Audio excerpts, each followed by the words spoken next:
minutes now. It's going to be a great... Okay, now YouTube should be live, hopefully. Definitely going to be a lot more action-packed than Season 1, like you were alluding to there, Zero.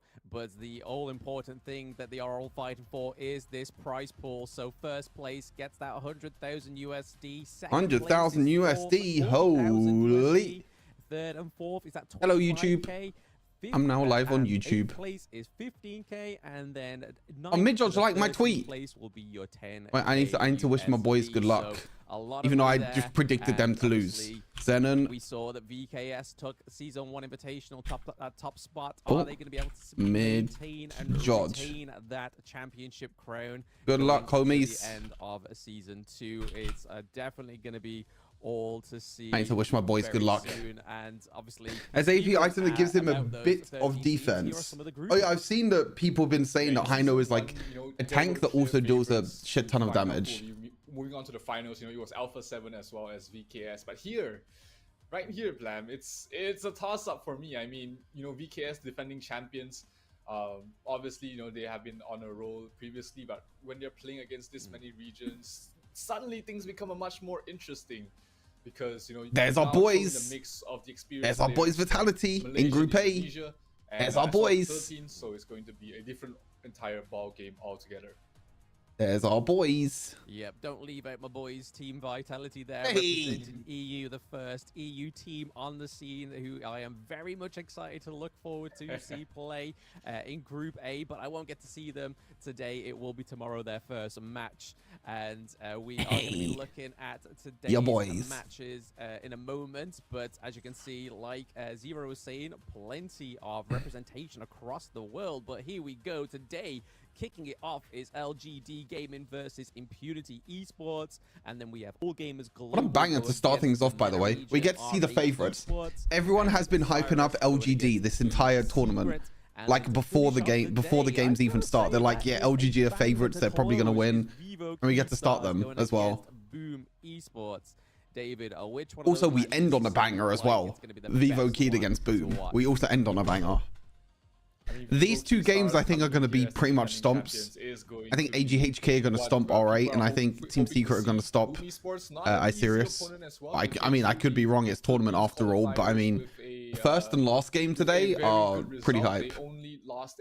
No, USA team, no. They do have Tribe, though. I don't know if you've seen Salty Joey. They do have Tribe who are competing in the Last Chance qualifier for EWC. So I'll probably be co-streaming that if they don't have an official broadcast, which I think is like next week or something. That's soon. I'm pretty sure that's really, really soon. HOK Esports. Actually, it might be better to search EWC. Because you'll probably find the tweet there somewhere. Yeah, it's definitely all important first day for these groups. And there it is. When does it get played? July 9th and 8th. Oh no, it might not be next week. It might be the week after. So July 8th, July 9th, there's 5 teams for Last Chance qualifier, and first place go through. That's where Tribe are. It's going to be vital for some of these teams, but it's no easy feat, like you were saying, Zero. It's going to be a lot harder than Season 1. We are going to see plenty of flavor across the globe, because again, we're not going to be getting those dun jungle picks that we saw and didn't really like in Season 1, because we know there's some flashy. Oh wait, is T1 versus a KT on at the moment? Oh boy. Oh boy. Is there anything that you are looking forward to in particular? Oh boy. Well, I'm looking forward to the first game that's going to be happening very, very soon here, Blam. LGD representing Malaysia going up against LGD, baby. Here. Hope you guys are enjoying yourselves, and let's watch the game begin.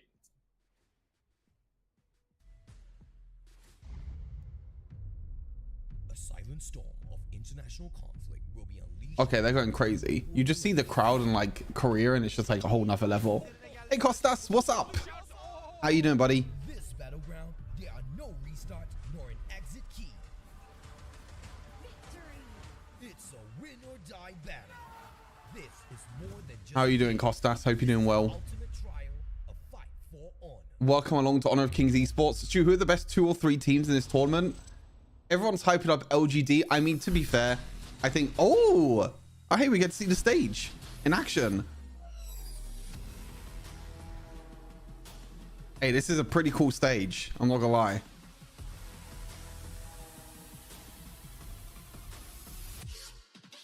There's quite a few people watching as well. Oh, are they gonna show all the teams? Are all the teams gonna come out? Big boys Vivo Keys from Brazil.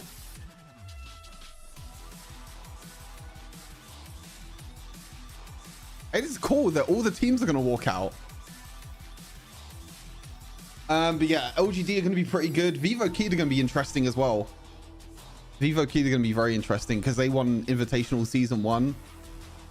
They look pretty good. Boom Esports also pretty good as well. I think all the SEA teams are going to be really, really interesting to watch. Hey, there's our boys. There's our boys. There are our boys. Well, I got to screenshot this.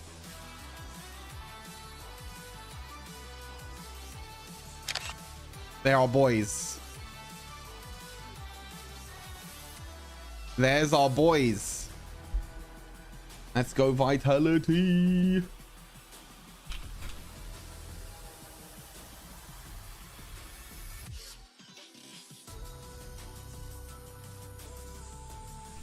This is cool. They're introducing all the teams before the games even start, which is awesome.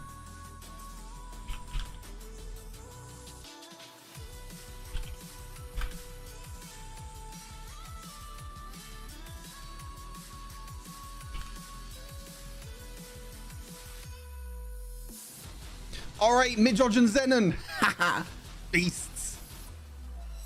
Two people that are core in Wild Rift for the MENA scene. I think it's the middle one and the one on the far left. Midjodge and Zenon. They were core for Wild Rift in MENA. Both of them have been competing in Wild Rift for what seems like years, since the very start. AGHK from Open Series. Very, very popular team. Very strong team as well. Very, very popular, very strong team.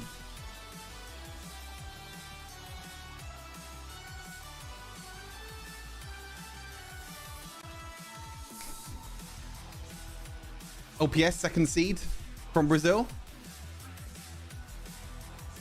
It's cool. They have all the flags in that there as well.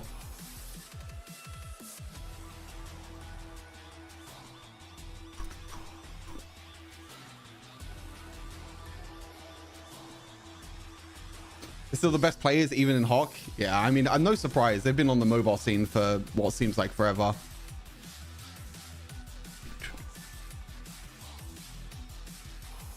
I'm interested to see how like Team Secret doing that as well. I mean, well, there you go. I talk about Team Secret and they come on because they came through the last chance qualifier.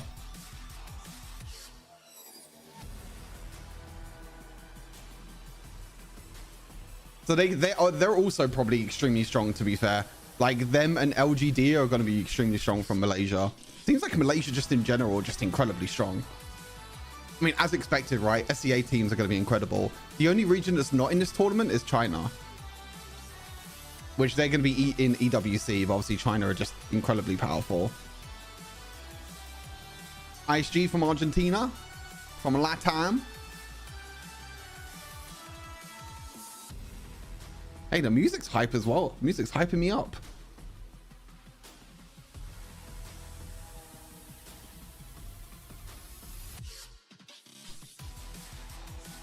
RRQ, the invited team from SEA. I don't think RRQ are going to do that good because they kind of got stomped in the SEA qualifiers. Well, not stomped, but they didn't do that well in the SEA qualifiers, but then they were one of the invited teams. And it seems to be quite a few people there as well. There they are. They're the favorites. LGD stomped through SEA qualifiers. Everyone's favorites, everyone's strongest team right now. And they're the first game as well.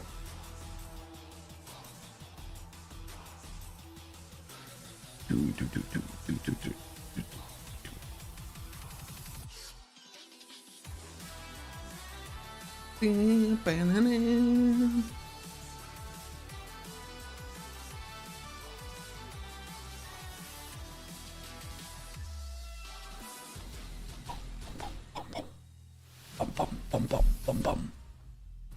Bum, bum, bum, bum, bum, bum. Oh, there you go. They're the first 2 teams. Oh. I thought they were going off.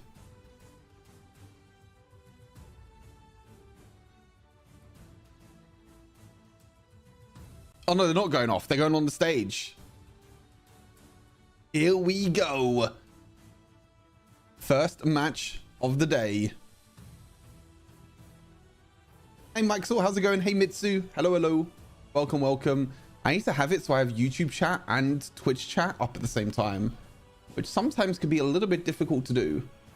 I need to make sure I have it up. Pop up.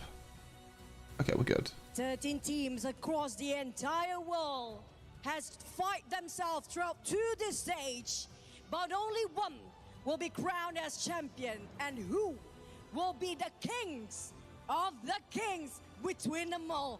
Welcome, ladies and gentlemen, to Honor of Kings Invitational 2024 Season 2 in Malaysia. Woo, Malaysia. Selamat datang ke Malaysia. Apa khabar Malaysia? Assalamualaikum. Orang Malaysia? I love the energy. I love the energy. Now, if you guys don't know, I'm your host for the entire event. My name is Choo Choo. Nice to meet you. And if you guys happen to be crossing here around our venue, we are live on ground in Sunway Velocity Mall in Kuala Lumpur, Malaysia. If you guys happen to be nearby, come and join us. It's gonna be free entry. If you guys got seats, that's cool. To be fair, they're just doing it in a shopping mall, and anyone free can enter. Hey, we need that. We need that in Europe somewhere. I don't think they've ever done that in Europe before. Actually, no. To be fair, doing something like this in Europe, probably not the best thing to do. Like trying to do this in Europe, trying to go to like a shopping mall. Imagine an open public shopping mall. We don't want to chit chat anymore. Let's officially start Honor of Kings Invitational Season 2. Back to the casters. Action. What a fantastic... Why would it be bad? I don't know. I just felt like Europe would do something fishy. I don't know. I don't trust Europe. In America, it makes sense. In SEA, it makes sense. In Europe, there are some track records. In terms of just like open events in general, even just like sporting events in general. Season 1, just keeping that home brand for Honor of Kings and just showing how well these players play in these championships. So how do I plenty to play for, like the host was alluded to there. Oh so my 8 days, 30 I can't fantastic teams, but only this. one Oh, pin message. There we go. Prize, but the top 8. Thank you. I had to pin a message. Baby. Yeah, absolutely. It's nice to see Impunity keeping his Lady had some good energy. Yeah, she was pretty good host. Event would not have been to be honest, if she's she's hosting the whole event with that same energy and that like tone of voice as well, level gaming, it's gonna be good. That's gonna be pretty difficult to maintain. Arjun, thank you for the follow, appreciate it. Players here at the HOK Season 2 Invitationals are using. If you'd like to find out more, of course, you can check out the Infinix official website. They've been very supportive of the entire Honor of Kings competitive scene. We've seen them in Season 1, and it's great to see them back here for Season 2. Yes, and obviously it also would not be possible as well as our other sponsor, which is the EWC, which will be taking place next. So we are thrilled our partnership with the Esports World Championship Cup for this season of Honor of Kings Invitational. The collaboration brings our teams one step closer to the most anticipated esports event of the year. Top 8 teams from this invitational will qualify for the top 8 teams for EWC. So keep your eyes on the a lot of combat. There's a lot of things that these guys have to play for. Starts here. So all right, let me minimize that. I'm trying to organize my desktop right now. It's a bit all over the place. All the prizes and all the eyes of these players are on is that top. It is a bit, my organization in terms of my desktop is a bit all over the place, but that's okay. Prize at EWC MSI as well. So I'm super excited. I cannot wait for these matches to start. And I think, to be honest, LGD starting off against Impunity after those little bit of fighting words from Impunity, not so much from LGD for those that caught that showreel teaser. They said, don't be scared of us. We're all humans. We all have 10 fingers. And that definitely caught me off guard and made me chuckle quite a bit, to be fair. So Yeah, let's take a look at the players. So I wonder if... side. Oh, let's have a look. Liquipedia. Organization, but this is their Malaysian roster. We have Xiang, Musang King, Zihong, JR, and Ze as their main roster. Oh, And these one names of are gonna be the- so one of the difficult to main benefits pronounce. of having the, Any backing helpers? of a Chinese Any helpers with organization is that pronunciations in you chat? get the- That'd be you great. get the support, you get the I need structure some help with of a very pronunciations for successful sure. KPL team, so they definitely have that going. Also, for the game was supposed to start 10 minutes ago. They definitely Hello? do. I mean, we only saw these guys in the qualifier, and obviously they did come out on their top spot. But here are their first opponents within their group, and it is Impunity Esports. Over onto the side of them, there's Ashing, Black, X-Hero, Shaolin, and Megumi on the side of Impunity. Hey, Blam did pretty well with that. I have to say, I would have aesthetically, completely scuffed the I'm probably pronunciation there for impressed sure. with their, I would have their scuffed the jersey the most. I pronunciation. really like it. I mean, call me, love give it. me one, airdrop me one. I will wear it. The dragons Yeah, on the jersey? Impunity, With like a obviously little winning their lightning qualifier as spark well, thing? so both of these That's a pretty teams cool have jersey, to already be proven fair. themselves to be top of the bunch within their respective qualifiers. So again, for this to be the opening match of Season 2 Invitational is definitely going to come with a bang. So I'm not too sure what I'm feeling in the predictions here. I mean, this is a grander stage than their qualifiers. These two teams have not met yet, but I feel like this is going to be met with a full clash and a storm ahead of us, Zero. Yeah, Impunity has had, a lot of experience in Honor of Kings. They are a very long-standing organization. They've also went undefeated in the Cambodia and Myanmar qualifier, so they are definitely looking, at least to me, the slight favorites here, not by much, but, LGD Gaming can surprise. Yeah, I them. love They the have stage, by the way. players, and I love the again, stage. when I you hope have everything the runs smoothly support, on when you stage have as well. Oh, they have dreams fans. of a What's the temperature in Malaysia successful right now? KPL team to pick off of, Weather? especially for the younger players, that's something. Malaysia. Damn, it's 33 degrees at 3 p.m. That is hot. Actually, it's, 33 is not that bad. Invitational, but like you said, Hit nearly 29 degrees before in the UK, so their qualifying record. like a lot of people are watching LCK right now.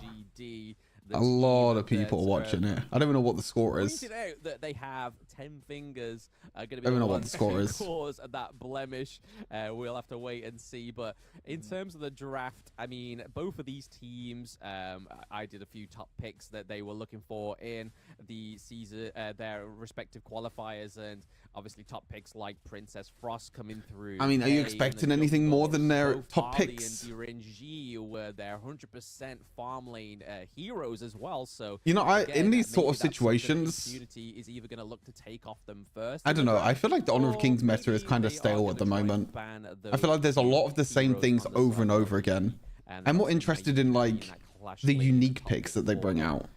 In their qualifiers, so I feel Because for me, it's like the meta is pretty stale. You go like Zhangfei support or Dolia support. That's like two of the only supports. And then if you need to go even further than that, you go to Sun Bin. Arm lane is only really like Ali. Wait, is L'Aurora up? Is L'Aurora available to pick? Does anyone know? Top picks The new look a little hero? bit different. I kind do of want have to see if say that L'Aurora Dunn is does open make its and way onto available that to top pick. sheet, That'd be pretty hype. I'd love to see that. Zero, but, Yeah, maybe Ali they've, normally. maybe they've changed a few The things Renji, since their mid lane is respective Princess qualifier. Frost, Angela, May. Yeah, you can just see from the Jungle playstyle just is- by their top I mean, picks that, Jungle's pretty LGD likes flexible. to play Lamb fast. is So obviously you've up got there. Arlie, you've got Musashi. Princess Frost. This is There's a few high people tempo, there. high octane Top lane gameplay Byron, designed to Main. win in the mid game, because Arlie super mobile, super hard to catch in the early to mid game, does fall off slightly towards the later stages of the game, but to stop that, you just end the game early. Duh. Duh. Yeah, that is probably the only way to stop that. Oh, we picking? That actual technical term. Pick ban. Oh, but damn. Oh, it looks stopping clean. that Oh, pick. it But looks here we are, clean. the draft May has ban, already Dolia started ban, for us. Zhongfei ban. Already Wow, a lot double to support discuss ban here. for So on the LGD. side of LGD, they have Zhongfei banned and the Dolia. Zhongfei and the Dolia, so already May looking at ban top as well. picks for Impunity. Ollie from first their pick, qualifier, okay. And then over to the side of Impunity, they banned Ollie the did get buffed as Malaysian well. I see. I don't know what and patch Luna, we're on. so both of these. If we're on the bans patch are that a happened little just bit this different week, with then both Ollie of did these get buffed teams. as well. You've got a jungle ban I and just a don't know what mid lane patch ban, we're on. but then over to the side There was a of patch in Honor of LGD, Kings they during wanted this to week. pop that Ollie got support. buffed. Base Those are, HP got buffed. Her passive also got buffed as well. But like I said, I'm not really too sure if they actually did that. Oh, the Zhao and Lady Shen. Everywhere, left, right, and center. Ouch. So over to you for. Oh, Lady what we Shen's think pretty of these cool. picks I do so like far. Lady Shen. Also pretty good mid laner. They get their hands on their I think you need to pick a mid lane here for LGD. As the first pick, and we might see them. If you don't pick your mid lane here, then Lady Shen's just gonna be just like they're just gonna ban Princess Frost and Angela. Oh, Hino. They did take out the Zhang Fei. Like Liam Poe also got buffed. Very great in playing defensive. Wow, LGD are like Liam Poe and Ollie. Let's go. LGD, you know, spotting that Impunity likes to play that. Liam Poe's flexible, Hino's flexible. They take away. Even though I think Hino's probably mid. So picking up the Heino for. Is it Heino or Hino? I don't know. Oh, and Dorenji. Mage, you can play it in the clash, you can play it in the mid, sometimes you can even play it in the jungle, so not really revealing too much of where this I'm curious where the Liam Poe goes as well. particular hero is going, but Lian Poe should give an idea that, hey, this probably is a clash or a jungle or a mid lane. Is the tournament in the middle of the mall? Yes, it's right in the middle of the mall. Oh, you can't see the right side of the draft. Oh, I'm stupid. Sorry. Draft so far. Sorry, there you go. Sorry. My bad. I forgot about that. Oh, now you can't see the video. They're like showing videos here. No, I mean I don't care about the videos. You don't know the heroes, right? I mean maybe you don't. You know what? I'll put you up there. I'll put me up there. That's me. That's not you. Jingban. Oh yeah, no jungle has been picked so far. See this Musashi ban here makes me feel like it's maybe going to be jungle Hino. Maybe. Centric. I mean, you got the Mai, you got the Luna, you got the Shangguan, and then you've also got Kaiser being banned away. Jing banned away as well. 1-0 was that Jing. Is this live? Yes, it's live. Right now. I see your name has Mina in it. If you're looking for R8, they're in the next series. Another top pick for Impunity. They are in the next series. Which is that Kaiser, and then Musashi also kind of filling that same kind of not too squishy, but not too tanky, but great for shutting down the back line like the Ali, like the Hino as well. But then obviously the Chao gets to come through, which was a completely different story already in terms of draft compared to season 1, because this little lady did not get to see the light of day in the Gorge in the entire of season. I'm curious where this Hino goes now. And then that is these bans make me feel like it might be jungle Hino. There, 100% win rate on marksman on the board. However, we do see that Dunn come through, so top pick Dunn has made it into day 1 in game 1 already. 0. It's looking What lost 2 picks? Come on, what lost 2 picks? I want to know where this Hino's going. Is it jungle Hino? Is it mid lane Hino? That was not one of our a lane top. sure, but at least in Impunity's hand, they really surprised this wasn't prioritized. Oh, Pei, so it is Hino mid. From the side of LGD, Hino mid Liam Poe support Ali Pei. Oh god, Pei in game number 1. Elaine as well, also pretty damn strong pick. Going towards the mid, a very aggressive lineup in the early game, and they also have their late game pretty set in stone. Last pick. Going towards the late game as well. What is this? Hey, it's a bit of paper. Hey, I don't know what's on that paper, but it looks kind of important. Maybe it's the picks or something. Last pick Liam Poe is the support, whereas the Elaine is going to go up into that clash. Is a big clash lane pick going somewhere else from the open series. Pei is extremely fun to play, to be fair. Picked up quite often, and it's pretty brilliant. Elaine's pretty good. Oh, Dharma. Always Dharma top. Then jungle. Oh, Dharma versus Elaine is going to be an interesting matchup. Right, my ads are going to run. I'm going to quickly run ads, and hopefully the game doesn't start in time. Hopefully not. I don't know. I'll be right back. Because it just said ads was starting soon, so I need to run them now before the game starts. Or maybe I just don't have enough time to play them. I don't know. I think it just goes straight into the game straight away. I don't think there's a lot of loading time in these things. So if they're able, if LGD are able to time Liam Poe's, oh, is it doing support or am I trolling? Wait, who was that? On the sunset for the wait, who was the? Oh, I can't remember the rest of their picks now. LGD, I've got what's looking like it, and it's pretty brilliant. Oh, it's the Oh, I forgot they had a Dejao. No, they have the Dejao. Dejao is support. It's Dun jungle, Dharma top, Durenji ADC, Lady Shen mid. Yeah, it's Dejao support. Well, they're playing what they're comfortable with. This is a best of 3 series, of course. Support Roma, yeah, same thing. The first time both of them might be facing The Dejao is support. Okay, it goes into game straight away. Oh, I love the graphics, by the way. With the first time the graphics look clean AF. On a big stage, this is going to be It just goes straight into game straight away, doesn't it? Who has the skills, who has the rotations, and who has the macro plays down.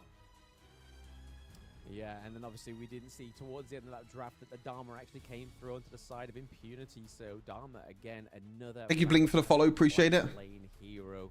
If you're able to land those ultimates. This new game already has an esports. Well, Honor of Kings has been out since like 2013, 2014, but it was only available in China. It's been one of the biggest mobile games over in China. Now they have an official global release. That's why they're doing like all these other events. 2015, sorry, yeah. I knew it was around that time, 13, 14, 15. I knew it was around that time.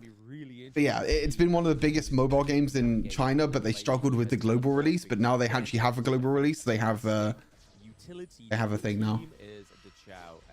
I think this could make or break if this team come for him. Impunity interesting. They're going for invade early on. Ali's going mid. Hino, but oh, interesting. Aggressive, invading in towards the enemy jungle. Pig does get both the ADCs going mid lane. Ali and Durenji go mid lane, and then the mid laners go bot lane for the rotations. Focus a lot of pressure on towards Black. Really early aggressive invade as well by Pei. And you can see he does struggle a little bit, especially with Dunn needing a good start. Wow, this is already completely different meta to what I've been seeing. Jungle camp stolen is not a good start. Yeah, no, I mean, he doesn't have the fastest of clear in the early game anyway. I mean, he does generally favor in the lanes where he has those empowered abilities from his skills as well. I mean, empowered base attack, sorry, from those skills. So again, the only real reason, or the only time it starts to speed up for Dunn is when he does get his ultimate, where he can use that chain throw over the wall just to start to clear a little bit faster. But like I say, taking those two camps from Dunn, whoops. He jumped over the wall, but he missed the minions. Interesting. That you want into the game. Oh wait, I probably need to move my camera down now, don't I? I'll move it to there. That's probably the best place to put the camera. Mid lane towards Clash lane and then helping out Pei as well. But we're seeing a picture being painted down here in the farm lane. Ali having to 2v1 against the Dachao, against the Durenji. LGD is super aggressive with their invades. Is the effectiveness of the Dachao. You may think she's in that lane and you may be thinking you are safe, but she can teleport fast. Pei is pretty crazy as well, by the way. Pei's jungle clear is absolutely disgusting. You see how Pei is just all over the map right now. Pressure being pushed onto the side of Impunity right now, as well as the... It was super interesting early game how like the ADCs went mids, because I guess the ADCs have better... do ADCs have better wave clear than Lady Shen? And Hino? Maybe better than Hino. Hino doesn't have the fastest clear early on. A little bit. Black that doesn't have a great start, and he needs to get some kills to get back into this game. Engagement towards the mid lane, but just a little poking and prodding from the Lysian. All 2v1 top lane. God, the supports for him so much as well. This SEA meta is going to be super interesting for me to watch.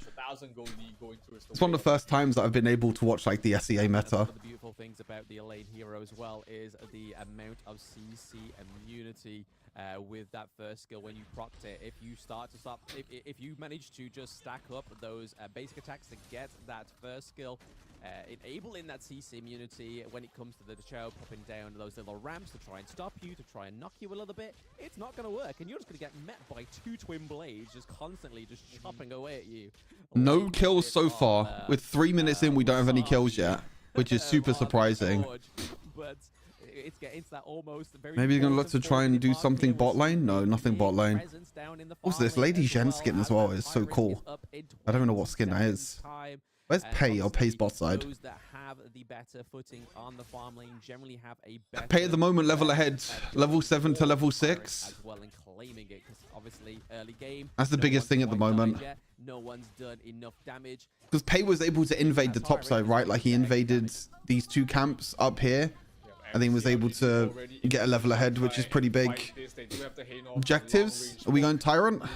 He clears out the mid lane. Oh, everyone's going Tyrant. Oh, Dharma's coming down as well. So that's going to allow him to be in position early. But now, Impunity rotates all 5 members here, even with the Dachao having the ultimate. Wait, they're not going to go for Tyrant, LGD. Instead, are going to position the members here, which allows LGD to continue farming on the other sides of the map. So they're utilizing their little farming time more. They're going for the Tyrant? Interesting. So LGD are trading the Tyrant for just more farm onto Pei. They're just power farming Pei. You see? Pei's in the enemy jungle again, just power farming the entire time. Dun now has no top side of the jungle. That could be a bit of a better trade for them as they get that first tier turret in the clash lane. They have so much gold now onto Pei. Holy. Pei is 2 levels ahead. Pei's level 9. Dun is only level 7. What the? Still no first kills, but Pei is so far ahead. Like, look at this. It's like 2k gold lead, just probably on Pei alone, basically. Super interesting way to play, to be honest. They just completely ignore the Tyrant. Wait, how long is the Tyrant on for? Another 40 seconds? They completely ignored the bonus damage from the Tyrant. And they just prioritize just more farming onto Pei. Like, look at Pei, just power farming. Level 10 already. What the hell? Join the fight and deal damage, and before that, they just want to play a bit more passive. Arlie trying to poke and prod. Okay. Taking a lot of damage there, but being Impunity have a lot of poke though, to be fair. Quickly as well, so not too much. Randy Zhao, Lady Zhen. Take the next fight. Look again, Pei. Look, they're just giving all the gold to Pei. All the, like, Pei's becoming a split pusher. Pei has just been given all this gold. Level 11 to level 8. This is crazy, by the way. This is what the difference is of Honor of Kings against other games, is that kills aren't everything. It's just all about that tempo, and there's a Ayin first blood. Straight onto the Chow, and then again he is not. I think he's dead though. 1-for-1 trade. Okay. Too deep, unfortunately, is a 1-1 trade between. More gold on to Pei. I mean, he's nearly level 12. He's nearly 4 levels ahead, for God's sake. Like, what is this? Impunity just under their feet. They just don't know what's quite going on here. Yeah, overall, I think that trade definitely favors LG. They were able to take away the blue buff away from the Dun as well. So again, this hero without a fantastic start is okay at best, and without without a snowballing of a game, you really see that hero really fall off as oh, it is very difficult to see these items at the bottom. Overlord will get it, and that's I think these items are kind of tiny. Also, they look zoomed in. No? Is it me or the items zoomed in? That Overlord didn't quite get the Tyrant, but has the Tyrant really helped Impunity in this game one? Yet not quite. Obviously, they don't have the buff as it only. Man, look at the goal lead in the jungle though. This is just crazy. Will definitely be helpful in trying to. He went for Doomsday as well. Very aggressive build. Watch season 1 and watch any previous Honor of Kings tournaments, or even play the game, know how important that mid lane turret is, because if that goes down first, or even quite early in your game, that allows Pei. I mean, even though LGD have been given themselves access. I mean, the LGD already won this game. I think it's just has not stopped them, and here it is. The Vanguard does come round. This Pei is way too far ahead now. Like, Impunity just don't know what to do with it. 20k already. Holy, yeah, it's disgusting. Pei is level 12 already. It was super interesting though how LGD just completely ignored the Tyrant. Pei invaded the top side, took every single camp, took top tower by himself, took bot tower by himself. Like, he was able to get everything by himself. Oh, TPs? Oh, the Zhao! And a lane the Chow TP? On towards the Dharma. Here comes the ultimate coming from the Lianpo. You're going straight for the Demon J, but Demon J is so fast, so agile. Oh, okay. 1-for-1? Was that trade? Again, a 1-for-1 trade. Arlie, though, is going to be able to kill them probably. Arlie trying to give chase. Can he find his target? Trying to teleport away. Oh, no. She got 2. GG's. Both go down. GG's. 2 double kills going over to JR on the R lead. The life step coming through. Kill mid as well. Okay. Just clutching the escape thanks to Dachao, was Megumi there in that mid lane. Almost get taken down by Hino and the Lee and Poe, but this is... Yeah, now LDG can just take the Tyrant now. I mean, this pay is so far ahead, it's so disgusting. Oh, bit of miss movement there, but... higher ground turrets right now, as Pei is just able to have a lot more... LGD is so disgusting. They have pushed them back a little bit. They've managed to get a LGD are so disgusting, actually. Oh, more TPs. Impunity are really playing around these TPs, like the flank as well. Okay. They really just want the fights with these TPs. I don't think I've seen Pei in game once. I've seen like a few times, but not really. I've seen it in pro play quite a bit. And then come back because of our ultimate, so that's gonna be huge. Therefore, Impunity gets them back into the fight. But here it's not a fight. I don't know if you watched the early game, but they just funneled gold onto this Pei Javen. Oh, Hino kill. Elaine pops the ultimate. Will go for the Dharma. Dharma trying to fight back. Oh, Dachao TP. Will save his teammates, and will be able to back Oh, Dachao is so toxic, by the way. Imagine playing against Dachao. Like, it's just so toxic. It's so toxic to play against. Just the amount of... It's so disgusting. Look at Pei, 3 levels ahead. Like, what is this? It's just... it gives you like a second... And gold diff? Yeah, it's pretty disgusting. I mean, it's just jungle, right? Like, look at this. 2,500 gold lead in jungle. I mean, mid lane has a pretty big lead. ADC, not really too much. It's just jungle. It's all because of what... how LGD wanted to play. Wait, they're taking both objectives. They don't care about the tribal... what's the reduction they have of damage? Is it tribal? I can't remember what it's called. Does anyone remember the name of the debuff that you get when you take one objective and you'll reduce damage? Primal Bond, that's the one. Thank you, Lucifer. I was trying to think what the name of it was. Yeah, I mean, they don't care anyway. I think they're that far ahead that they can just take both objectives. Safe range. And for those who are not familiar with how that hero works, he can 3 level lead. My good God. Already streaming in the morning? Yes. We're morning streamers. We're watching it on the King's Invitational. Having a low cooldown skill, poking and prodding, the damage does start to rack up. And that's going to allow LGD to really... Busan King is playing really clean as well. I mean, they just funneled all the gold onto him. Yeah, there's a massive offense here going on the side of LGD. Oh, Liam Poe tower dive. Oh, that CC. Oh my God. Wait, no one's dead though. Maine, are you okay, buddy? No one died. Oh, one died. There's only Black that died. Man, but the level lead in jungle is just so huge. Like, they really shut down Black this game. Really shut him down. LGD have it backed off for now. They're like, yo, we've taken all your turrets. We're gonna all the jungle camps are going to be taken now as well. Second, they are going to wait for that next minion wave to come through so they can push. Look at this, all the jungle camps taken away. Like, what does Impunity have left to farm? They have no lanes to farm. They have no jungle to farm because all the jungle camps have just been taken. It's just all gone. It's all dipped. It's all completely dipped. Yeah, that push. Just gotta watch out for the added moves to it. There's a ton of damage. The fields they farm. Wait, what? Watch out for the added. What do you mean the added move? What do you mean by that? Yeah, Primal Bond is what I meant to say, yeah. By the way, Ollie is super buff now. Yeah, I saw. I think the thing is, I don't know what patch they're playing on. It's not as. I mean, this game was kind of over from the start. You have like a 3,000 gold lead early game. I know. Okay. And we'll be able to survive. Only the Dachao as well as the... I really loved LGG's strategy though. Just funnel gold onto the Pei and Pei's just the main carry. Solo gold top lane farm or top lane tower. Solo lane bot lane tower. Invading constantly throughout the whole game. Like, wow. That was clean. Double the gold in jungle. I mean, LGD played that so damn well.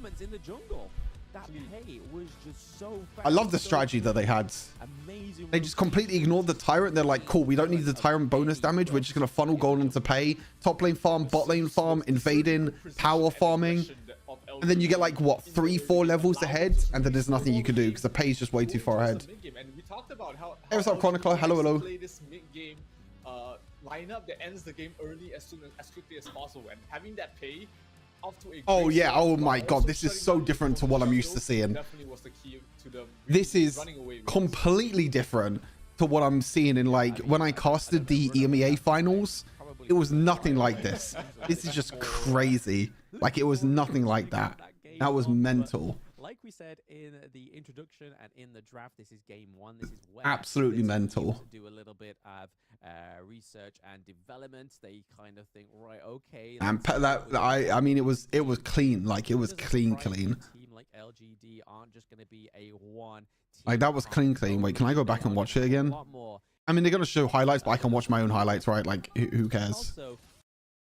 Like, this is what I loved, right? with the Dutch. Like, watch this. Watch the strategy here. As soon as Tyrant comes up, watch what they do.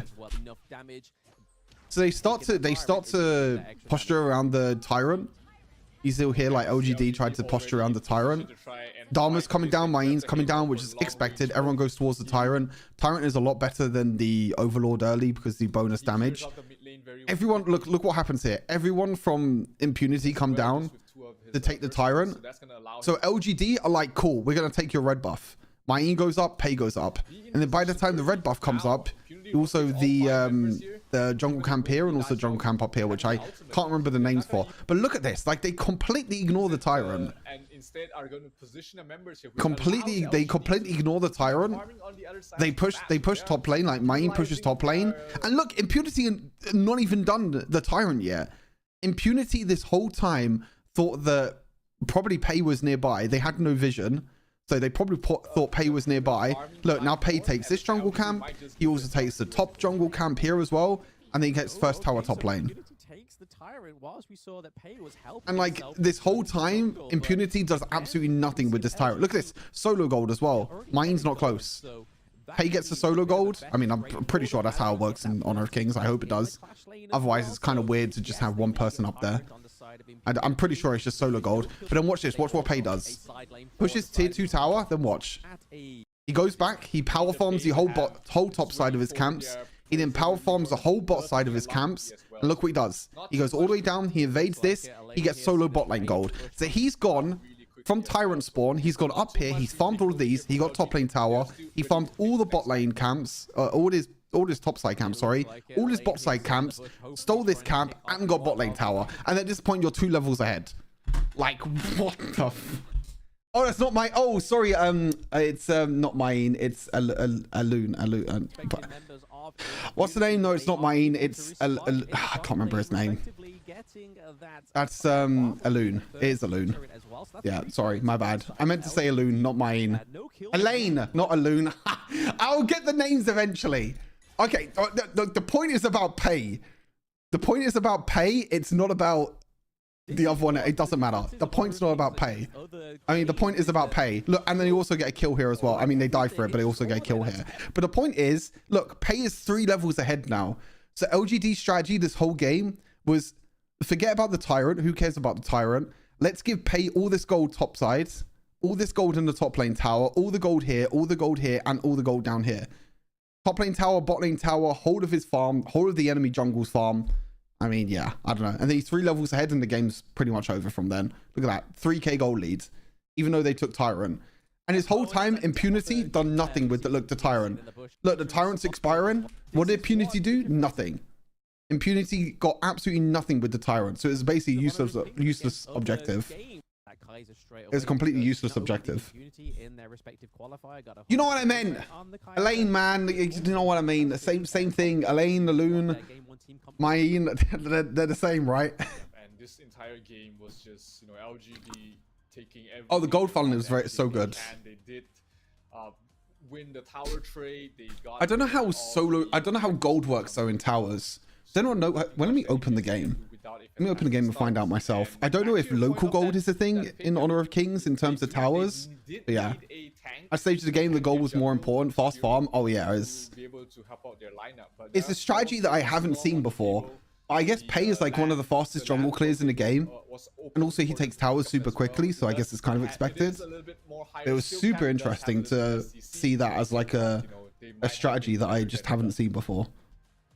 Better than the done, but nobody's better than JR in game 1. Okay, how did JR get MVP? Can someone tell me how JR get MVP and not Pei?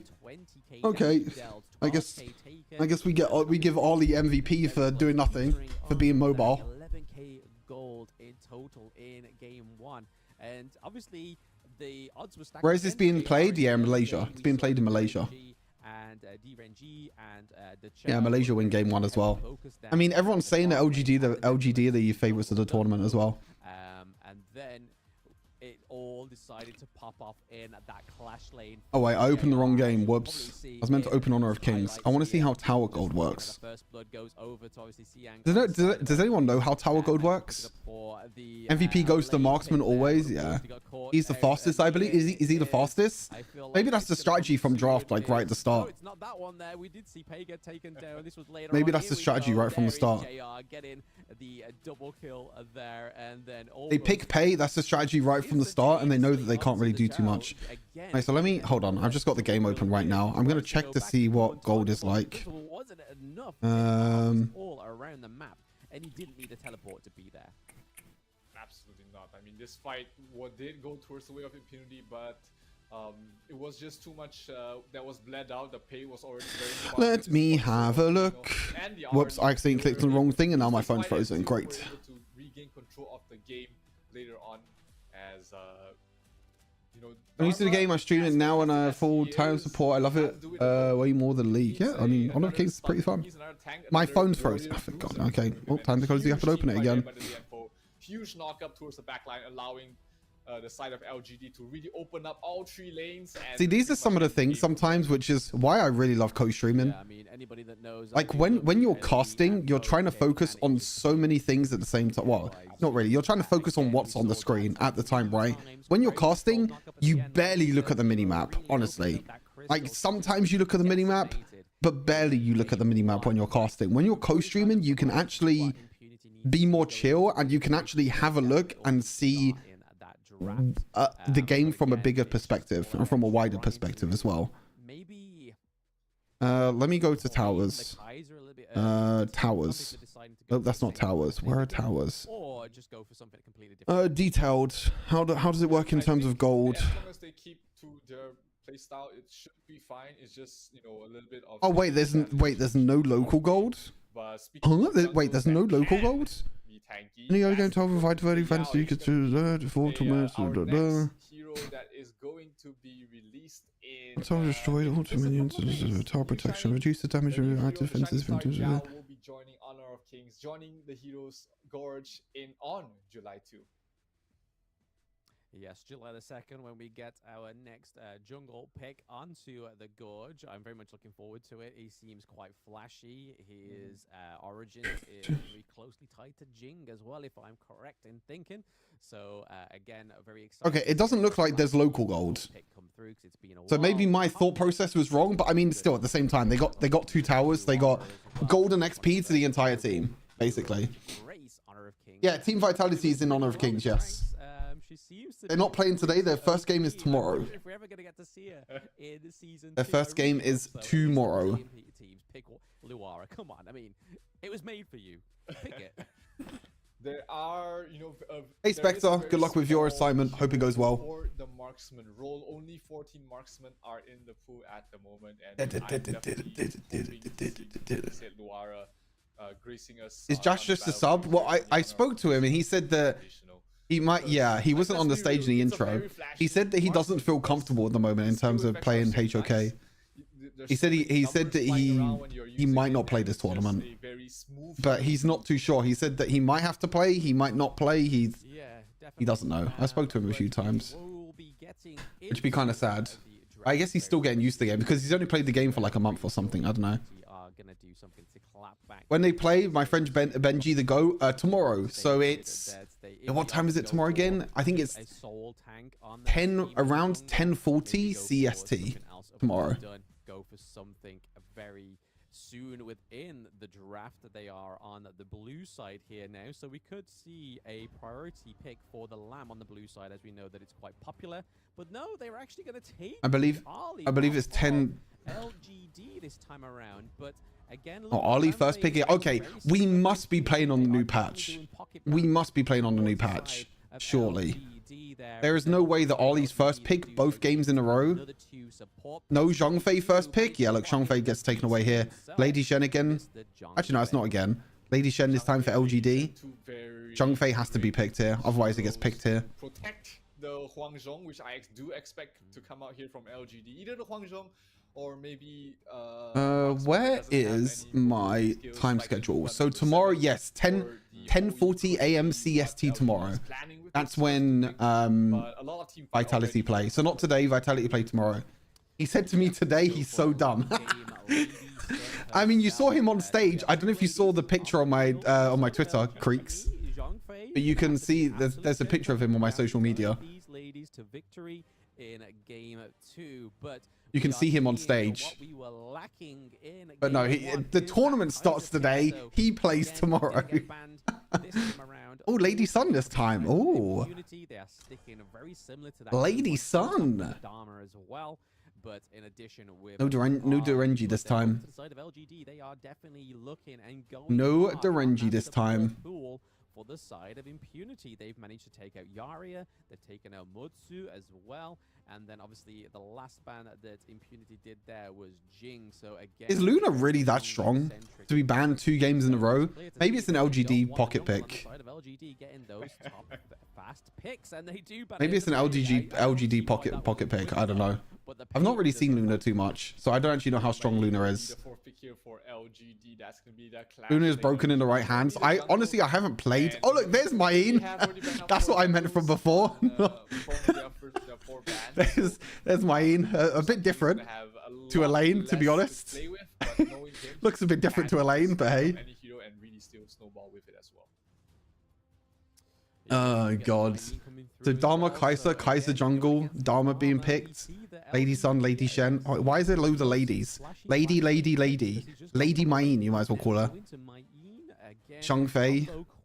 I wonder if they do the pro play strat with Zhongfei where they take Smite as well. Luna's so strong, but only perfect teams can do with it. Ah, okay, fair. Ooh, I've never seen this before. This is a C pick. We don't see this orientated in any other region. How would you even pronounce that hero? Guiuji? I don't know. Game 1, they're going to go for Guy Guzi again, can give movement speeding. I don't know. Give invisibility to his team as well, but they do lock in the Princess. And I've not really seen this pick too much. I'm assuming it's support because mid, top, jungle. I mean, I'm assuming it's support. Oh, Menki jungle. Power farm, another Menki jungle. Right, I need to run ads again, chat. I'm gonna run ads now so it doesn't run in game. Go back. Guai Guzi. Here, we've got the Menki in the jungle. Goose. Oh no, it's Goose. No, it's not Goozy. Guai Goose. I don't know. It's so weird. He did like that pick. Again, it's a... You see that pick, I came to laugh at Stuart's voice. Thanks. Tank, but sometimes that's not fair, Crude. That's not fair. Hey, excuse me. I do not know how to pronounce some of these heroes yet. Give me some time, okay? I need some time to be able to pronounce some of these heroes, okay? For a late game hero this time around, so it's going to take a little bit longer for Lady Sun to brew up that effectiveness. But again, once it does happen, if it is allowed to happen in game 2, LGD could look for a closing with Lady Sun. But okay, I feel like these ads are not going to work because I feel like it's always missing the start of the game. This is unlike any other esports. Okay, can someone tell? Can I just put this into Google? What if I put this into Google? How to pronounce? Support rather than the tank. Because of the Guy Guzi over the Chow, but we do see Guy Guzi. Oh, that's what Blam's saying. Gee Gutsi. Oh, that's Gee Gutsi. Gee Gutsi. Gee Gutsi. Gee Gutsi. Yep, having the Kaiser. Gee Gutsi. They are going to be very sticky to anyone who they want to go for. But this, like you said, this is a Southeast Asian Gigazi. hero, is this Grey Goose, I don't know. and he's very Gigazi. Giguzi. Okay, Giguzi. Okay, that'll do me. With his second, with his first skill, and he can also constantly slow your opponent. So for those who are not familiar with this hero, it's a very fun hero to play with just because of how mobile he is. I have never seen Giguzi before. This would be interesting. Vision, get ganks off, and he doesn't do a lot of damage. Hey, there's no Hino this game, is there? Very fun hero to watch. Princess Frost this time. Yeah, it's going to be really interesting to see if we're going to see a bit of a synergy there. Giguzi. And the Princess Frost, because obviously his skill, he can bring them all into a centered mass, and then we can get the Winter is Coming come through as well. So it could be really interesting to see if we get that combo coming through, but obviously the majority of the common skill that is on the board is Flash, and it is a pretty universal common skill. It enables you to get See, sometimes it looks like these teams as well, they put the ADC's bot lane. Oh, okay, first bloods onto Zhongfei, and now Immunity the ones that are invading. Wait, maybe another one? Another kill? Anyway? No? Dharma uses it to perfection. Oh my god, what is this early? This is some early aggression. The Dharma might be some trouble. The Menki. Oh, Menki! Gets the kill. I love Menki, by the way. So cool. Just swings around all over the place. I love it. Oh no, never mind. That's the second kill. Go Menki! Go Menki! Oh wait, they're gonna get another kill? Maybe? Lady Sun? Rocket? Boom! Hey, what's happened in the backup? What the... What happened to Imp behind as well? They just went for a crazy dive for some reason. Right now, because oh, and then here comes the jungle invades. Double killing game one. He's just now proven that he's not just a 1 TP on that Ollie. He is definitely 1 TP. What the hell's a 1 TP? OTP. The Lady Sun pick up a second kill. With Barak. On the side of LGD. So now we saw a Uzi's most played in Grandmaster rank. He's so annoying. Really? Okay. Maybe that's why. I'm still only Diamond at the moment. I haven't played that many games. Yeah, good rotation timing there by JR. Usually you just... Yeah, I'm probably going to turn off ads, really to be honest. In the bottom lane, especially if you're talking I think the timing is just too crazy. I don't know. The timing is too much. Great timing, great opportunity. Or unless I run... I mean, I don't know. Hold on. I need to change the settings for that. Going towards the late game much faster. I need to change the settings for that. Hold on. Yes, it does allow that. Let me do something and see if it changes. Hold on. Seeing a little bit of a same song and dance from the side of LGD. They are able to keep that gold momentum going all the way from game. Even though they've had a break between game 1 and game 2, they have managed to somehow just keep going gold all the way through that little bit of a break there, because they are almost 2K ahead. 3 minutes in as well, which is okay. Let's see if that changes it. Writing home about this. Actually, no, I don't think it is. Around on the side of I don't know. Impunity, especially with the Tyrant and Overlord being coming up. Yeah, you might have to hold on for so much longer. I don't know if that's going to fix it or not. We'll see. Oh, another kill in top lane. Lady Shen. Okay, mine kill. Oh, he died anyway. 1-for-1 trade. Actually, a really good trade in the end for Dharma. So a great turnaround there for Impunity. I feel like they're already having a... But look at Impunity though. Like this whole game, Princess Frost has been bot side. They're using Ollie for mid lane, I guess, just because of more roaming potential. Like Ollie, yeah, look here. Ollie has a lot more roaming potential to be able to catch waves.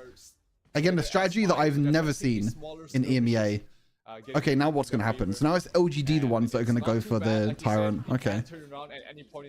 He take it so quickly that Imp can't even do anything. I think one of the main reasons why Ollie goes mid is because she can rotate a lot easier than Princess Frost. Princess Frost just stays bot side, clears the waves. Ollie's just rotating from mid around the map, basically. Well, they're gonna lose minions mid now because Ollie's top. Hello, can we get some assistance in this mid lane wave? Can we get some farm? Someone take the farm in the mid lane, please. A lot sooner than I'm pretty sure they were hoping for in game 2. They're going to want to make sure that these next few team fights and these engages are definitely going to go in their favor. But I'll let you know if I get cooked. I know when you get cooked. Don't worry. It pops up on my chat when you get cooked. Yeah, GG. Get wrecked, kid. Hopefully, we may see a setup here for an Overlord takedown here, but it looks like they're still committed to try and take the mid lane turret. But Giguzi coming in from behind to try and stop that minion wave so they can't push the turret. Okay, Giguzi didn't do anything there. I don't understand what Gaguzi's ultimate does. What was his ultimate there? I don't know what he did. To figure out to safety, Oh! but Imp. might be able to catch someone else. Xiang dropping very Mine's low, 1 HP. able to walk away from that, barely surviving. Lady Zen does not have his ultimate. Zihong needs to watch out on how he's positioned. They go through What the the? back line. Menki just played so aggressive. Oh wait, Lady Sun got a kill. The Rockets. Gets a kill on towards the Grey Goosey. And again, we're not. Man, Lady Sun's range is so disgusting. Wait, Jabin, you still here? Are you abusing Lady Sun right now? I know you said you've been abusing Lady Sun. His hero's kind of busted. I don't know. Her range with her rockets is so disgusting. On the team, and I know it's very chivalrous to let ladies just sort of go first, but She has so much mobility as well. I want to see. I want to know if Clash lane again. This seems to be a little bit of an MO on the side. I want to know if Laura is available. I mean, last game I don't know if she is though. the 7-minute mark as well. So Also, I don't know how patch notes work. plays coming from different factors this time around, because obviously last game it was pay and I need to know if like if patch notes are like the most recent one, or if there's a delay in patch notes. Maybe this is why Ali's getting picked every single game right now. My first pick. You should ask the devs. None of them are going to be online on a Saturday at 9 AM. None of them are going to be online. Stay in fights for much longer, get more heals, get more knockbacks as well as he wants. So if you take Yeah, I don't know who to less effective. And here Impunity is trying to set up a trap, trying to catch somebody unaware, but they will send in Musang King first to scout things out, and that is not the target. I don't even know where to check what patch we're on. Wait, maybe it's on. Definitely that second-tier turret in the mid lane. So Nope, mid lane doesn't say the patch there. Okay, I don't know where it says the patch then. Game 1, we see that the minion wave is down. Where's the patch? Hey, where's the patch? I mean, but they don't want to finish game 2 on a perfect game on the side of LGD again, but it looks like it. LGD got 3 towers already. Vanguard was able to rock around just in time with. We know you got 10 cent on speed dial. I really don't. I really don't. I really don't. The farm lane looking to push with the Vanguard as well. I wish I did. Surrounding in their jungle, which is the consequence of letting that mid lane open up so. Wait, does Zhongfei have smite? Oh yeah, Zhongfei has smite. That was one of the things that I wanted to see. Oh my god, like what is Imp doing? Hello, guys, you're losing your tier 2 towers. Hello. Is she gonna lose a high ground tower for free or what? Like, oh my good god. Like there's three people topside. They just lose bot tier 2 and mid tier 2. Oh boy. Yeah, this looks like a pretty clean whitewash. Vanguard. They're gonna get the high ground tower already. Look at Lady Sun's range. It's so disgusting. She's jumped forward. Look at this. Rocket. Boom. Auto attack. What is this range? She's just waiting for cooldown every single time. Oh, it's so disgusting, actually. Yo, Lady Sun, my queen. I know. I was just calling you out, Jabin, for being a Lady Sun abuser. Because her range is so disgusting. Man, 8k goal lead after 8 minutes. Yeah, okay. Okay. 8k goal lead in 8 minutes. Okay. Oh, that was pretty good ulti by Dharma, but no, not gonna do anything. Like Lady Shen doesn't even die. Feels bad. Still have Black here. He's pretty much behind. He's on the wrong side of the fence, homie. You want to get back into your base. I don't know. Have you played against Garo? And Garo has pretty disgusting range as well. That is true. I feel like the hero doesn't really have a lot of mobility. The only thing that's annoying about oh no, it's not Garo, is it? Who's the one that has physical immunity? Is that Concert U? Is that the one that has the physical immunity? Or maybe it is Garo. I can't remember. I know one of them has physical immunity, which is super annoying to deal with. He has to try anything they can to find a way back into this game. 8,000 network. Yeah, it is Concert U. Yeah, Concert U. Yeah, I thought so. That physical immunity catches me off guard every single time. I'm there trying to play super aggressive, and then suddenly physical immunity, and I'm dead. And then suddenly I'm just dead. Like there's nothing I can do about it. Like, oh, GG. Hey, Space Nugget. Hello, hello. Welcome, welcome. The timer on the tyrant you've just taken hasn't even gone down yet. It's now just been refreshed to 90 30 seconds. It's like, did you really need that, Tyrant? Or was you just kind of just trying to show your prowess and the rotations coming from LGD in game 2 once again, just showing that this is a great team when it comes to... This guy with invisibility. Main's just trying to... Oh, no. Oh, he's caught. Caught. He's caught. See ya. Bye-bye.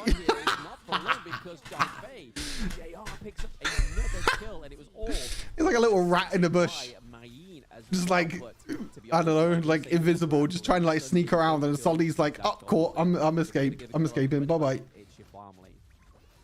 Yeah, and the Lady Sun will repay her debt. I don't think she's that good, but it's hard to snowball against her because the immunity plus target stun. Yeah, I kind of struggle against her, to be fair. Her poke is also super disgusting as well. I don't know which ability it is.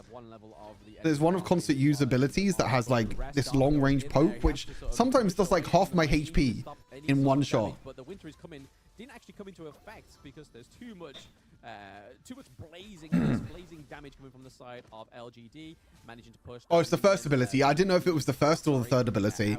Every single time I play against her, that long range poke just does so much damage. I'm like, what the hell am I supposed to do? Some damage onto the high ground turret. We see that JR is yeah, it's kind of slow, to be fair. Yeah, I mean, I'm an old guy now, Jabin, you know, so sometimes my reaction speeds are not that great. Has just fallen, as I've said that.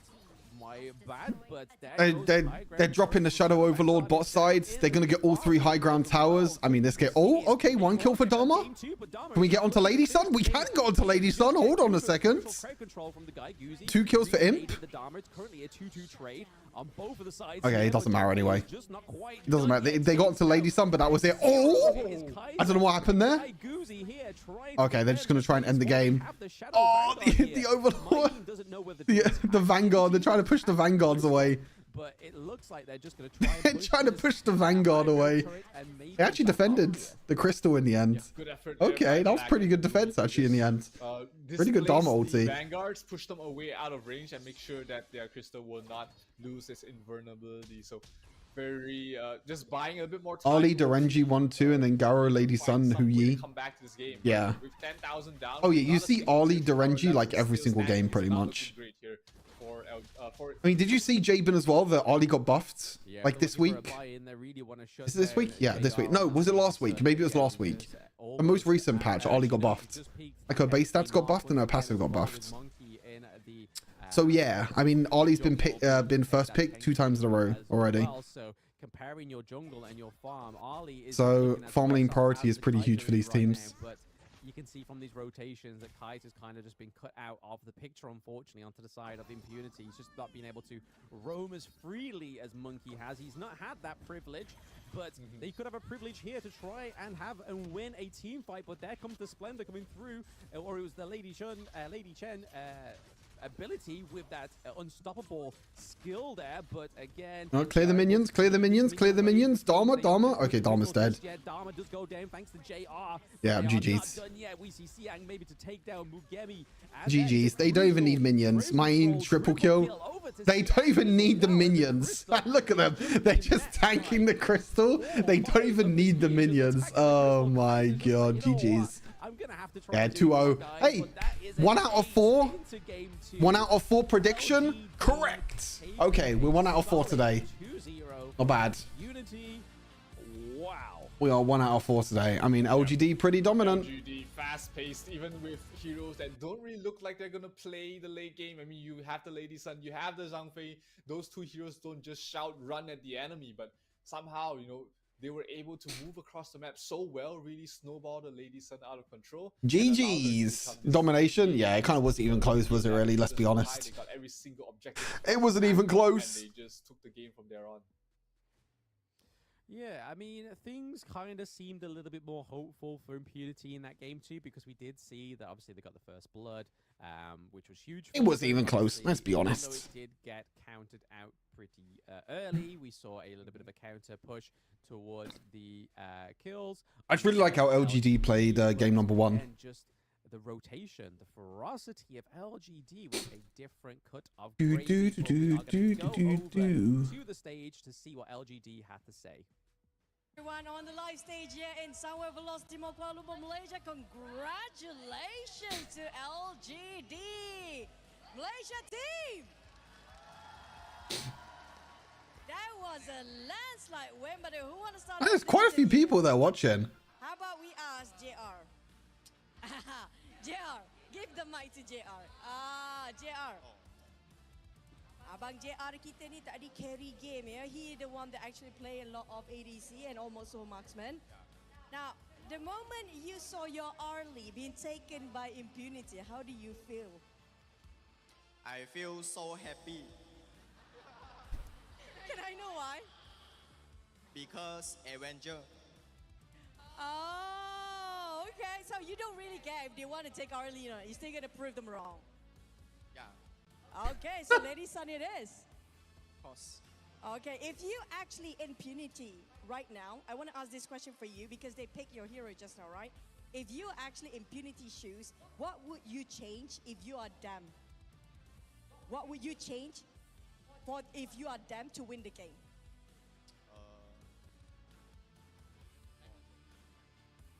如果你们是 Impunity 的话，你是在他们的战队的话，对吗？你会改变你的战略是什么？如果要赢的话。我会针对射手。 Okay, want to be more aggressive then? Maybe that's the case. 还有呢 I cannot tell what language is being spoken right now. I'm so confused. Okay. This host is kind of I clutch. guess. I think the host is also doing translation, plus hosting, plus everything else. Okay. No, What happened? No, she just spoke another language, Jay, but The don't first say thing just- it's English. You guys were not celebrating. Everybody when is like, yeah, you guys were like, especially you. Oh my god. Okay, whatever. You're not trolling. Why? 为什么？为什么你感觉到好像 See? 不开心呢？ She's like translating as well at the same time. 赢了过后，第一场的时候就感觉不开心，为什么呢？我们打得不够完美。你自己感觉不够完美是吗？ So basically, I asked, why is he so stressed? Kenapa stress bang? Game menang, member stress. Why you so stressed? So, but he said because he don't think that they perform well. Can you tell me why you don't think it's perform well? 为什么你感觉打到不完美嘛？就有点失误，不够快结束。 Oh, he's very perfectionist. So he think he's still not going to be enough. But in the case of Malaysian, it was incredible Mandarin, performance and still. English. But other than that, This host I wanna is ask a about genius. Oli Xiang. Yes, it's going to be the last. This host is a question for Oli genius. Xiang. You're the captain, right? You okay? Okay. Okay. You see like 3 main languages, Malay, English, and Mandarin. Speaking of performance. And then there's me only speaking English. 你们自己的表现，你感觉到已经是很完美了，还是你感觉到还是有很多东西要改的？还有很多进步的空间。 But why don't they have translators? 比如呢？ 中间 And you 有 can barely... Okay, Jabin. Alright, alright. 啊 Okay, I buddy. asked him what did he think actually need to be better because they are not really happy. So this isn't that win, but not happy. Okay, this is Malaysia team, guys. Welcome to Malaysia. What? So Wait, why- did they say they're not why- happy it about their looks like performance, in the huh? mid-game, There's still a lot that can be changed. But Huh? thank you so much and 恭喜啦, congratulations for your win. And Did this they is just gonna say be that us they're not- wrapping up from the stage, but it's gonna be tossing back to the casters. Did they just say that they're not happy with that win? Hello? They dominated. From that 0, the fact that they've just won and they're just kind of like, oh man, that was just bad performance for us, and we just sat there like, oh my god, these guys are just so aggressive. It's kind of just like, Okay. what hope do these other That's, teams um, have going against I guess that's an people that interesting are just take. so Hey, don't give away your clear, they're strategies. so perfectionate, That's the main and, thing. Don't give away your what could be strategies. Better than that, I mean, that was a good performance from for any means. They smashed it. Absolutely. Yeah, like from you outside just look at standpoint, game they 1 played and you're their like, best yeah, football, Pay's close to Pay's running close to around with a perfect 3-level lead, from 4-level performance, lead. but, you know, Nah, I played rubbish. Nah, it was a bad game. I could have played better. Just top 8, they're looking to win it all. They're seeing their small mistakes. They know what. I don't get it. Okay, that's a crazy mindset to have, but fair play. Ground team here playing in their home ground. They are a Malaysian team with a Chinese organization's backing, so they are really to take it all, and that's just very good to see. These young players not taking a win for granted. They're taking the lessons that they can take even from a game that looked so stompy like this. Yeah, I suppose it kind of bodes well for themselves, but maybe the other teams, it kind of just be like, most teams are going to be like, but what you want about? Like, honestly, we thought that would be our amazing game, and you guys are just kind of like, yeah, we won, but we can do better. And everyone else is probably just like, oh man, what have we got ourselves into? But that'll be for later in the competition. Wait, does Xiangfei normally build this item? Of this game, Isn't this like an AD bruiser item? Doesn't Xiangfei normally build like full tank? No, and JR But like Xiangfei built this item. I know they buffed his AD ratios recently. Only 3 kill. I can't remember. Don't remind me if I. At the moment, I can just see items and I see the picture of items. That's all I really see at the moment. But I know this is like an AD bruiser item. I thought Xiangfei just builds like full tank. Soul for this team, but Impunity, like I said in the wrap up of game 2, JR does full crit. What crit? Crit. You were saying 0, and it's good to see the LGD. But he only has 2 crit items though. This item isn't crit. I don't know about this item. I don't think this item's crit as well. Doesn't he only have 2 crit items? In this one, so for this to be a first lesson for It's a tank jungle item. Oh yeah, of course, because he took smite, so he just took a jungle item. Of course, yeah, you're right, yeah. I forgot he took smite. I forgot his Xiangfei smite. Later on down the line, I'm like, oh, maybe we should have played these guys earlier and been a lot more aggressive. I think yeah, jungle passes that. Yeah. Sorry, you're right. Yeah. What's the item that I think of? Oh, I'm thinking of this item. Come on. I wish my ranked team. I'm thinking of this item instead. Yeah, this is a jungle AD bruiser item. And then yeah, okay, cool. A hard lesson in game. A lot of late some normally do Axe of Torment and Master Sword. Oh yeah, they normally what? They normally build Wait, does anyone else have it? Probably not. I know which item you mean, but I don't think it's here. No, it's not here. I know which one you mean though. Look at the item progression from JR as well. That's just how far they were ahead. They were able to take anything anytime they want across the map, and Impunity just had no answer to it. Usually Meteor into IEPD. Yeah, I see Lady Sons go for that Meteor tier 2 item first. The early armor pen. But JR on the Lady Sun really showing that just the aggressive armor pen early for a tier 2 cheap item. Aggression, because that second tier turret takedown pre-7 minutes in both games really just showed dividends on their aggression in the whole of this series. Okay, but this support big did absolutely nothing, no, for Imp. No jungle objectives on the side of Impunity. What's the name again? Gooey Goozy. Guy Goozy, excuse me. They are fed, they are fat. Which PYC do Meteor into Triforce, basically. Tempest Dragon, because if they got to a Tempest Dragon, I think. Oh, now you got to try and do the crit version, the glass cannon version. After that game-winning interview, if they got to Tempest Dragon, they're probably like, nah, we're quitting. We're not good enough. But they didn't have to get to that point. They did smash out every 13 minutes win. I don't even know what the gold lead was. Oh, what was the gold lead? 10,000 gold in 13 minutes. Nearly 1,000 gold lead a minute, by the way. Almost, I would say almost 1,000 gold lead a minute. In crazy. Season 2 Invitational, which hey Eric, how's it going? Hello. Down their ticket to the Invitational, and they only have one. Oh yeah, the games are a lot faster paced in Honor of Kings. It's definitely a lot easier to snowball. Games in Honor of Kings are definitely a lot quicker than other mobile MOBAs. Three-team group in like there is no way that you get like 10 to 13 minute games on Wild Rift, for example. Like you'd never get that quick of a game. Wild Rift games minimum take 15 minutes, sometimes even longer than that, like between 15 and 20 minutes. It's a lot quicker in this game. Does Vitality play today? No, tomorrow. They're the second game tomorrow. Also, we are a lot behind schedule. Actually, no, we're not a lot behind schedule. The next game's supposed to start in 30 minutes. MVP, let me guess, ADC again? Oh, okay. Okay, this should have been the opposite way around. Like, not once again, sorry. It's why did he not get MVP last game for his pay performance?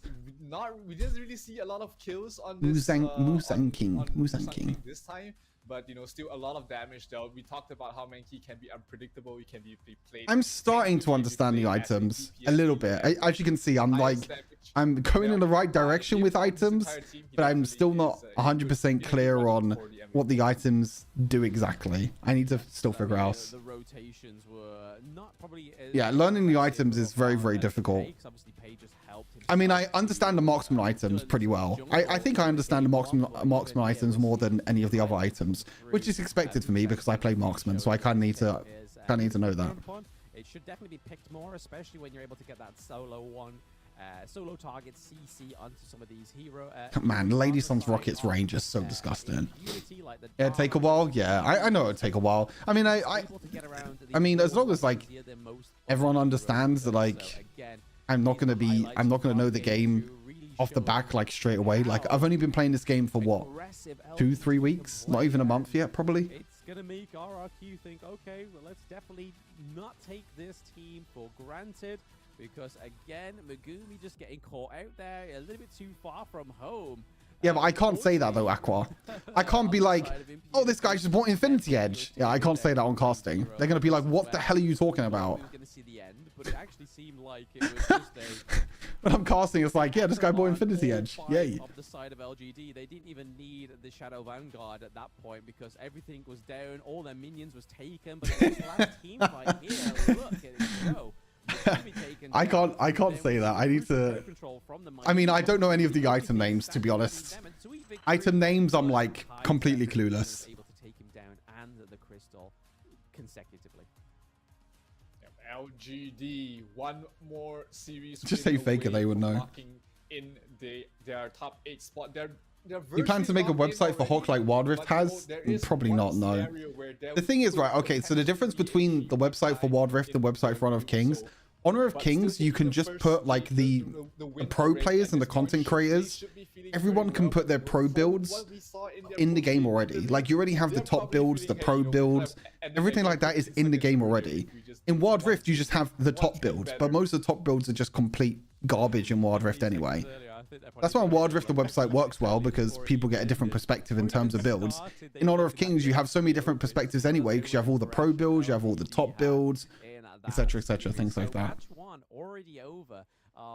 Make a cheat sheet. That's a good idea, actually. I should actually do that. I do need to do some prep for Honor of Kings. I don't know how I would do an item cheat sheet, though. I definitely need to do something like that. Strong footing in day 1 is just going to be a bit of a relief for you. How would people do item cheat sheets? Let's have a look and see, like... is literally tomorrow, so tomorrow we'll know that they are going to be the top 2 because they go against RRQ. But before that, we are. I'm looking at like League of Legends cheat sheets, for example. We'll be seeing All Gamers Global going against R8 Esports. So don't go. It's my Mina boys next. Zenon and Midjodge next. That's gonna be the next match, which is gonna be happening in another 30 minutes or so. That's gonna be the group 30. Don't tell me we're on a 30-minute break. Both of these teams really face up against each other. Of course, don't tell me we're on a 30-minute break. Relatively newer team. R8 Esports does have a couple. Don't tell me we're gonna break for 30 minutes, please. I know the game's supposed to start in like 25 minutes, but please, like just play ahead of the schedule. Don't tell me the whole schedule is just like waiting 30 minutes in the middle of games. How All Gamers Global is going to be facing up against a team with a little bit more experience than them. Yeah, I mean, All Gaming Global. Please, please. Just refer it to League's closest item. Play a game? Yeah, I mean, honestly, if we're waiting for 30 minutes, I'm playing a game. And they pretty much finished it with a lack of. I found this really cool cheat sheet of PC League, which I might copy. The actual qualifier itself.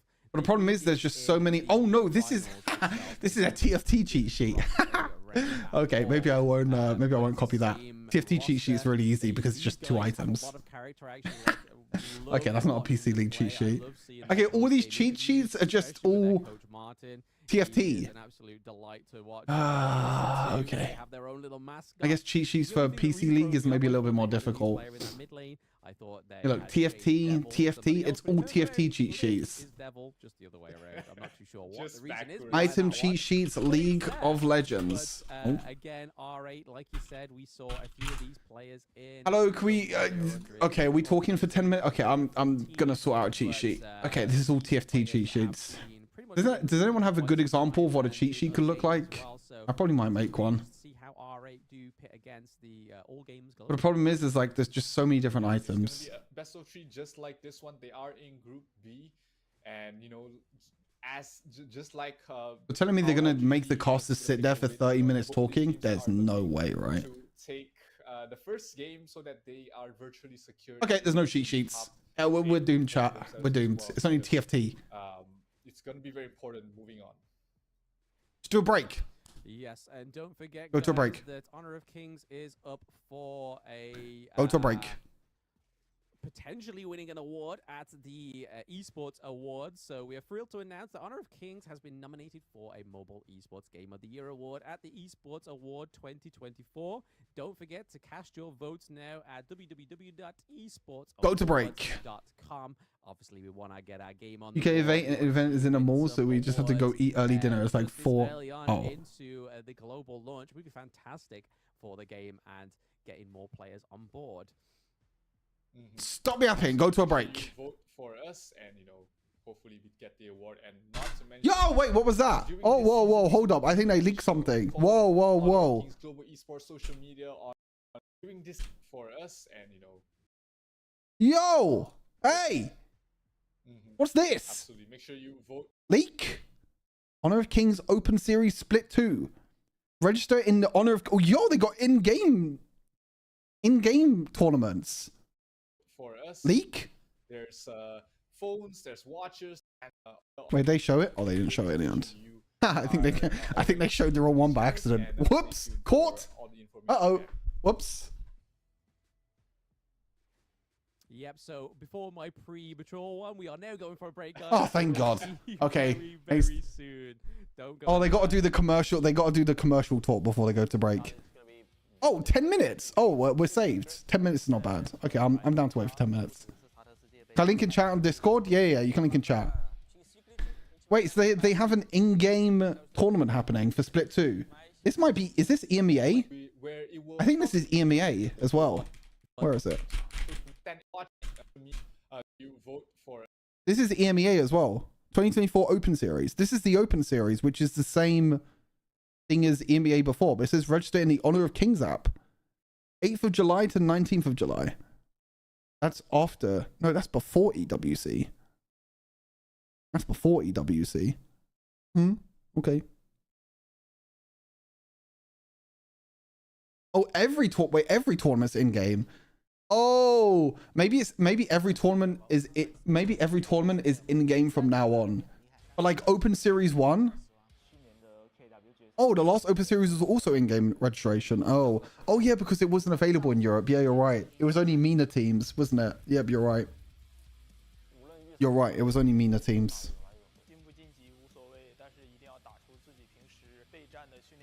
Yep, you're right. I'm wrong. I was thinking, I was like, EMEA Open Series 1 is like, how do EU players get to play? But they didn't actually get to play, did they? It was only MENA and a wild card, and that's it.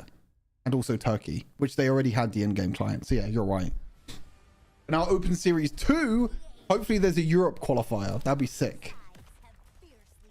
I get to cast Jabin again. Hello, Jabin. Are we competing? Are we gamers? Oh yeah, and Eastern EU. Yeah, also had a qualifier. Yeah, you're right. EU also had an open qualifier. Okay, since we're on a 10-minute break, hopefully the game starts soon. Hopefully. And what is this? Reddit? Oh, what is it? Tank item cheat sheet.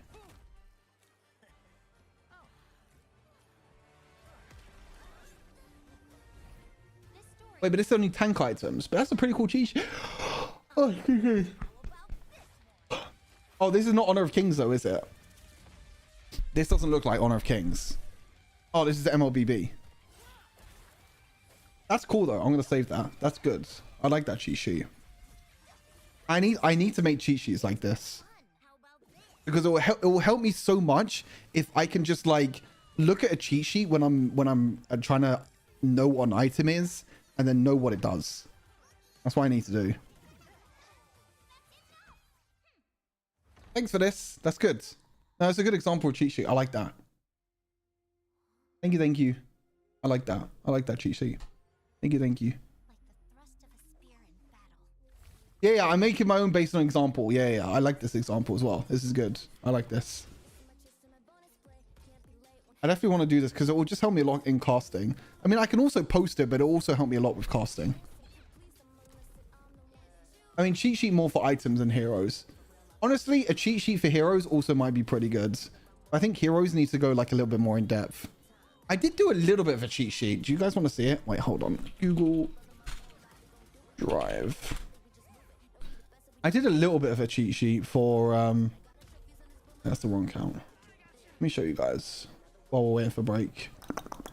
I did I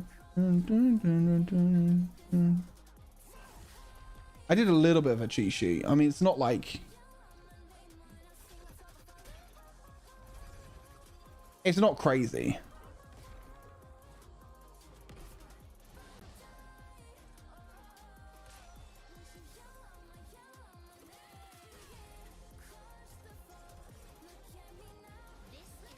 It's not crazy, but I did this. Wait, hold on. I need to do this. I did this. This was like a little cheat sheet that I did, but I need to improve on this. Wait, you can barely see it. I did this for a cheat sheet, right? I mean, this was like a very basic cheat sheet, which was like, it was my first time casting, and I was like, I need to know some of the heroes like Dolia, Dachao, like knowing some of the abilities, knowing about Zhongfei with double smite, things like that. Knowing about like Pei with like range and melee form, knowing what he does. Know about Maine and Byron or whatever. And then I just kind of did like a general overview of the game and what happens. I did this, but I need to improve this. That's like a little cheat sheet I did for heroes.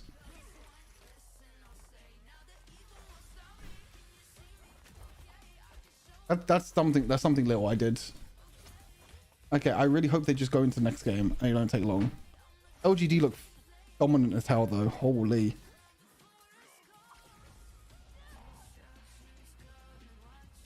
LGD looked dominant as hell.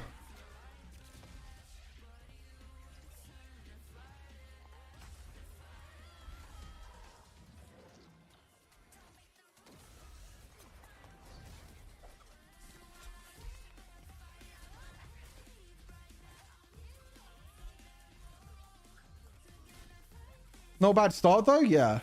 I think it's a pretty good start. I mean, I have a general understanding of the heroes. There are some heroes which are new, or like they don't get played too much in competitive, like that new hero that I had no idea what they do.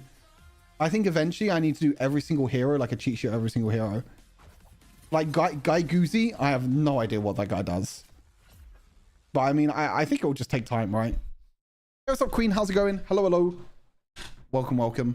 Hope you're doing well.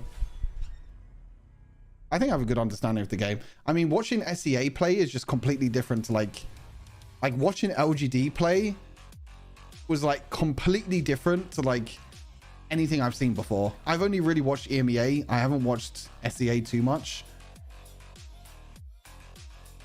But the way they play, like they move the ADCs to mids. They don't really prioritize tyrants that much. Like that whole wave clear that they did in terms of like Pei moving up the top side was just so damn clean. Absolutely crazy. Oh, is this a Hello Kitty collab? Wait, doesn't Ollie have a Hello Kitty skin? I kind of want that, to be fair. Chat, who's getting a Hello Kitty collab? I kind of want the Ollie Hello Kitty skin.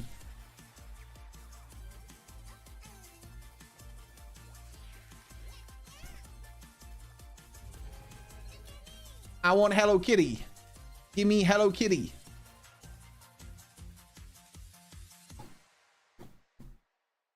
Give me that Hello Kitty. Zhao Zhao 2, I think that's the free one. Oh, Zhao Zhao gets a free one? Yeah, you get a lot of free stuff in this game compared to other mobile MOBAs. I mean, the events are like I open Honor of Kings, right? And my brain is just filled with events. Like, I'm gonna open it now, right? Like, there is just event on top of event on top of event. It's like I click on events and there's 1, 2, 3, 4, 5, 6 for collab. 1, 2, 3, 4, 5, 6, 7, 8 of these. And it's just mental.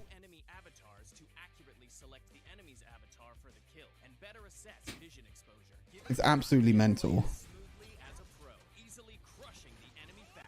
Learn from the pro. Learn more from Honor of Kings Global Esports.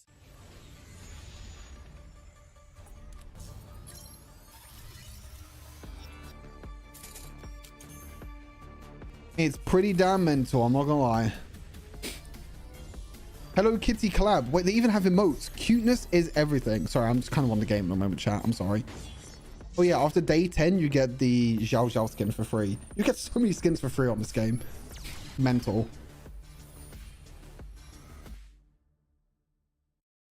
You get so many free skins. Find your one true hero. I don't know what that is.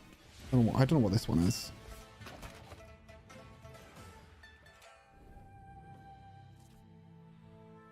Watch tryout hero videos.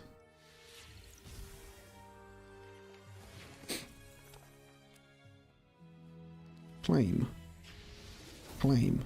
Also, I feel like there's a lot of like MVP protections. Also like other sort of protections as well.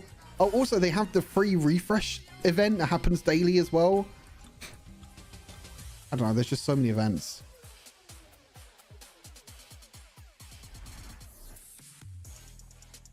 I get overwhelmed by all of these events. Honestly, like completely overwhelmed. Total purchases. Oh, you can purchase Heartfelt Deluxe Pack. What is that? Oh, Honor Pass coins. Oh. Hello Kitty Treasure. Even one at random. Oh. Each skin special offers. Wait, how much is the Ollie skin? Oh, I might actually get the Ollie skin. Wait, do I have enough tokens? I actually don't know. I don't think I have enough tokens for the Ollie skin. I kind of want the Ollie skin. Hey, Hello Kitty collaboration. I'm all for it. I'm all for it. I am all for it. Quick matches are here, daily shares. There's so many events. Back, everybody, to welcome back. We're back. Invitational of Honor of Kings. I am Blam, and with me is Zero, and we are going to be getting into. Yeah, so there was a new patch that was. We've just seen match 1. When was this patch? The 27th of June. So it was this week. But I don't know if they're playing on this patch this week. I refreshed the skin. How can you refresh a skin?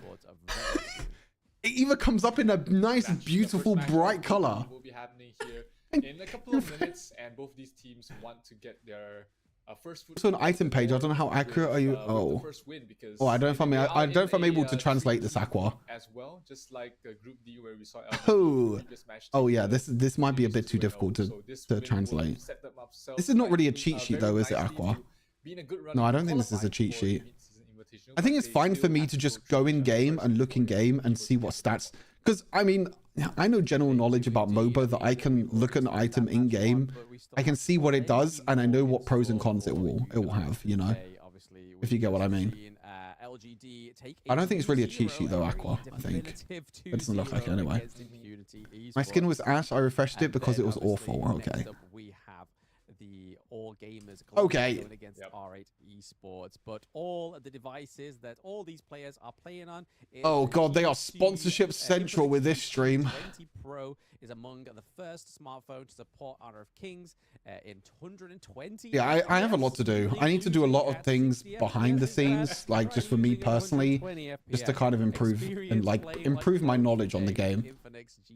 I feel like I know quite a lot about the game considering that I haven't played it for that long, but I still want to know more. Global going against R8 Esports. I still want to know more. How long we got? 10. I think we still got 10 minutes until the game starts. Team Secret, sorry, and then VKS. I still got a. At the end. Okay, BRB chat. I'm gonna go to the toilet. Enjoy watching Blam's beautiful face. Oh, next game starts in 1 minute. Shit, I need to go to the toilet in 1 minute. BRB. Partnership at the EWC World Cup for this season of Honor of Kings. This collaboration brings the teams one step closer to the most anticipated esports event of the year. The top 8 teams for the Invitational will qualify to EWC in July. Yep, all of these teams are looking to get a ticket to that huge tournament, and here we have all gamers global looking to secure that spot here as well. Snow, Miosotis, Devil, Zeiss, and Xinglin representing the Hong Kong region. Yes, I mean, we saw Snow in the little montage, which was really funny. He was like, we're a new team, but you better watch out.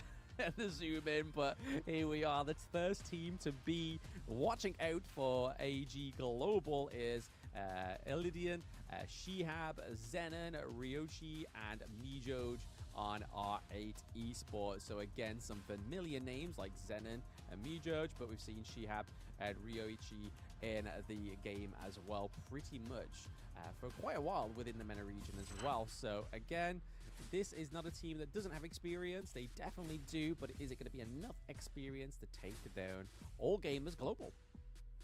Yeah, the clash of play styles definitely do come into play here. The MENA region does have a very different sort of play style in terms of their hero picks and strategies, but they do have a coach to help them adjust to these different play styles, and that's going to help them out in the long run.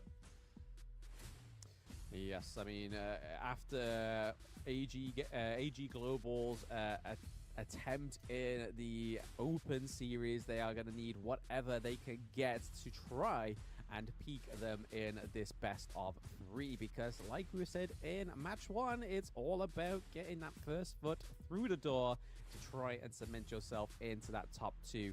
Obviously, this is Group B, so again, this is just a group that is filled of 3 teams once again. So once you've lost to one of them, you've got to try and win that second game, because if you don't, then the knockout stage just isn't for you. Back. Did I miss? Oh, I missed them walking out. Let's see. But did they even walk out? I don't know. Did they walk out? Midjodge, Pog? I know, Midjodge and Zenon. Look at the boys. Let's go through it, shall we, Zero? Absolutely. A lane first pick. Ali ban, Hino ban, Olia ban, the Zhao ban. It's going to be interesting to see what the openings are. We see the Heino and the Arlie banned out there by R8. AG will ban out 2 supports. No Zhongfei picked, which is super interesting. You do double support ban. Zhongfei doesn't get first picked. Radio silence for at least 5 seconds there. That's just Sunbin support. They don't even go for Zhongfei. They go Sunbin so support. We go a second attempt done in the Season 2 Invitational already. I feel like the teams are potentially trolling us from just so we can get PTSD from Season 1. Let's see what happens anyway. I mean, it's AG Global with this one, so it'd be very interesting to see how they do perform on that. Lady Sun, okay. We saw it in Game 1 of Match 1, and it wasn't played fast enough. Oh, no walkout? Okay. I didn't miss the walkout. Good. LGD was able to play around that pick a lot faster than it seemed Impunity ever thought they could. But man, they are instant on the bans, by the way. Look at this. This is like a live feed of the pick and ban phase. You see that? Something was banned, and it went straight onto the graphic. That's very rare for that to happen. Very, very rare for that to happen. Wow, Derenji and Huyi banned as well. Lady Sun's already picked. Ollie's banned. And then over to the side of R8. What's the ADC now you play for R8? There is a lot banned out. A lot banned out. So with the Kaiser not being banned, we could potentially see a Kaiser pick in the jungle for R8. Yeah, they definitely need someone to go towards. Oh, Mosey. Oh, no, not this hero. Blam, don't say it. Don't say it, Blam. I know Blam knows my hatred for Mosey. Oh, it's AGHK playing Mosey as well. Oh, good God. Blam's going to mention it. I know it. I know Blam's going to mention it. Blam's going to mention my hatred for Mosey. Watch. Ready? Banning out the Ming and the Zhongfei. Oh, Concert U. Again, I'm not hey, we were talking about her. She's actually going with this one. Ah, man, the tier list goes down quite a bit, though. Seen him in the support pick as well. He could be Lady Shen mid. Jungle. He could be mid. No, I mean, Motzi could be. There's mid, Mosey support. He is definitely going to be in the support lane. That definitely fleshes out that last pick there. The Lady Chen going in the mid lane, and then Motzi as the support. I need to run ads. I'm only going to run 2 minutes this time. Hopefully it's enough. Go back. I need to run ads. I was hoping. I think 2 minutes is fine. I think 3 minutes is too long. We got the Lady Chen. We can be happy with that. A hero we did not see much in Season 1 Invitational. I think 2 minutes might be enough. As I alluded to on the side of R8 Esports, they did lock Hopefully. in Kaiser towards the end of that one. So maybe they're cooking. Maybe they got something going on here, especially with the Sunbin and Kaiser synergy. Yeah, that was a good call from you, and looks like R8 definitely does agree with you. We do see both the coaches. Come on, the boys. Come on, Midjodge and Zenon. I mean, even though I think AGHK are going to completely stomp them, but You don't usually see coaches Come on, the boys. younger than most of your I'm supporting my players, boys, Zen and Midjodge. Let's go. Yeah, that is definitely. Even though I think they're going to get stomped, but you know, happens, right? Again, knowledge has no number on age. This guy clearly knows what he's talking about, or else he wouldn't have got the position that he has right now for the side of R8. So again, What was the first match score? I was sleeping. Oh, 2-0 LGD. It wasn't even close, Clue. Like, it wasn't even close. Hello, Dark. How's it going? Welcome, welcome. Kimmy, thank you for the follow. Appreciate it. It wasn't even close, Clue. They do some really cool strategies, though, Clue. Like, I don't know if you've seen it before, like the SEA strats that they do, but it's pretty mental. I mean, this is just going to be a normal EMEA meta match. So nothing crazy is going to happen here, but they did some like crazy strategies, which I just haven't seen before. As well, so again, there's a lot of utility in Xinling's pick there. So here we go, game 1, match 2 of the day between All Gamers Global versus R8 Esports. Wait, are they called All Gamers Global now? They're not actually called All Gamers Hong Kong. Do you actually have to call them All Gamers Global now? I don't know. It's a bit weird. Hey Ahmed, how's it going? Hello, hello. Malaysia's the strongest SEA region. Yeah, a lot of people have been saying that. A lot of people have been saying how strong SEA is. Oof, that's a quick pick off there by Zeiss. Huge first blood. First blood just as we got to that minute mark for Zeiss, but here we are as we're speaking about Motsu and the draft. He is most common skill combo is his first basic attack, and then second, because with his passive he can push back, and then obviously flash during his ultimates to stun the unsuspected enemies. So again, you may engage one way, but then you may flash and then use his ultimate to lock down one of the more slippier heroes. Wait, I missed first blood. Wait, I missed first blood. For you guys Oops. that may not have played him at home. I love Mozu playing the support. Oh, we like Mosey stuns. Yay. Stun bot. Most interesting game today is probably Boom VKS. Oh, yeah, I think so. I said today is like the first and last game. So like that first game, which I thought was going to be a lot closer between LGD and Imp. But then I think this second game and the third game are just going to be stomps, and the fourth game is going to actually be interesting. I think AGHK just stomp away R8. The next game is Osiris against someone else. The Latam team. Because you died 1v1 to Lady Sun. Oh, I didn't see that. Whoops. Yeah, a lot of people say that, Clue. I mean, I'm not surprised as well. I was watching the last game, and I'm kind of not surprised. Dive in onto those enemy, those big jungle objectives to steal them as well. So again, Zhongfei with Smite is not a bad call. Do not flame your teammate in your solo rank queue. If he does that, he has got 10 brain if he does. So again, we're already seeing that there is a gold lead on the side of AG Global right now. Lady Chen up into the clash lane, helping the Mai, and there's that Death on Sunset to make him untargetable, to get him out of Lady Chen's ultimate, which was probably a great utility. You don't want to give over any more gold to the side of AG Global. So again, I think that's probably a good call for the side of R8. Yeah, but our AG Global is really playing this done to the best way possible. I mean, playing it aggressive, invading your enemy's jungle, moving around with the supports. This is how... Isn't AG also really good? Well, I mean, they dominated the EMEA scene. Like, it wasn't even close. Like, EMEA finals, they dominated. I'm really curious how AGHK do against, like, SEA, for example. Like, this game, they'll win. Like, this series, they'll win. Because they were playing against MENA teams before, and they were just dominating every single MENA team. So this is like a must-win for AGHK. Like I said, the question is when AGHK play these more tougher teams like SEA teams. Also, I should probably lower the game volume, lower the stream volume. Sorry, I think the stream volume is a bit too loud. Yeah, I think that's where the big question comes in for AGHK. That would be a good confidence boost for them in this game 1 of match 2 of the day.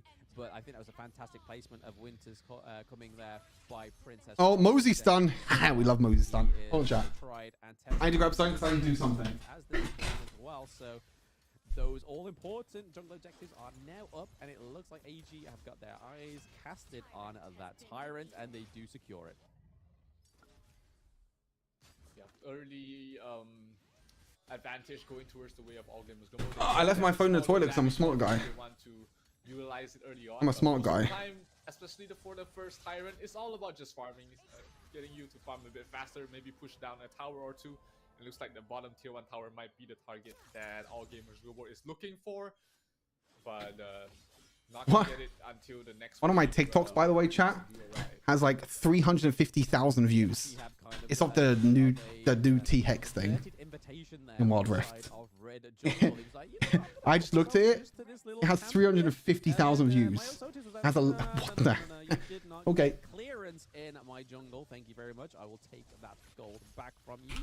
They do, on the side of AG Global, are able to pick up that farm lane turret in the bot lane there. And we're looking like Zaze is looking for that JR playstyle, hoping to try and get that second tier turret. The Death on Sunset comes through to stop that minion wave as well. They do pick up the red buff, however, from R8. So first Overlord does go to Shihab, so a 50-50 split for the jungle objectives.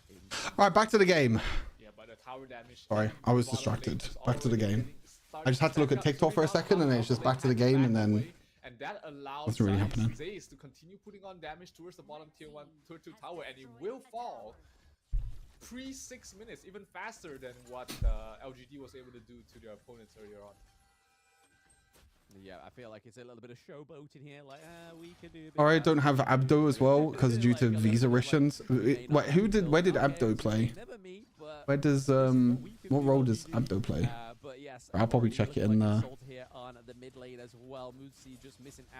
Oh, it doesn't even say. It doesn't even say because it has a normal Oscar. Top? Oh, okay, fair enough. In the mid lane, but we are seeing a lot of skills being dropped down here. The winter is coming, it's not catching out. Okay, Alright, not doing too bad. It's still behind in gold, but not as much as what I thought it would be, to be honest with you.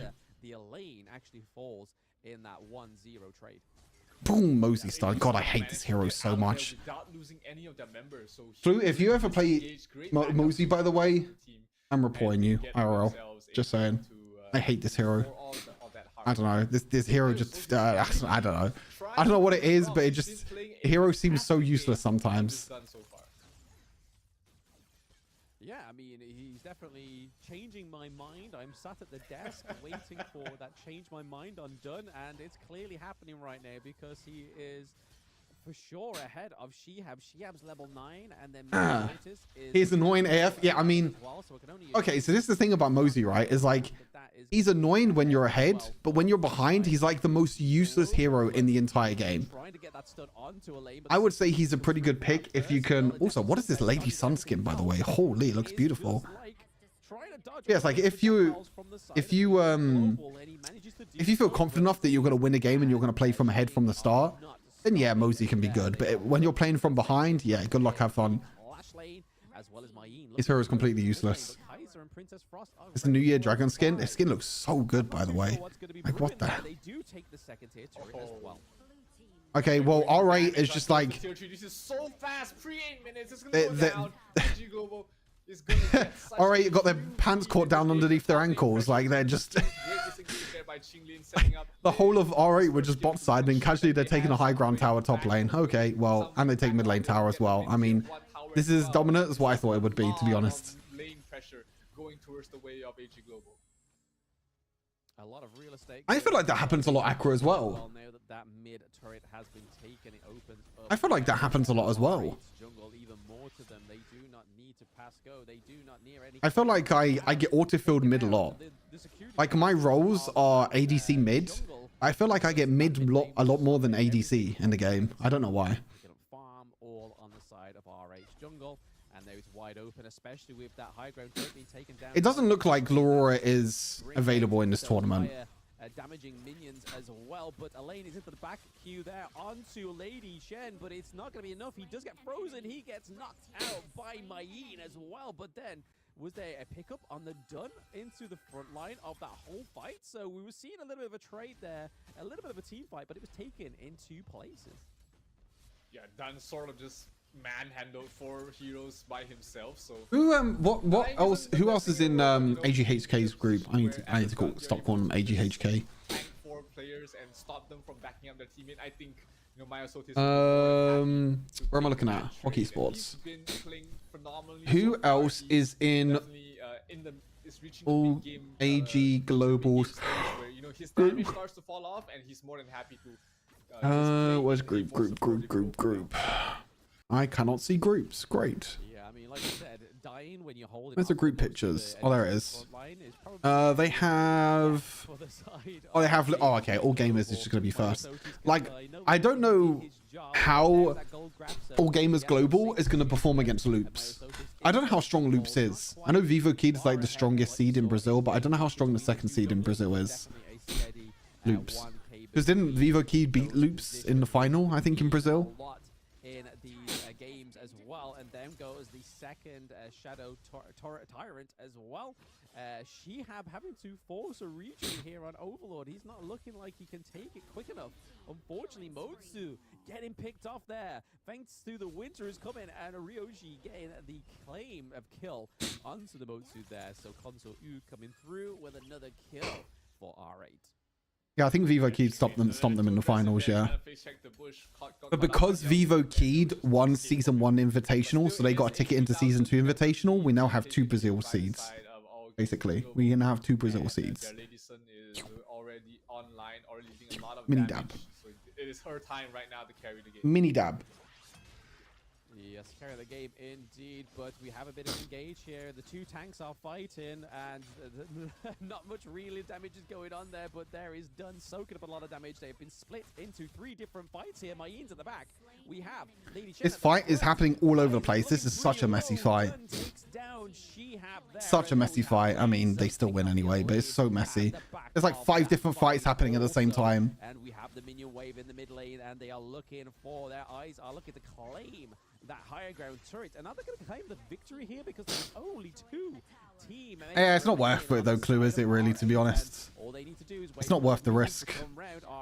It's going to end in 11 minutes. I mean, it's not close. As expected, this series is not even close.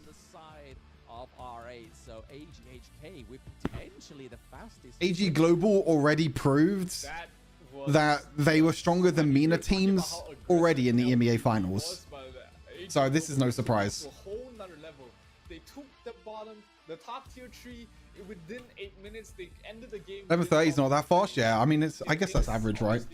What would you say is like an average game time? 3 games Clue. happened in the group stage so far, but so far that has been the fastest game ever to be played in the Honor of Kings Invitational Season 2. And if Season 1 was anything to go by, we saw a lot of showboating with trying to close those games as quick as possible between teams like Foot Esports, VKS, Alpha 7. It was all a little bit of like, hold my beer. I'm going to try and play this game a lot faster than you did. And it was quite fun to see. But yeah, AG Global taking that fast game there. R8. To be honest, I feel like performed a lot better than I expected going in against the Open Series champions there, because they were a ferocious team, a force to be reckoned with in the whole of the Open Series. So for seeing R8, who always seems to come like second place in the MENA region, especially towards Team Falcon, for them to go so neck to neck like that, yes, they didn't really get much of a macro gameplay going on or take many turrets, but they still definitely seemed like the team fights was a little bit even, but it was just unfortunate that Dunn was just able to soak up all that damage. I think that's thanks to his shield. Yeah, I mean, we don't say that often, but I think that Dunn might be the MVP of this game. I mean, his early game aggression invading the jungle was taking everything away from the Kaiser, definitely slowed down his game and, you know, just made him a non-factor in this entire game. So, you know, let's see if it might be the first time in history we see a Dunn MVP here in the Season 2 Invitational. But, you know, he's definitely had a great game in this first game. Yeah, there'll be a lot of people praying for our downfall if it is the MVP of game number 1 in match 2 of day 1. But yeah, just looking at these post stats, obviously Zayz and Mayin taking a lot of the gold this time around. AG Global weren't able to peep that 10k gold. There's a normal Lady Sun build. Oh yeah, that's it. So they go for the bruiser item. Yeah. They go for the bruiser items. This is the one that I was trying to talk about last time, this item. You go bruiser into... I don't know what this item does. Is this the one that gives you movement speed after you use an ability? I think, if I remember. By 2, 3, 4, Which one's the one that has movement speed when you use an ability? Is this, right? I think it is. Oh, that's Triforce? Then what's this? You know, I like Black Cleaver. Fight in the late game is all you need to really end the game, and you know, it's great to see All Gamers Global was able to spot out their win and was able to. Oh, let me go on to the game. I know there's one that Lady Sun uses that has a longer than it should be, and prep. Where are we? Lady Sun. Definitely did his job there. 65. Yeah, cost and skill increases movement speed by 12 seconds. 12% for 2 seconds. Yeah, that's the one. That's the one.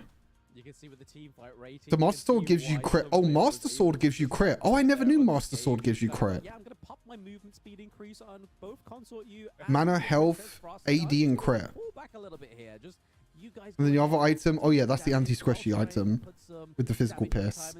Oh yeah, that's the one where you build the meteor first. I see a lot of people rushing meteor. They rush meteor and then they go into either Axe of Torment or they go into Starbreaker. Just recuperate and see you when you spawn, it seems there, because all three of those physical damage, cooldown reduction, max health, increases physical piercing. Skills inflicted 10% slow on the first enemy hero hit. Oh, does that work with Lady Sun's auto attack on her first ability? I guess so. Interesting. Okay. Actually, just high flat pen. I think everyone does meteor on every build. Yeah. You can hold it or do Starbreaker later, or just do Axe. Yeah, I've seen some people hold it. I've seen like some of the pro builds that people use. Some people just hold it and they build straight into the Axe. I didn't realize that gave crit though. Can just see how dominant All Gamers Global was. Oh, the Master Sword. One of the overlords, but they did like sometimes they just go. Yeah, no, there. Let's see what. Meteor into Master Sword. The MVP. Oh, thank goodness it wasn't the done. It was Zaze. Zaze with the macro plays, taking that second tier turret. The sweat has just evaporated from my noggin because I was just hoping that wasn't going to be a done. So how much crit do you get then with this build? 20, 40? Zaze getting that 3-0. 20, 40, 65? Damage dealt by 43k. Do you get like 65 crit, 65% crit? I was like in general that like some builds don't go like full crit, for example.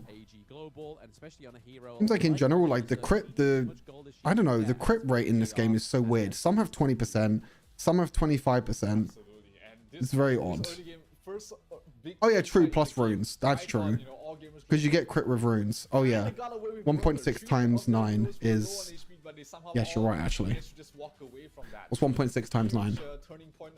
1.6 times 9. Extra 14. Oh, plus that is 15. Oh, okay, so that's 15% crit. Okay. So it's another 15% crit on top of that from runes. So you have 15% from runes. 20, 35, 55, 75, 80. Okay, you have 80% crit. You have 80% crit with runes plus the builds, but then you also build 2 items that are not crit. But that's what I mean, like, it feels like in this game, not a lot of people go to 100% crit. Wait, you can't go to 100% crit. I'm pretty sure you can. Using his ultimate to try and lock down those more heavily damaging heroes going into those team fights, which was... Oh, I have the chat box message, but it's not coming up. So well played to AG for that great draft. I'm not too sure what they can do there, but here is the creation party, guys. So if you've not heard about this yet, you can apply to become a Honor of Kings creator and post about season 2 for a chance to get rewards. Search HOK Studio to link your account and find out more information. Absolutely, make sure you do this. I've already done it. You know, there are rewards for supporters as well as the creators. So do either one. It is just things that are given to you for a little bit of your effort, and of course, all this support will enable us to give you a better show here in the season 2 Invitational. Yeah, I mean, there's a lot of things on there, like obviously like win rates. I don't know how it works with it in terms of 100% crit. Guides, there's pretty much. Hey Steven, how's it going? Hello, Help you improve your solo queue. Welcome. No friends, Bob like me, or your 5Q, 3-man duo queue, you can improve all together. But yeah, plenty of resources from that little studio from the side of Honor of Kings. Thank you, Mr. and Mrs. Deaths, much appreciated. But yeah, once again, I'm not too sure if there was anything I could really fault of All Gamers Global in that game 1, because I mean, they didn't really give many clean first they were able game. to pick up a few kills. Okay, this is kind of taking forever. Hello, can we go into game 2, please? As they were meant to, rather than just trying to have team fights and just put any unnecessary team fights that they needed to. Yep, absolutely. Their aggression was calculated. They weren't diving towers when they weren't ready.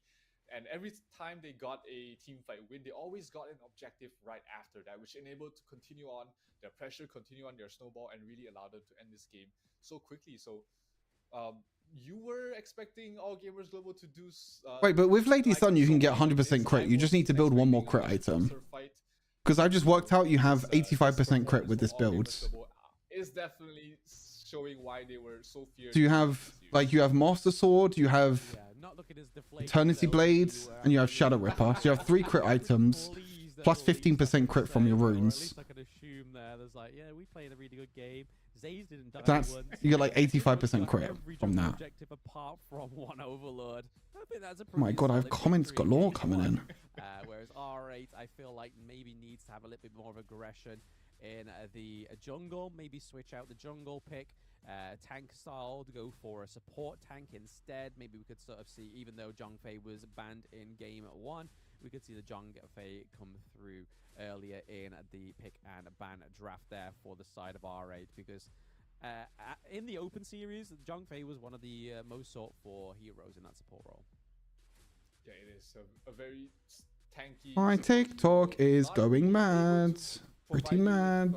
CCs earlier on, but the strength of I think that's like one of my first TikToks that's actually popped off. While also being a meat shield, being a body for your teammates to play off of is something that, you know... Damn, that got a lot more than like anything that I've had before. Holy moly. The Kaiser, who didn't have a good jungle. He didn't have a good start to the game, so he didn't have the items needed to really be the front line that they needed. So having a support that can fill in... Yeah, I'm sure if you build one more crit item, it's fine. You probably get 100% crit. Off your jungle player's shoulders. Yeah, I mean... Ain't off meta, Juju... Milady Roma. What the hell is Milady? What? Milady is a Roma? She's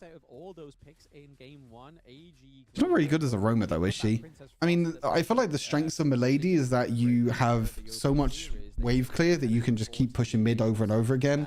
And also your Milady's damage to towers is so disgusting as well. So disgusting. Oh yeah, China's really good in Honor of Kings. I mean, China's just good with mobile MOBAs just in general. Lady Chen, and was able to do just as effective, to be honest. They're good at just in general, right? Like they're just so good. So again, I think it was just a brilliant performance and a great draft. I think Milady is much better as a mid laner.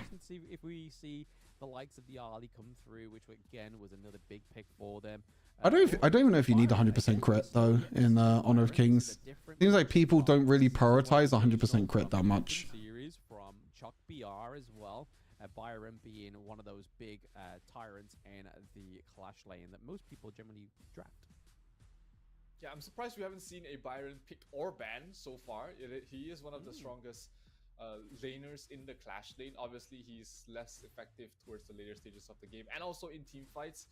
But that's a trade-off to have, you know, such a strong lane bully. And, you know, against heroes like the Mayin, against a lane, I would expect, you know, you want to early wave clearing rotation for invades and faster farm. Yeah, see that when I think of Lady Sun, that's what I'm not Lady Sun. When I think of Milady, that's what I think of. Not in terms of like a supportive hero. Because you know that your Clash laner is able to do anything he wants just because of how strong he is in the lane. Let's go! Picks and bans, game number 2. And here we are for one of our favorite parts. So R8 decided to stay on the blue side. They banned Lady Zhen this time instead. Find out what they are planning in these. Was that Ali first pick? Again, it's looking a little bit tried and tested. Man, Ali is going to be so highly contested. Dolia and the Chow being banned first time. Who would have thought? No, so Zhang Fei wasn't picked or banned last game, More of a mid-lane orientated which is super backbase. interesting. And the Lady Chen. They do not Wait, want why to does AG Global's team look different? Princess of the Frost, which is going to go over to the side of AG Global this time, and they I feel like AG Global's team looks completely different. It's as if you know what we're talking about, Zero. Oh, Byron and Mai. Hey, we get to see Mai in my game. AGHK, yeah, they don't have Devil. That's great for R8. Wait, is Devil livid? Have to really put focus. Or lived? Oh, it is. Oh, oh, it is Devil mid. It is Devil mid. Zeiss, Kingling, Myositis. No, oh, it is the same team. It is the same team. That should be their game plan in this game. After seeing the Byron, that is the same team. I think Devil just name plate changed to lived because it's Devil backwards. A weird guy. So Devil is a one-trick Princess Frost, by the way. Like one-trick Princess Frost. Like in the EMEA finals, he just played Princess Frost every single game.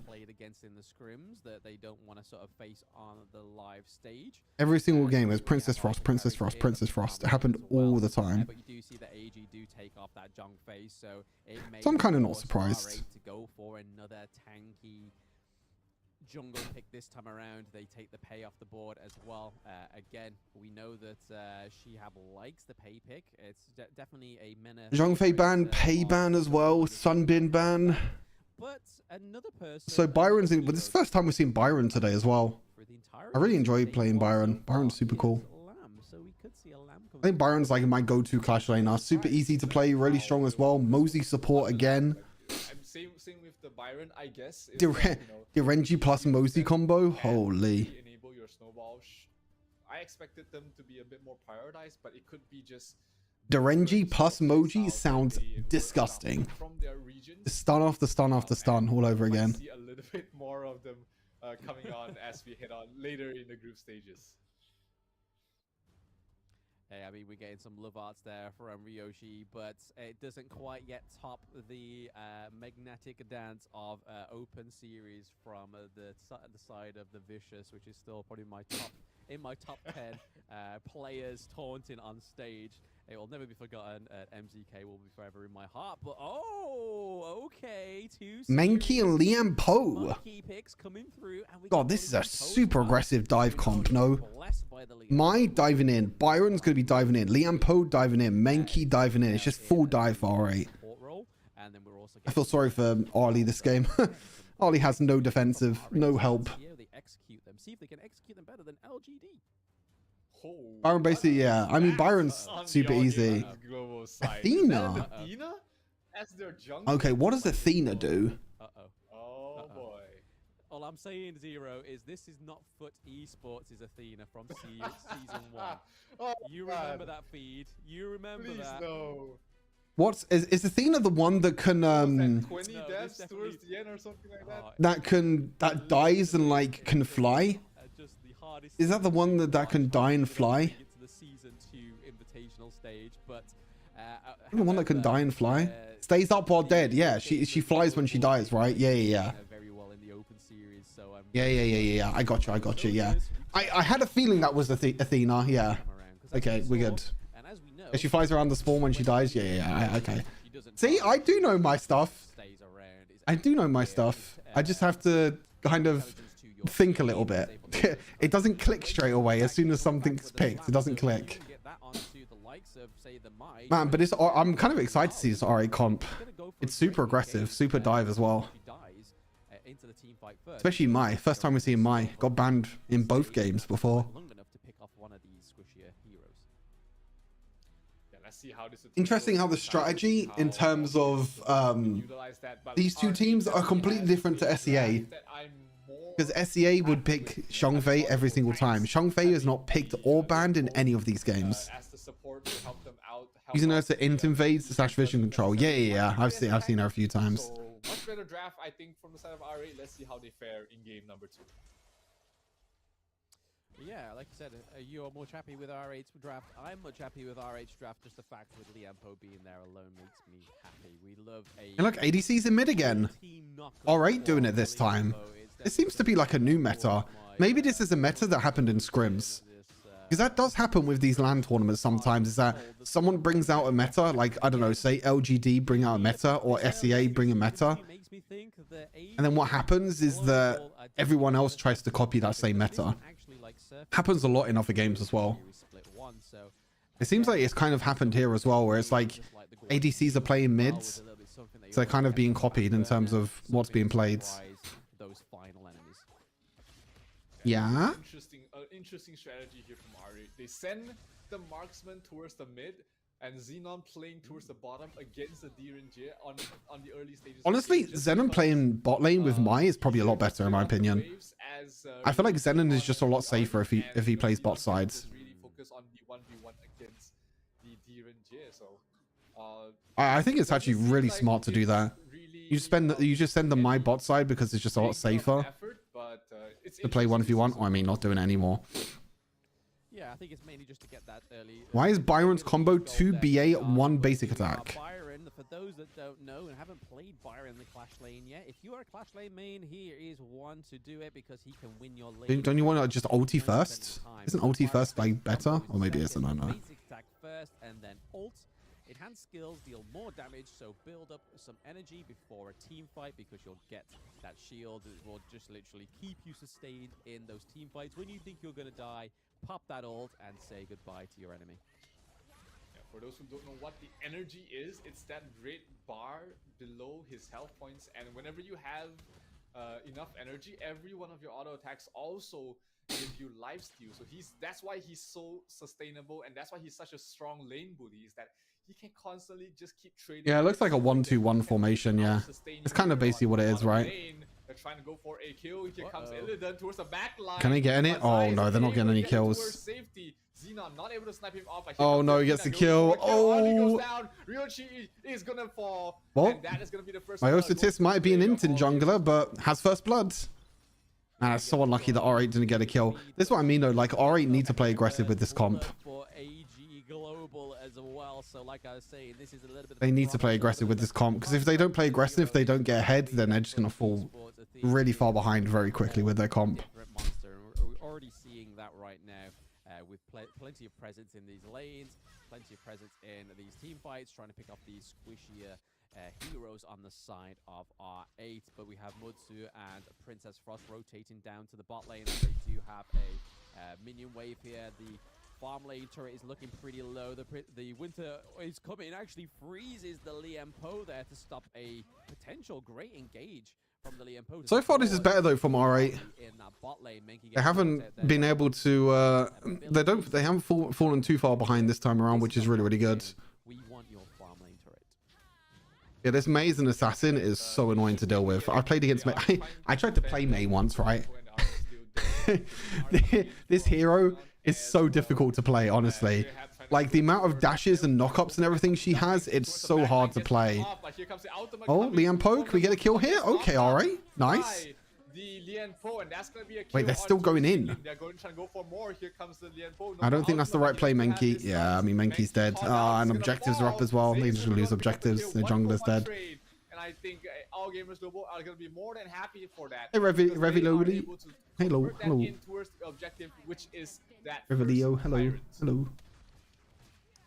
Yeah, if there's a place you don't. Yeah, today we're co-streaming the Honor of Kings Invitational Season 2. I mean, it's one of the biggest tournaments right now for Honor of Kings, which is pretty big. That tyrant wide open, and you've now given that tyrant buff over to the likes of the DRNG. You've got it on the Mayeen, you've got it on Princess Frost as well. So huge damage going to come through now. I mean, more damage than would normally be at this point in the game. But now we have a massive aggression. We have that chain lightning, be able to wipe out these minion waves a lot faster, just opening up this farm lane. Liam Poe, are you okay? What is it? Oh, Mei! Oh! Zenon popping off. Okay. You see what I mean by Mei? It's like you feel like nothing's gonna happen, and Mei just jumps out of nowhere and just kills everyone. On the side of R8, bringing it to a 2-2 trade. Overall, Osiris, you okay? So far, Athena looking a little bit sticky there. Plenty You of okay, buddy? plenty of Oh, really good stun by and Princess she Frost. is Really looking good. to be taken Doesn't make a there as difference well. though. There it is. We see that Mai Shiranui get in, knock her up, but then Byron comes through with the last hit onto Myosotis in that mid lane. The ultimate is so weird. Look, you just get full vision of the entire team. I mean, she's going to spawn back again though soon. Yeah, she needs to run away. So she's going to spawn back again soon. It's a very interesting hero. Very interesting. My first May game, I tried to auto minions. I ended up falling away on the enemy tower. This is definitely no, it's Timmy and Tencent. They've definitely cutting onto something here. Timmy and Tencent. So far, let's just hope that they keep riding this wave because they're only slightly ahead of the gold. I mean, this is the first time that we've seen the team ahead of gold. It may be faint, it may just be a flat line of gold difference, but it's still a gold difference. Oh, I need to do R8 looking to try and go for the overlord. Hold on, I need to do a ping comment. Renji and Mutsu are here. They are able to close the overlord as well, so that is a 50-50 split once again in the early phase of the jungle objectives that they're able to maintain. And going into game 2, huge knock up there from the Liempo, but nobody to follow up. Liempo was just a little bit too overextended. Mijoj was just a little bit too early with that phenomenal knock up there from the Liempo. I just read about peak. Wait, what peak tournament, Jabin? Which one? The side of R8, we see that CC Beauty come through on the side of Athena. Oh, peak is like the legendary queue, right? Is that what peak is? There just to try and get out. They do. Yeah. Farm lane first tier turret on the side of AG Global. Yeah, man, evening out the kills as well. Game is still... I didn't realize there was a tournament. They do tournaments around that though. That's kind of cool. It's reaching the mid game point where... What rank do you have to be able to play these marksmen. Ryoichi had a great start, so to be able to play peak queue? So it's gonna be Is it master and above, I'm assuming? Master, okay. Yeah. She's taking a lot of damage. She's in trouble. Has to How does...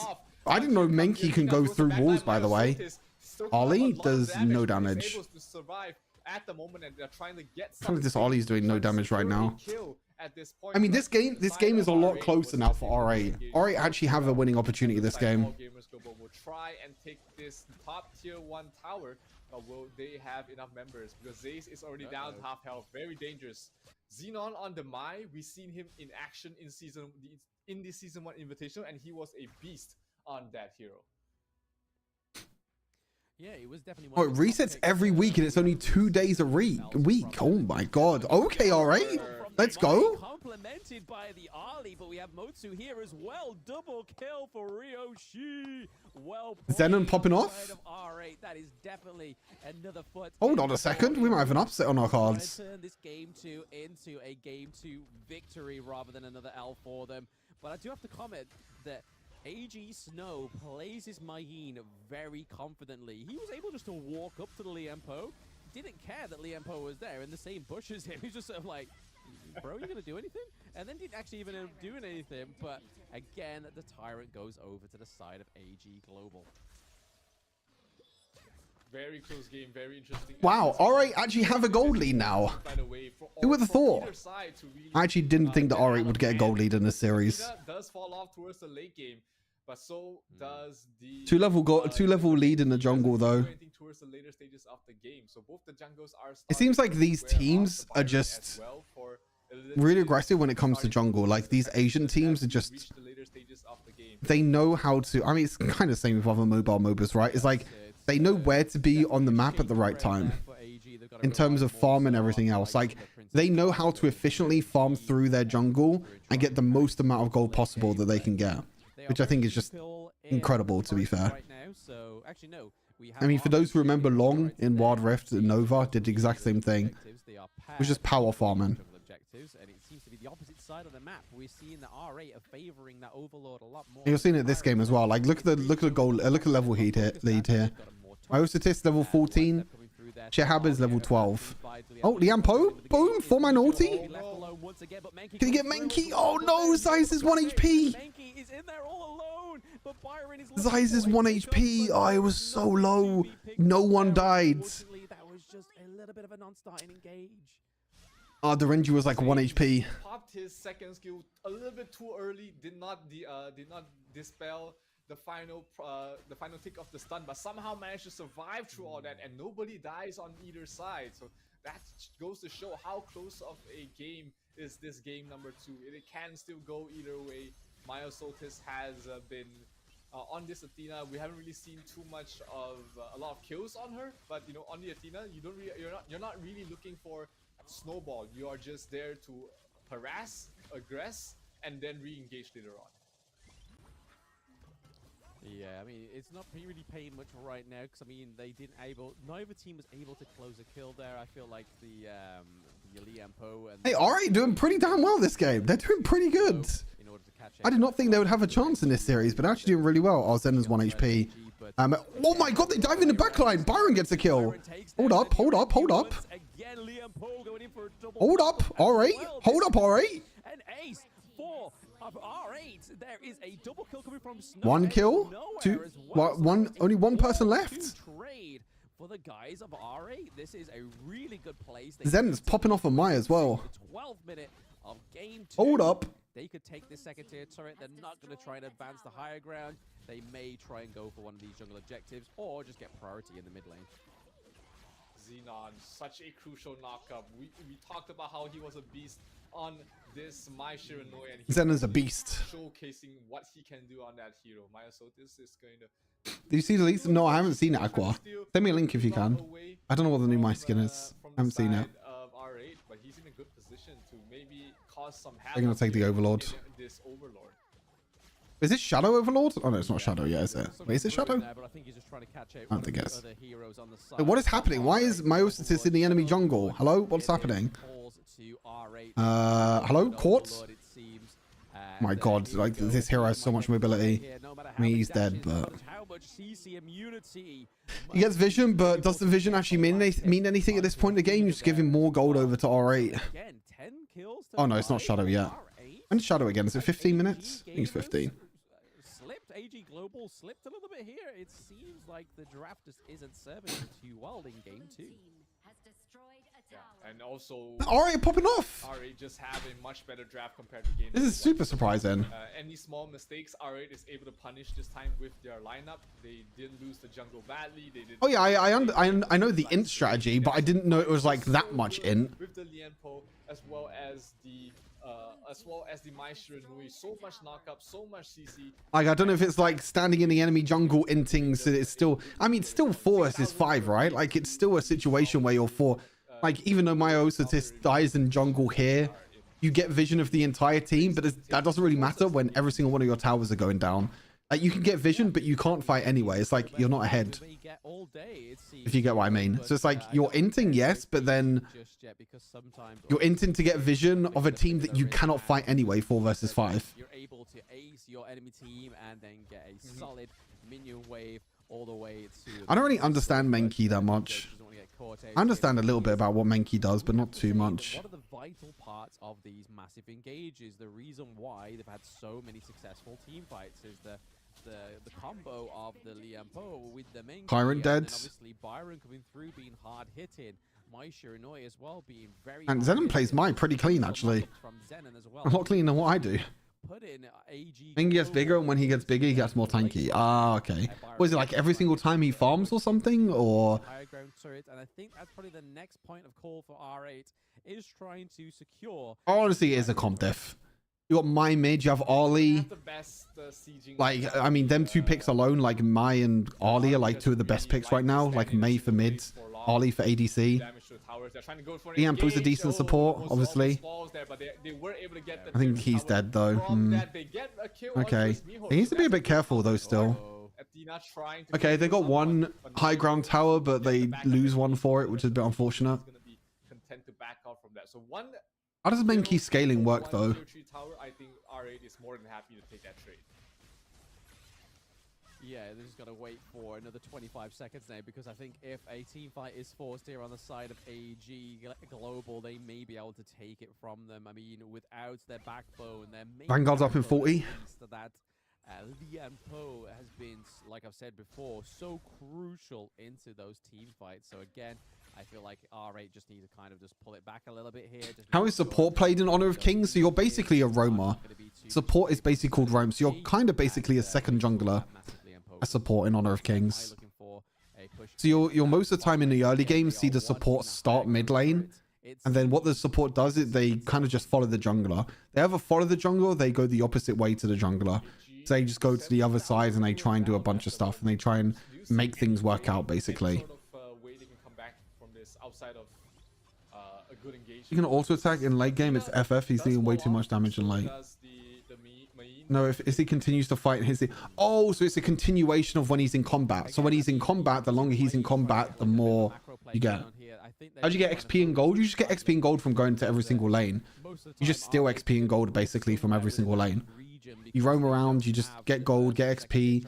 I mean, the thing is, supports don't really need that much gold and XP. Because most of the time, the supports in this game anyway, they kind of rely on just low income anyway. You don't really buy a lot of items. You mainly just play heroes that either have a lot of CC or have ways to actually do some work. You see how useless Mosey is here now, though? You see what I mean? Like, Mosey is just completely useless here.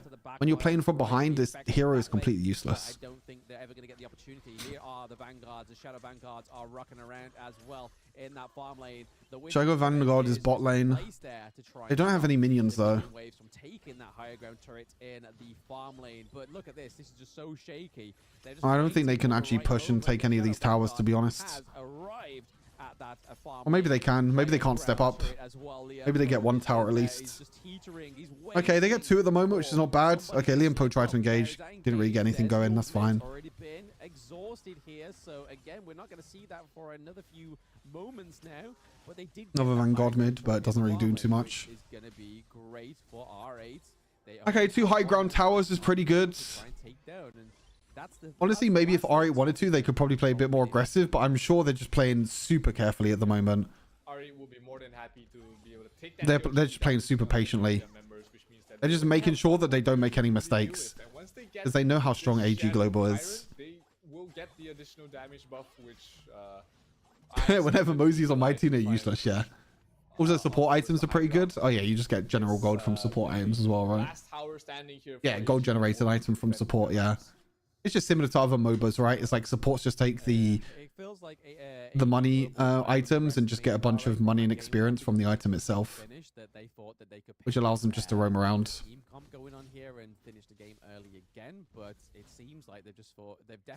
mean, they're 10k gold ahead. Like, look at the mid lane difference. Holy, Zenon's popped off this game. Has nearly double the gold. I mean, if they want to, they can play super aggressive here. Yeah, they have tyrants. They can play super aggressive. Just, yeah, take the other high ground tower, and now you're fine. Oh, Ollie? Oh, kind of close. This Athena's so useless this game as well, actually. I mean, again, I feel like Athena is like, when you're ahead, you can play the Intin strategy because the rest of your team would... Oh my god! That was one ability from Zenon. Half the HP of Princess Frost just gone. I feel like these heroes are good when you're ahead, but when you're behind, it's extremely difficult. Who's that in the back line just like taking so much damage? Oh, it's Byron. Byron just doesn't care. Wait, no, this is bad. Oh, they dove too far. Oh, this is bad. Oh, no. No. R8, all you had to do was wait for the minions. Why did Byron dive right underneath the crystal with like no minions? Oh, no. Okay. Lost their jungle. They still have a way into this Tempest Dragon if it does mean that it has to happen. Okay, it's fine. Mai and Byron are up again in 20 seconds. That's okay. They might lose the Shadow Vanguard. Or Shadow Overlord, sorry, but that's fine. Oh, okay, it doesn't even, they don't even get it because Tempest is spawning soon. They're not even able to get it in time. Down the lead to 8,000. Still a very huge sum to come back from, but hey, it's a start. And if AG is able to get a couple more stops just like that, they might find themselves in a much more... Tempest 10 seconds. I mean, AG can still win this, right? That was really the opportunity that R8 had. R8 shouldn't have dove underneath the crystal. They dove way too far. If they just wait for the minions there, they just attack the crystal, they end. But Byron just like went way too deep. Way too deep. Too much here. Byron, it was in at the sideline there, trying to push that Clash Lane minion wave. But it seems like they are just waiting to play around this Tempest Dragon, it seems. Mijo already trying to bait a little bit of a engage onto the Liempo, but they just aren't taking it. AG are just... They're not risking a Tempest right now. They probably do a lot of damage to Tempest, but honestly, if AGHK just wait for the minions, I'm not too sure where this is like, not AGHK, sorry. If R8 just wait for the minions, like, they're fine. Okay, Mosey just dashed forward for some weird reason. I don't know why. Actually, it might be pretty good. Menki's kind of low. All R8 have to do this game is just wait for this top wave to push in. You can't really see it because of the title. They wait for the top. Okay, mine's taking it now. And now it's too late anyway because they're too low on HP. But if they would have waited to engage like maybe 5 seconds later, they wait for the Main to defend top wave and then you take the Tempest. They went in too early. They went in too early. So now R8 are low enough that they can't take it, and also AG Global can now take the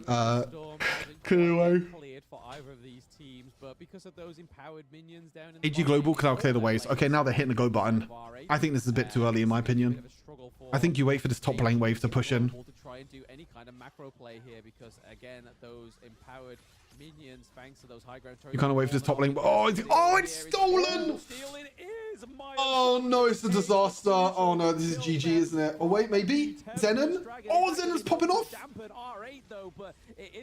Zenon has to clutch here. Zenon has to clutch here. Oh, Zenon clutched. Oh, Ollie's still alive as well. Zenon. Oh, Derenchi's alive. Hold up, Derenchi's alive. Hold up. Hold up, Derenchi. Oh, okay, Ollie got the kill. Okay, it's over. It should be over now. Holy moly, that was a close fight. That was pretty insane. The mid lane just needs to be freed up. The farm lane, yeah, I don't think they can do it. Just need to push this crystal to win, because they got 20 seconds. Yeah, they got it. It's GG's. It's over. Just attack the freaking crystal. Yeah, GG's. Okay, all right, let's go.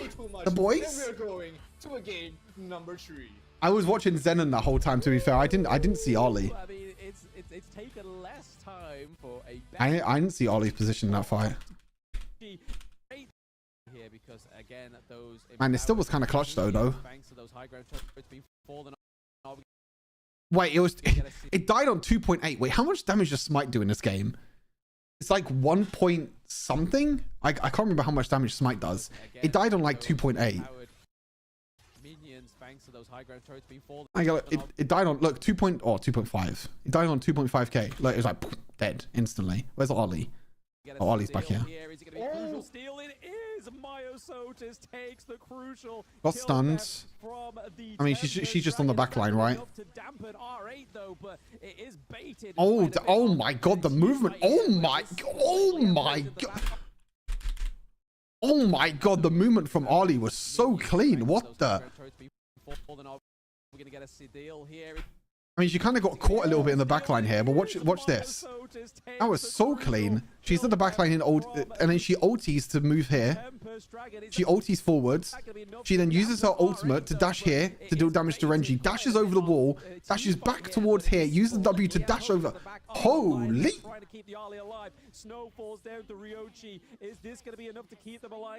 Holy moly! That was actually kind of clean. The movement was actually really clean there from Ollie.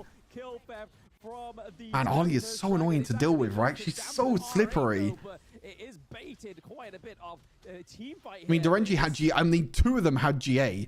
Like, Ollie would have got 2 clean kills there if there wasn't GA. But just using the ulti here, I mean, this is what a lot of Ollie players do, right? They use their ultimate as more of mobility rather than actual damage or anything. Like, look, they kill one, they kill the Mosey. Ollie jumps to the ulti here and then just focuses straight onto... Like, look, Ollie's in the middle of like 4 people here. And then is able to like dodge away and just jump over the wall. Gets another kill here, double resurrect. And Menki's in the back line as well. It gives Menki time to jump in as well. As soon as like the double resurrect comes in, Menki comes in as well. I got wee! Menki comes in and bops them. It's pretty clean. That was actually really, really good. I was watching Zenon the whole time because Zenon is the playmaking factor. Actually, Ryochi did really well though. That last fight for Ali was pretty clean. Zenon, just the amount of knockups for the side of R8 really showed and paid dividends against AG Global. Yeah, Xenon, his scoreline nothing too fancy. I mean, 2, 1, and 11, but that 11 has been absolutely crucial for R8 to take early control of the game and the mid game as well. And his damage output is really high, 127,000 damage along with RD with 182 is absolutely huge. Was able to chip away at the life pools of AG Zeros. And that was a pretty fun game to watch, to be fair. That's probably the closest game that we've had of the day so far. I'm super surprised. I thought AG would just stomp R8. Yeah, well, like prediction number 2 is gone. Ryochi having such a fantastic prediction number 2 was gone. On that hero, I feel like that could have gone completely different because we saw that the Renji was doing so much damage as well, just being able to melt Zen and being able to melt the Liam Poe as well, and obviously Shihab fell down in that final hurdle. It did not work well. It's okay. Ryochi was able just to prediction was actually no. I can still get the prediction of the series, right? But not that. I need to think of like clips. Wait, R8 versus AG. Game 2. Ollie. Positioning. The LGD versus Imp was game 1, right? Oh yeah, it was game 1. Game 1. Was the efforts of R8 being able to maintain the jungle, get all those overlords, being able to push those lanes very. Damn, I am hungry already. And showing that the Athena pick was. I wish I was that good at Ali. Yeah, I mean, Ali's a pretty fun hero to play, right? Super fun hero to play. A little bit too playful coming from the AG side. And oh yeah, he gets MVP as well. Yeah, that last fight was pretty clean. I wasn't watching Ali. I was watching. And it's so hard to keep an eye on everything. There's so much happening on the screen at the same time. I was just watching Zenon. He was the backbone. It's good to go back and watch it though. Them being able to win this game, he had a fantastic start. He was able to close out the game as well, playing at a knife's edge with his health. And yeah, we're going to game 3 here, Blam. Yeah, before game numero 3. Some of those beautiful highlights that enabled R8 to get that game to a win, and just look at that. That monkey engage there. If it wasn't monkeys engage, it was the Liam Poe. Zenon did pop off. Huge engages, and I feel like they can't try this twice and possibly get a win here from AG Global, surely. I mean, something's got to like bust now. This has got to be like a one-time try against one of your teams, and then you're going to try something else, right? Like, AG can't let this happen again. They can't let this amount of knockups. Maybe AG are not as strong as what I thought. I don't know. They just dominated EMEA finals. I guess R8 were not at EMEA finals, right? So maybe it's a bit different, but I don't know. Oh, this is a dive, right? See, look, in this situation, like, look, Byron is completely exposed. You just wait for the minions here and you attack the crystal. For some reason, they didn't attack the crystal. Like, none of them attacking the crystal. This is the final fight again.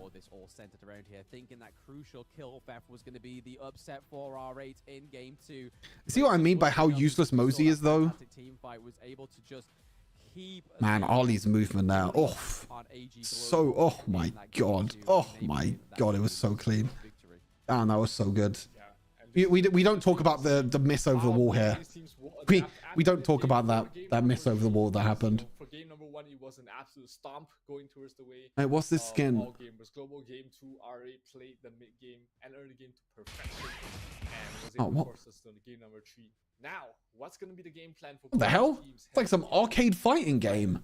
Of this series, because they are 1 win away. I don't even know what skin it is, to be fair. Invitational as well as the top 8 of this tournament, but they still have 1 more game to play. They do have 1 more game to play, and again, Group B is another group that consists of 3 teams. Obviously, the other team being in Group B is Loop Esports, the second runners-up to Chuck BR24. So you feel like they have some gravity behind them as a team. Maybe they will be a bit more of an upset to AG Global than R8 is. It's going to be really interesting to see what they do there.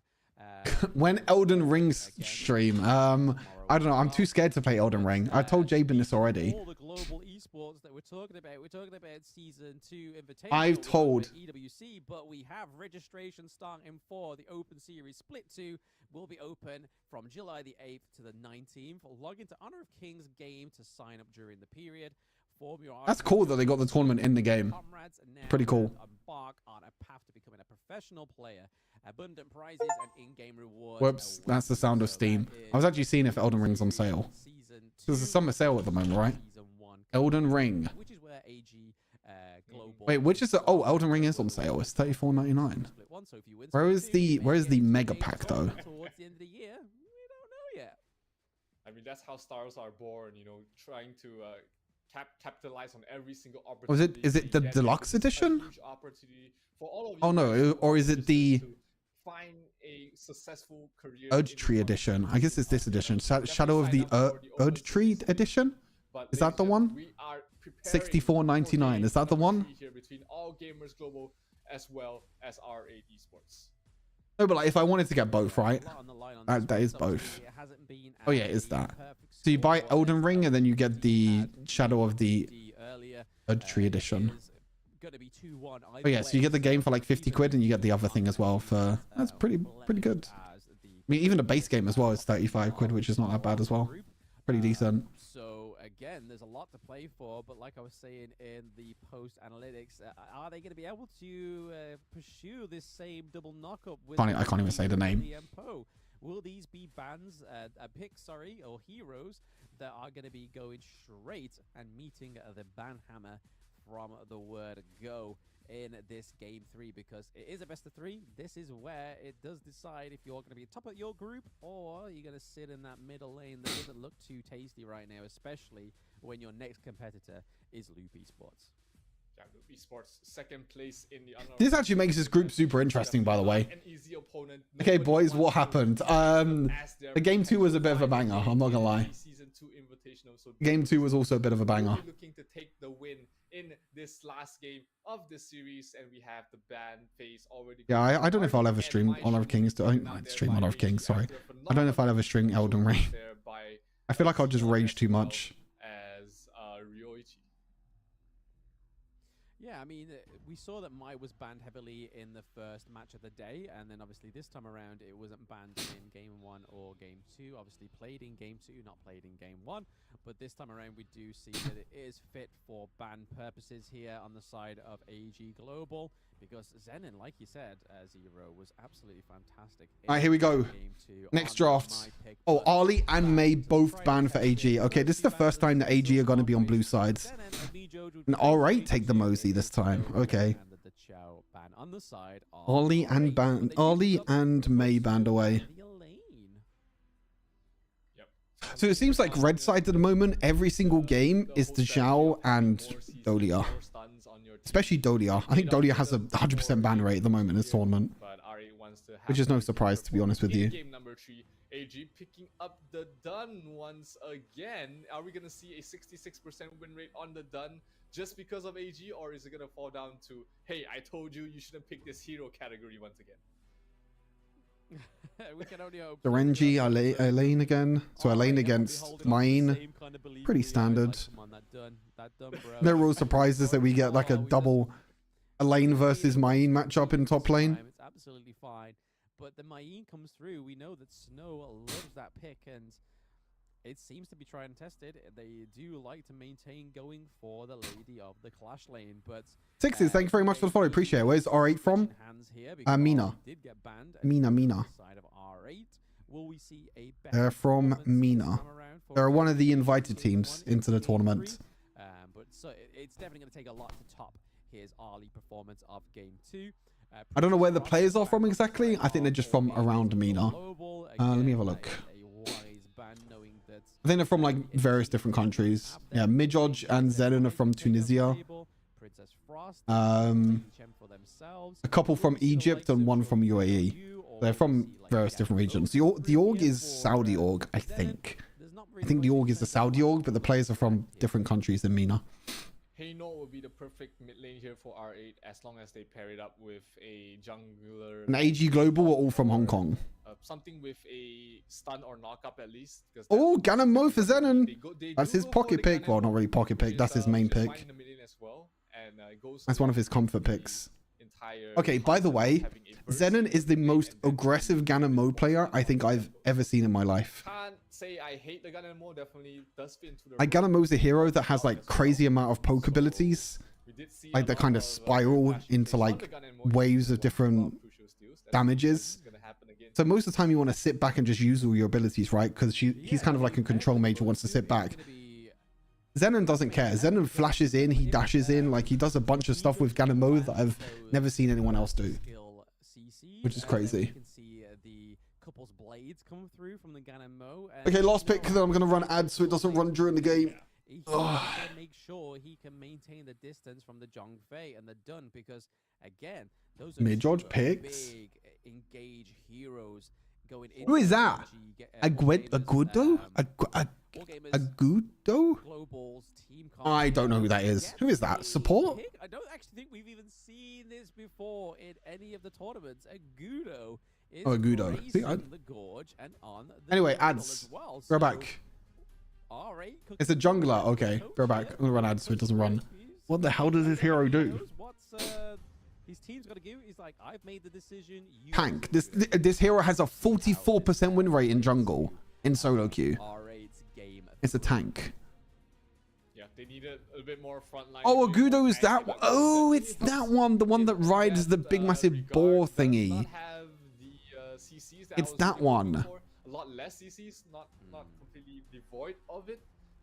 But, you know, having the extra ball. Smite releases longer. Smite releases monsters to fight alongside her.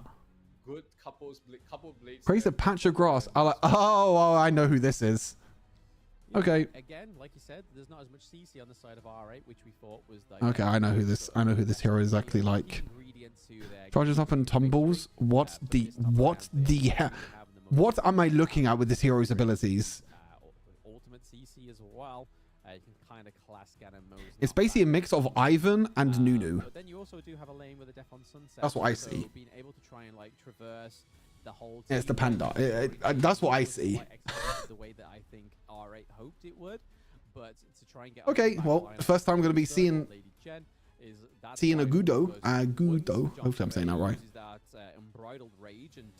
I mean, Clash lane's kind of standard. Elaine versus Maine, pretty skilled matchup to be fair. Ganon Mo versus Lady Shen mid lane's going to be pretty interesting. AG finally picking up. I mean, this is a much more standard comp now. Excuse me. This is a much more standard comp now for AG. But you know, it's a hard thing. No more crazy jungle picks. I mean, if AG lose this, oh, this makes this group interesting. This matchup as well. Let's see how it goes. Agudo against Dun. This makes this group super interesting. Super interesting. Oh, here comes the tumble. Both of them is gonna have to carry the weights of their team early on, and which one will do better? What is this hero? It's a little panda. Yeah, it's definitely He's running around like a little panda. Picks we saw from season 1, everyone trying to gun for Lamb or anybody a little bit more flashy like Jing and stuff Kinda like cute. that. Like none of these heroes have even came. Kinda cute, not gonna lie. Onto the gorge, but we've seen an Agudo before a Jing. Let that settle in, Zero.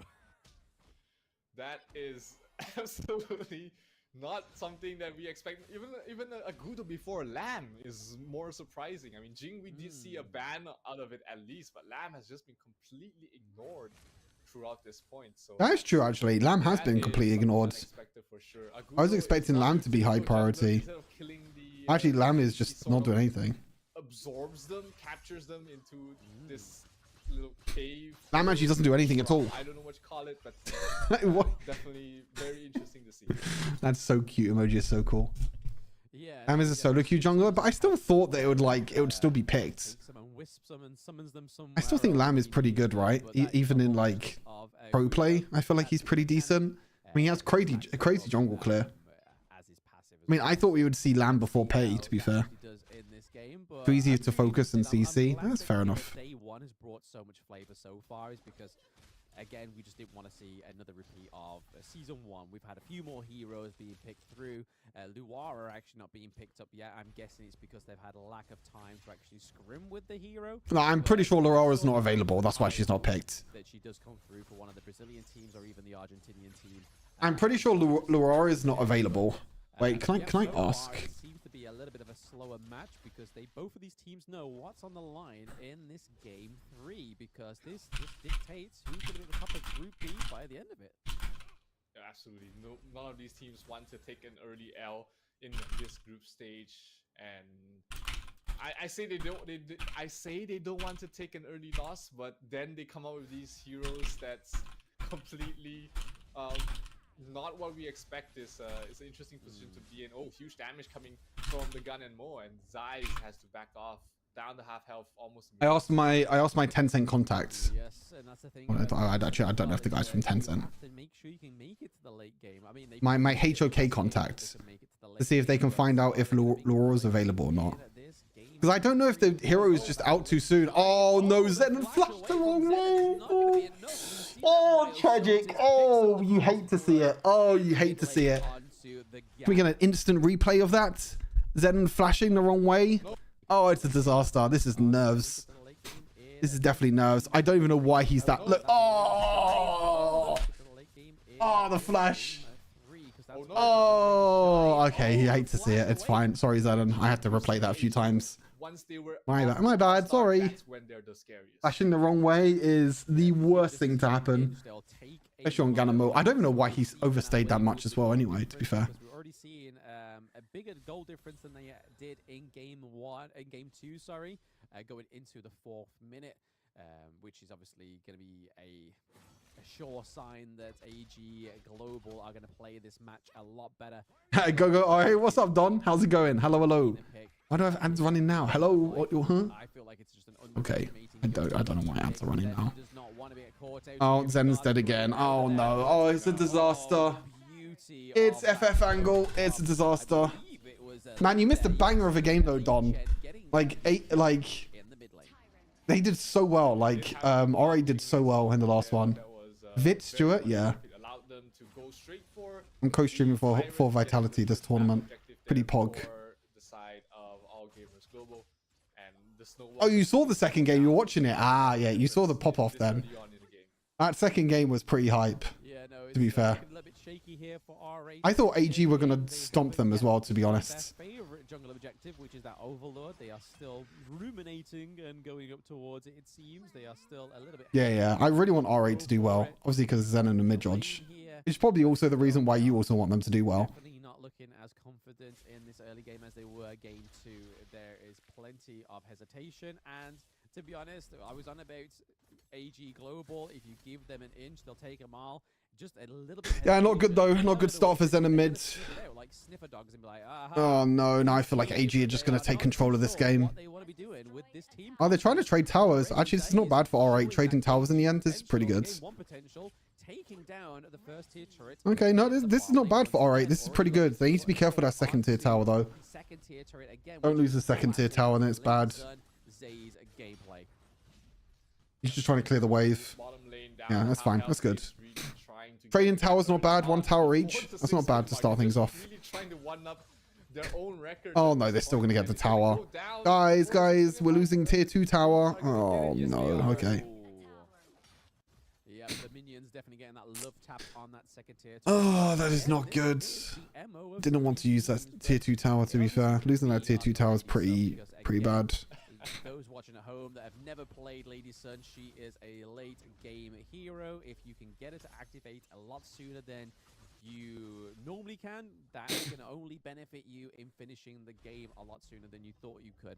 Because again, giving over the gold to Lady Sun, giving over the kills to Lady Sun is going to be a lot better than giving it over to, I don't know, say, Zhongfei.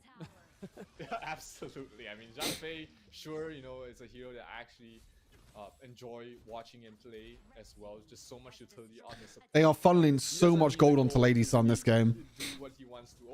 It's actually crazy. Man, I'm worried for R8 this game. I think they're losing momentum already. Not available for the side of R8, and AG is going to definitely... Lady Sun is doing so much damage already. Zenon is completely useless this game. Around that mid lane turret as well. Yeah, Zenon's dead at backline. Mine just dives in on the backline. They get another kill as well. Yeah, I mean, this game might be over. Unfortunately, this game might be over. I think AG just flicked the switch. They're like, okay, game 2, you can have one game. And they're like, okay, now this is the game where we're actually going to just stomp you. That team comp, that double knockup is their one-trick pony. That Death on Sunset trying to save a lane there. Oh, yeah, she lives. Oh, it is enough just to save him. He's so much gold now over to Lady Sun. Lady Sun is extremely fed now. Hero equal to a death of that mid lane turret, second tier turret? I don't think so. This is seeming to be shaping up like a quick victory here for All Gamers Global. Yep, 6,000 net worth in 7 minutes is absolutely huge. No more tier 2 towers left standing for the R8 side as well. Not boding well at this point. And Devil was able to land such a huge route, such a huge CC on towards the back lines of R8. Definitely just created a huge opportunity for Snow to go towards the back line, deal the damage that he needs to deal, and was able to take that very convincing engagement, and opens up the entire map for Myosotis to start stealing these buffs as well. Yeah, 8 minutes in, you don't want your jungle being open up to your enemy team, because again, the acquisition of gold and the rotations, and not only that, the more important thing is the ganks that are available now to the side of All Gamers Global is just unfathomable to the side of R8, because a lot of their heroes on their team don't really have a get-out mechanic. I mean, you have the cleanse on the Derenji, you have the Death on Sunset for the Elaine. There's only so far that Guard the Grave can push you away from a sticky situation, which we've already seen that Dun can nullify and negate, but Zhongfei getting face checked there in that bush. But again, this is Zhongfei. He's got shield for days. They aren't going to do real much there to upset the side of AG Global already, but we're seeing 2 lanes already looking to be assaulted to the higher ground turret here. Will we see a high ground? They're going to go straight to the high ground tower now. I'm not too sure if I don't think Elaine can do anything. Trying to push them away, trying to clear that minion wave, and they successfully have done it now. Because there's no once again, Mosey is picked and Mosey is behind. Once again, this hero becomes useless. Has been left and disregarded. I hate to say it, but it's true. Recuperate and then go again. Fortunately, once again, this hero becomes useless because they're behind. Yep, good defense there by always happens. Too much, just a couple of ultimates, and they didn't lose any of their members. And did manage to keep the tower's HP alive very healthily as well. So all things considered. Once again, Mosey is picked, and once again, Mosey is behind. Professional Mosey hater? Yep, that's me. By the AG side, and they will have the next objectives around them. That's me. If they want to try. I'm a professional Mosey hater. It doesn't seem like R8 is anywhere close to be able to take. It's your boy Mosey hater. Yeah, no, I've not seen really much functionality from the Igudo pick here. It's not filling me with much confidence going forward for the rest of the Season 2 Invitational, it seems. It may have just been like, coach is like, yeah, pick it, it'll be fine, but the execution just wasn't quite there. But then, if you look over to the side of AG Global's roster, they've got the team comp, sorry, they've got the Dun, they've got the big engage from the Zhongfei as well. So again, maybe if they wanted to play the Igudo, maybe banning the Zhongfei probably would have been something that would have been a lot better for them. Or R8 was hoping for the Zhongfei pick up themselves. But again, this is a support hero that definitely tips the scales of victory because he has the unbridled rage, just like we saw there. There comes all that shield, all that health. Yeah, I hate to say it, this game's probably over. Turret in the clash lane does fall, and it looks like the mid wave is looking to pick up support Zhongfei with smite is meta. Yeah, it is meta. It is. Off that high ground turret, so now 2 lanes are going to have super minions. Zhongfei was, I mean, the thing is that the reason why that people say that, or people play smite with Zhongfei is that Zhongfei is the hero that doesn't actually need that much gold. It's a hero that already has just crazy good base stats that you don't actually need it. So they take double smite to help invade, to take enemy jungle camps, to secure objectives, you know, all these things. Because yes, Zhongfei is going to get less gold and less XP in general, it's a hero that doesn't really need that much anyway, because all you do is Zhang Fei's, you use him for the ultimate and also for the shielding, right? Oh my god. Zenon got one shot. Anyone see Zenon get one shot? I think he just disappeared. Yeah, this game's over. Man, sad for R8. They're actually so close to winning this series. I think it's good signs for them, though. Yeah, GG's. I think it's good signs for them. Surely it's not because of Mosey? Surely.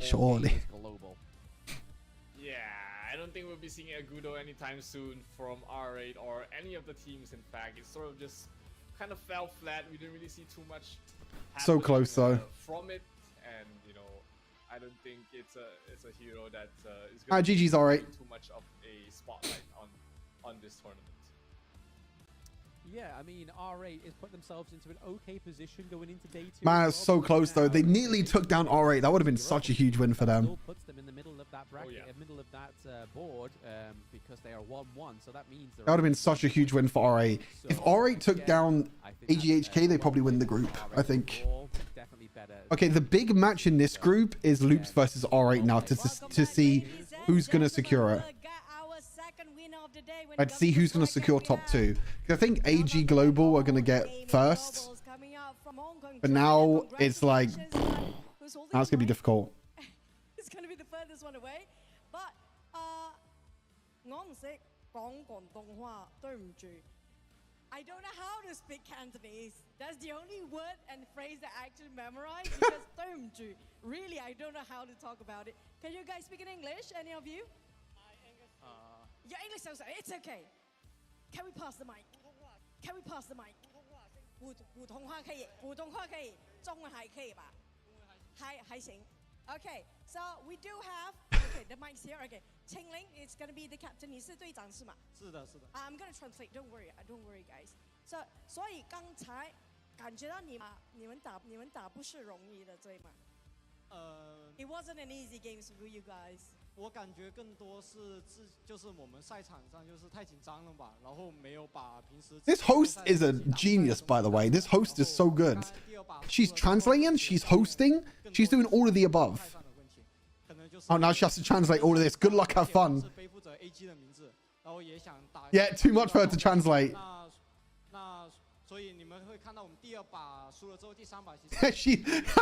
She's probably thinking in her head, God, I have to translate all of that. 就感觉今天打出来的东西只有我们训练赛的3成吧。我给你冷静一点，我看到你还是有紧张一下。因为真的很紧张。你冷静。I was just thinking, like, she has to translate all of that. So basically, what he mentioned just now, coming up from the captain of AG himself, is not really in their best performance because they are panicking. They seems to be under a lot of pressure. Withholding the banners of AG seems to be a big risk, big organization, by the way. So everything comes to be, trafficking in the head too much. You overthink that's what happened. Host is the best. Best host I've seen. Translating out all of the above. She's doing above her paycheck. Okay, I'm so sorry. Okay, what really happened from your perspective in game number 2? 那第2场感觉到很辛苦啊，你们要打的时候，所以你看起来对你自己来讲，你 This host is doing above her paycheck and more. I love it. 最大的错误那时候，当时就我身为队长，身为指挥位，刚转指挥位，然后我有很多东西或者说节奏上的其实都不熟悉，然后我们在转线运营上或者说打架都很多地方没做好，就。其实简称来说就是太紧张了吧，很多东西都没注意到，所以给对方很多机会，然后在逆风的时候就很急的想跟对面打架，把优势打回来，所以就导致我们就打得很辛苦。那我感觉这些事情就是我们回去就调整一下心态，然后。I feel so sorry for this woman. This guy is talking so much, and she has to translate so much. So basically, what happened in game number 2? It feels like everything is out of place. It's a bit messy for them. They try to make it up. All the losses, they try to re-damn themselves, but a bit of here and there. But as a captain, what much more you can do? Pros of being a Malaysian caster / host. I mean, yeah, fair play. I mean, if you know English, Mandarin, and He tried like to read down and stuff, the language in Malaysia. That's kind of crazy. Every single mistake being given was taking the opportunity by the side of RA, and you have to give them their very good opportunities as well. Last but not least, now coming up from AG, today games was massive for you guys, but relief win finally. Don't worry about that. But which team are you looking forward to fight against when it comes to even the finals? Even 对你们来讲 ，AG 的话。你们期待哪一队要打战下一场，或者你们的决赛的时候，哪个队伍你要想打？就好像比如来说是总决赛的话，Wait, is it me or is the audio delayed to the? Is that just me? 对手是谁？因为我们只要打好自己的，什么对手都可以五五开，都能打赢。The audio is delayed to the video. I only just realized. The biggest, I'm gonna make it TLDR, okay? I only just realized. Where's Twitch drops? There's no Twitch drops, unfortunately. Unfortunately, no Twitch drops. End of this interview.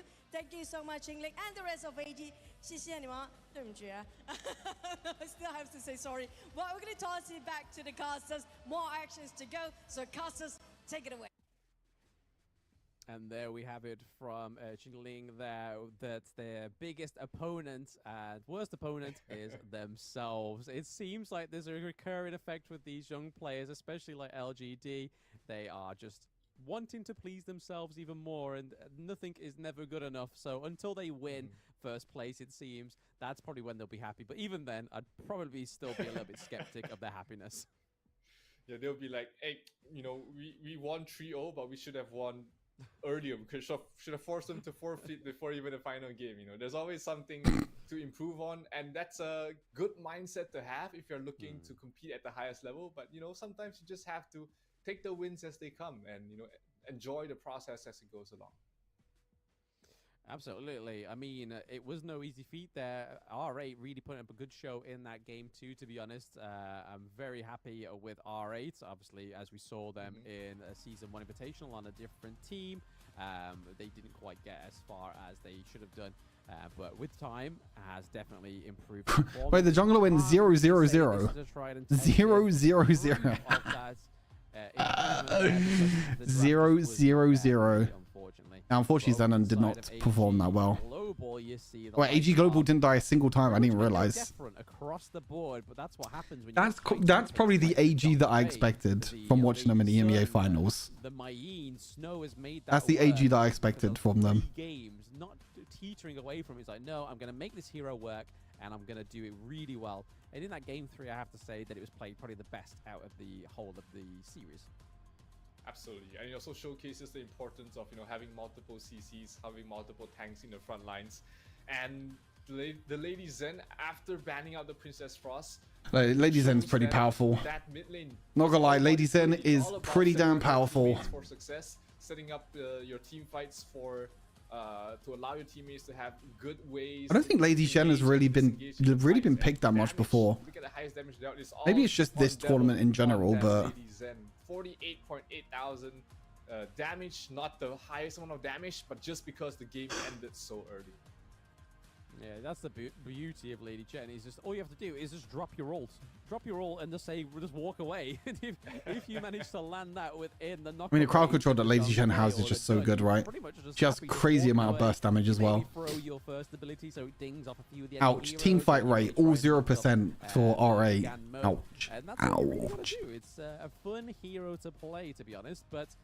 Looking over to R8, I really think that, especially being from the MENA region, I was really hoping that the Zhou Yu would have come through, because again, that's another big mid lane pick they could have gone for, and being able to. I mean, Zenon's comfortable in Gun and Mo.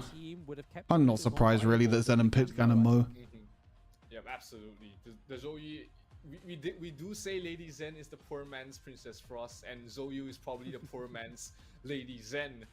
Well, a lot less CC, but does provide a bit more damage, and the knockback is definitely one of the biggest utilities of the Zhou Yu.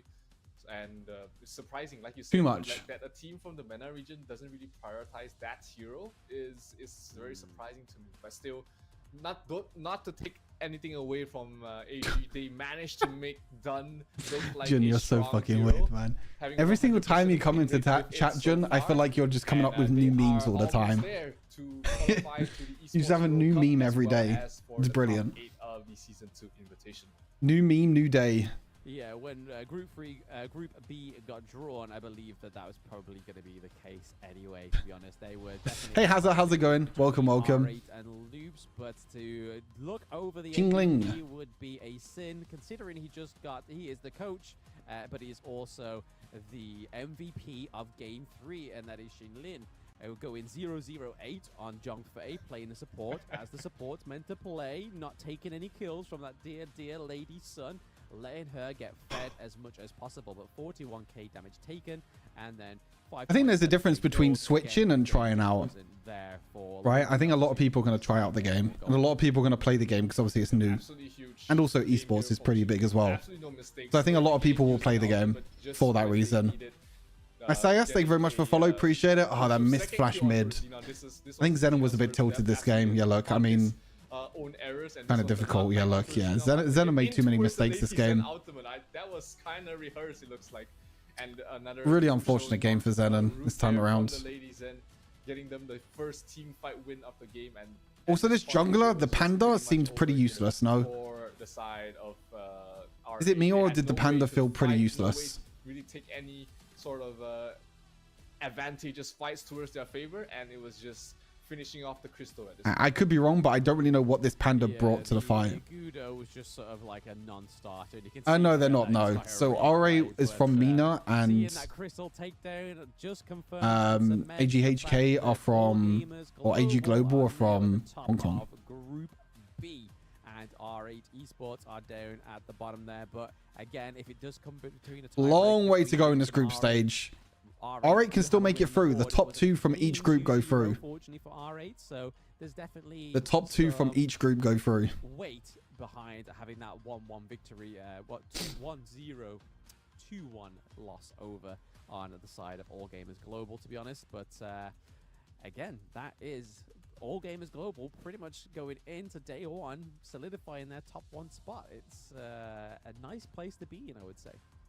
Absolutely, it is where they want to be, and taking the win in a 3-team group is going to be absolutely crucial for them to go further in this tournament. So they looked very nervous in the post-game interview, but after you shake off all the nerves, I'm imagining that they should be celebrating right now.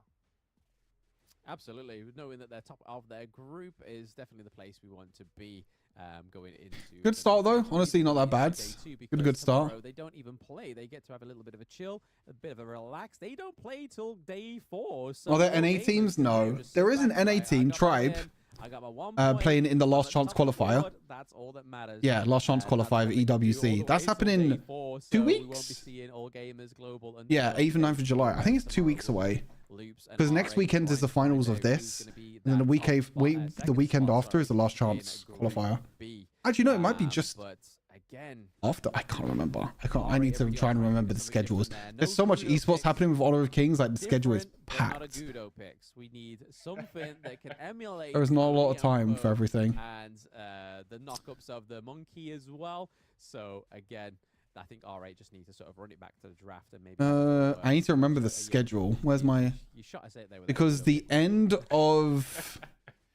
Hey, so the end of this tournament is the 7th of July. Actually, no, it's a day after. So the finals of this invitational is the 7th of July, and then the 8th and the 9th of July is the last chance qualifier. Yes, Bosky, yes. I'll probably be co-streaming that as well, unless they do an official stream. And they invite me to do the official stream and casting. But I haven't heard anything yet about the official casting. To be honest, because all we saw towards the end was Shihab just rolling around, having a merry old time. I mean, Kaiser was still up. I want to say I'm moving. That could have come through again, and hope to try and make that work for a second time in the best of 3, because they know. Just keeping my options open. Honestly, I enjoy watching Honor of Kings. I think it's super fast paced. It's super fun to watch. It's great. Happens afterwards. But yes, the game's coming up next. Obviously, we do have Group C, so it's Osiris versus a Team Secret, which Team Secret's up next. They are loving the look. That's a tough question to answer under. I think they both have their advantages. They both have their disadvantages. I think both games are not perfect. Into a break soon, guys. So we'll see you after the break. Don't go anywhere. 10 minutes. I have enough time to get food. I am hungry. Actually, I don't really have any food in the house. What time is it? It's 11 a.m. Okay, so we've been... Oh my god, these days are so long, actually. These days are so long. I feel sorry for the casters. Like, for casters, you're casting 4 best-of-3 series in one day. I mean, Costream it is still the same thing, but... Like, it's at least it's not that bad. But casting 4 games in a row, like 4 best-of-3s in a row... Like, what time did we start? We started at, what, 8? It's been 3 hours. We've only had 3 best-of-3 series. Or 4 best-of-3 series. 2, sorry. We only had 2 and we got 2 more to go. That's true, Under. That's true. At least there is esports, yeah.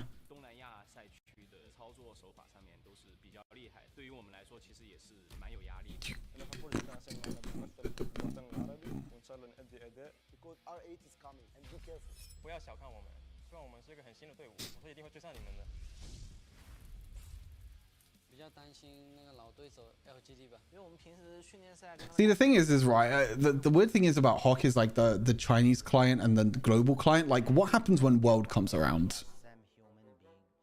What happens when Worlds comes around and then you have China playing up against the other teams, or even EWC? EWC, you have China coming up against all these other teams. China has so many different heroes and so many more heroes, and now they have to kind of take a step back, sort of thing.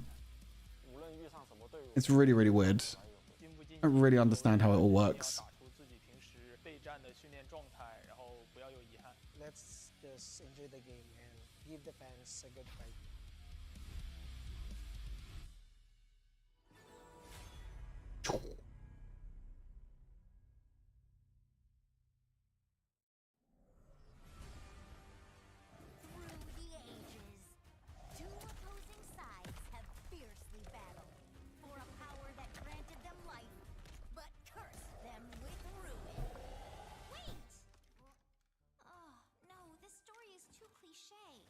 Maybe we can find inspiration from other stories.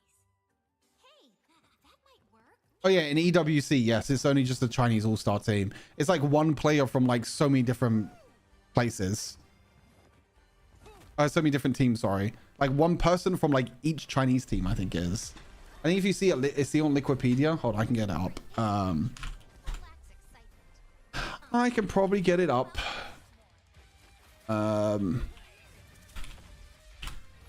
I can probably get it up. It's somewhere. It's somewhere. Oh, yeah, it's called the KPL Dream Team. You have one player from Rogue Warriors, 1 player from Wolves, 1 player from LGD, which is the Chinese version, 1 player from AG Superplay, and 1 player from JDG. And they also have a bunch of subs as well from other teams. So all of this is all from other teams. All from different teams. I mean, honestly, I think even with them, I think even if it was them, all on different teams, all from different teams, like the synergy won't be there, but I think the gameplay for them is just way above the rest. I still think they'll win it. Oh, people voted the best players. Oh, did they? Interesting. I never knew that, actually. I never knew that. It's kind of cool.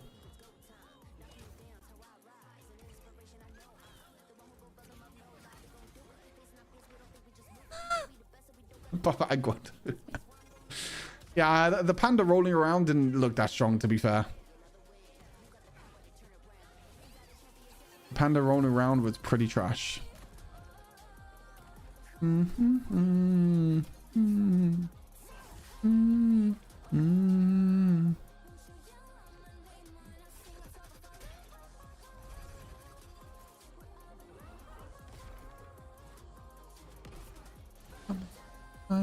Wow.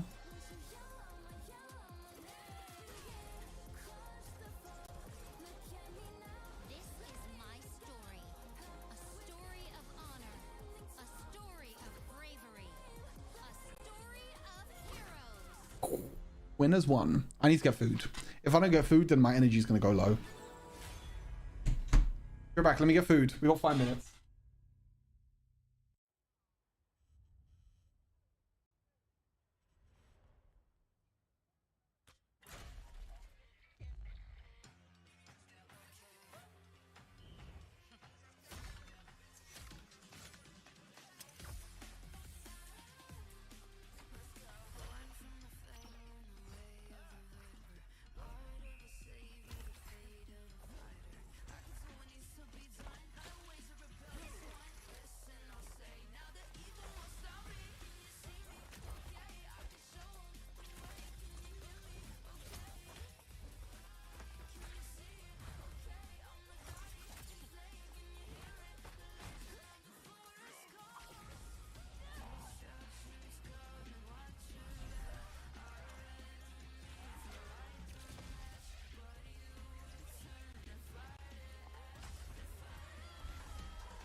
I have some food. I have some of my leftover pizza from yesterday and some other stuff. Otherwise, my energy is just going to go low. I've been up since 7 a.m. I've been up since 7 a.m. Fistil, hello, hello. Welcome to stream. Hope you're doing well. Welcome, welcome.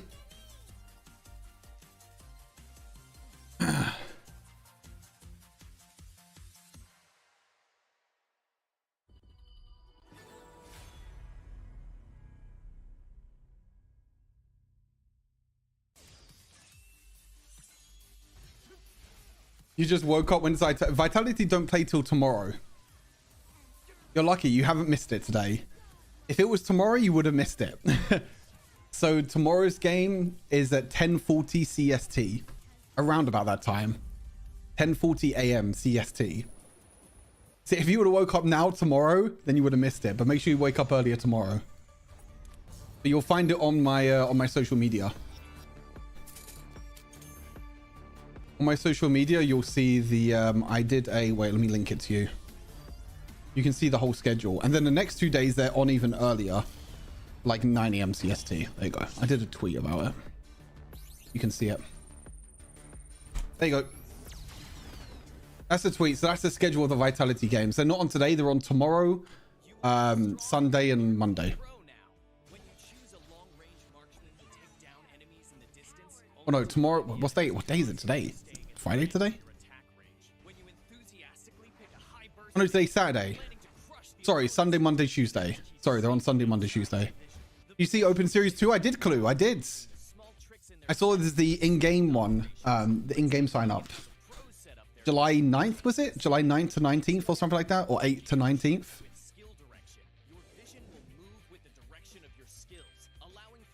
Time to sign up, Clue. Time to get Falcons rocking for Mina.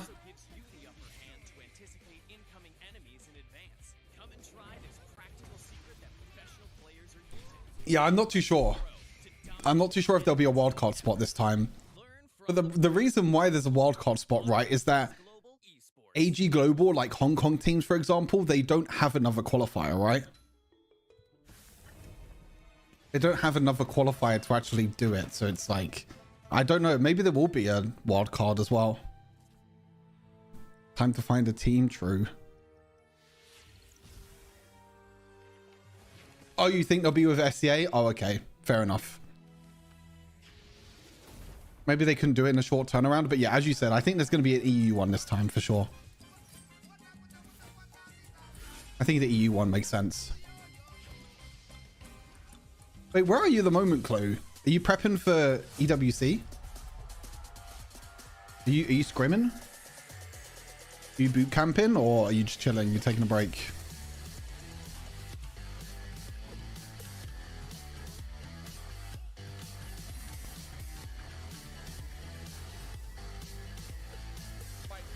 Which can be dangerous for Vitality. So Vitality's group has 4 teams, which some of them are very, very strong. Some of the teams are very, very good.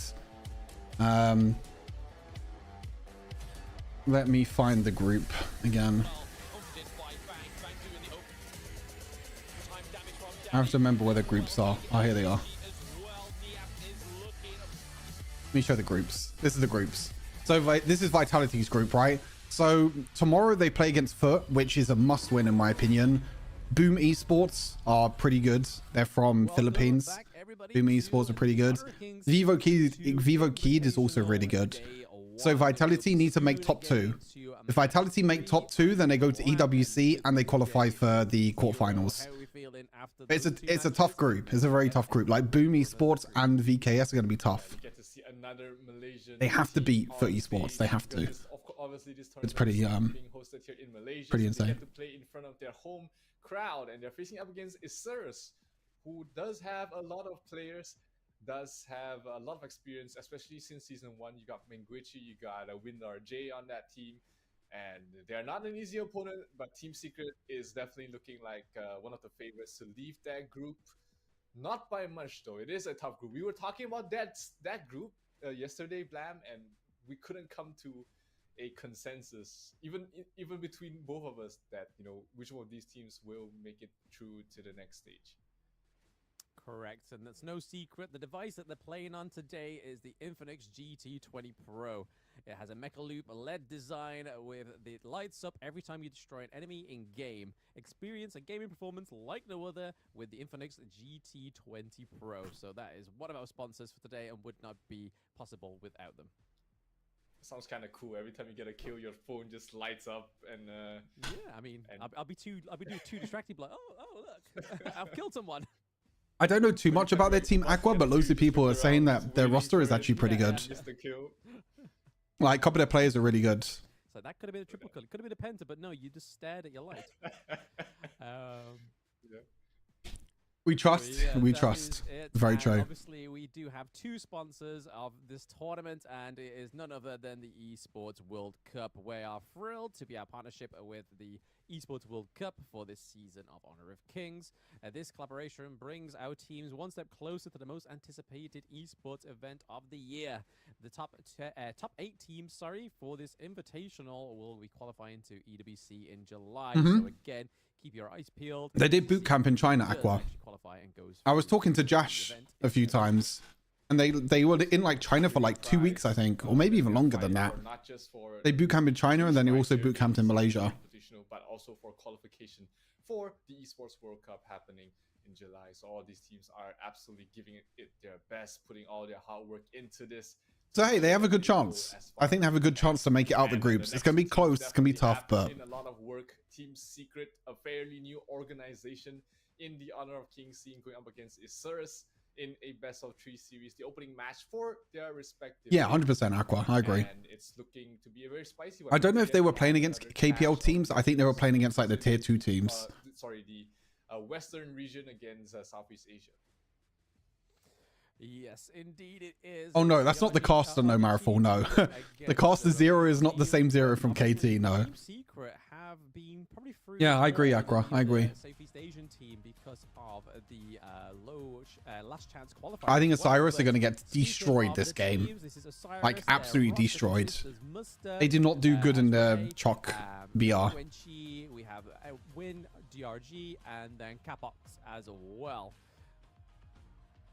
Very familiar names there, formerly from the side of VKS, but Team Secret is going to be fairly new to a lot of viewers out there. Tier 2 is still better than the rest of the world? You think so? You think Tier 2 could beat EU teams in that? I mean, you're probably not wrong, actually. You're probably not wrong. In the entire Season 2 Invitational.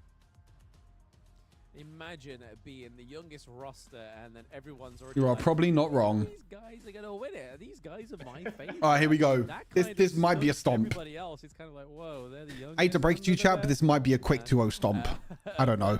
We do Actually, I said have that about the some previous familiar series. faces, some familiar faces on the side of Osiris. Do you know what? I'll take the 2-0 at the moment in terms of predictions. Muster was part of Alpha 7 Esports and now has joined the side of Osiris, and then obviously Menguinchi and WinRG were both on VKS, who were. I'll take my 2-0 predictions. I didn't get the exact prediction right because I said it'll be 2-0 to AGHK, but it's still prediction correct. I don't care. I'll take it. I'll take it as a dub.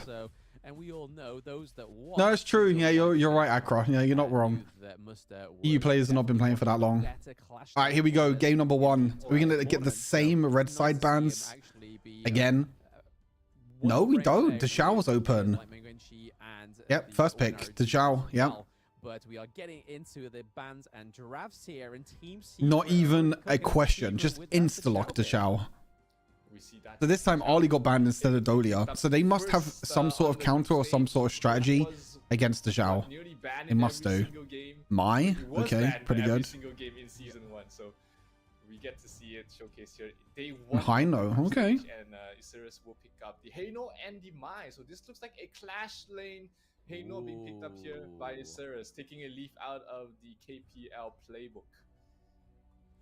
Yeah, it's definitely going to be interesting because, again, it could be going for the hearts of the Brazilian player, VKS Danny, who's played in jungle before. So, again, that could still be flex in there. But what are they going for on the side of Oh, Fuzi. For that horrible nightmare team comp that you see only when you go to sleep. Holy Fuzi. I still don't really understand the strategy of Fuzi plus Deshao. For those who are unfamiliar with this combination, basically Fuzi usually is one of those heroes that goes in, locks like down super low HP, right? And then dies just because he's forced to stand in the middle of everybody while he locks down the opponent. But with the Dachao, it means that the Dachao can just send him back to the base after he's done with his ultimate, coming back with full health with the Dachao ultimate as well. So that allows he damaged the first hero here, restricting their movement to a fixed area. Restricted targets deal damage. But looks like you were right on the last time I saw this, it completely failed, by the way. Completely failed. And Fuzi. Hey Scaly, how's it going? Or Scale, sorry. Welcome to stream. Hello. Yeah, absolutely. I mean, VKS Danny does play very well in Chok BR, so it's nice to see that Osiris. Where is this Invitationals? It's in Malaysia. Malaysia. Lady Shen, a lane pick. Quite often, even though it's only day 1, we're already seeing that Lady Chen is one of the most contested picks for both all of these teams so far. Again, when Princess Frost is surprised that Elaine was picked and not a support. She generally has that same kind of utility, the freeze with her new rework. They are really going back on supports now. No Liam Po, no Zhang Fei. All important ultimate that you can literally just, once you click that button in the direction, you can just walk away. You can be like, yo, that's yours to deal with, buddy. You're about to be frozen. I'm done here. I'm about to do some damage. Mosey, I'd have to go to Mosey. Oh no. Oh no. Just have their way with you. But again, we have the Mozu coming through as well. So again, this has been another pick in season 2 that's really shocked me. The Mozu coming through as often as say it, Blam. Yeah, season 1, I think we've only primarily seen it played in the mid, but here he's not gonna say it. Played in a, what I feel she looks so happy with this pick. I'm ecstatic. I don't get these Mosey. I don't like Mosey. I honestly don't like Mosey. Oh, is that the new hero? Ukyo Takliana? A new hero? Or one of the new heroes, I should say. Composition from Osiris' side is that they are very heavily it's fairly new, no? damage. They are long range. The jungler, right? Yeah, it's a jungler, I thought so. Single target. You've got Haino, you've got I think I've played against this hero a few times. Don't have fantastic team fight, so they really need to rely on this final marksman to provide them team fight. Marco Polo. That's the first time we're seeing Marco Polo today. Fantastically for them. He does. Unless he goes for the stun common skill, but even then, there's not a lot of CCs on that team. Yeah, interesting way of fleshing out Osiris's team comp there with the Marco Polo, as we just saw that the Yukio Tachibana comes through as Oh, okay, well. Blam. Again, it's Jeez. the Blam's first been time. I don't think we Blam's been actually practicing saw these him names. until twice in Holy. Season 1, but normally I don't think we saw him at all within the Chuck BR as well. So seeing that Marco come through jungle? on No, I don't Team think so. Secret is It's maybe Marco a bit Polo for bot lane. a hinder Might be towards Hino Osiris, jungle. or they may have scrimmed against it. I think it's Hino jungle. Yeah, it's Hino jungle. Lane top, Hino jungle. As well. So there's like, I would not like to be. Are they playing in a mall? Yes, they are under. Yeah, they're playing in a mall. It's crazy. They're just casually in the middle of a shopping mall. Yeah. Coming from teams. Probably tank Hino. Yeah. I saw Hino get played once in the jungle, and it didn't really look too good. I don't know. I feel like you just don't have the same impact as a jungler, Items, and that's going to be very interesting to see. in my opinion. Definitely, he has ways to close out the distance. He's got the Lady Zen and the Dachau to provide the CC. So I wonder how this is going to go for Team Secret, going for a very unorthodox draft, but Osiris is going for something cheeky of their own as well. This is going to be a very interesting opening for this game 1 of this Best of 3 series. I mean, in the last chance qualifier, we saw this quite often, that they were literally, it was either them or Team Nova that were drafting bruisers down into the farm lane, and it cooked quite a bit, 'cause I mean, it clearly works.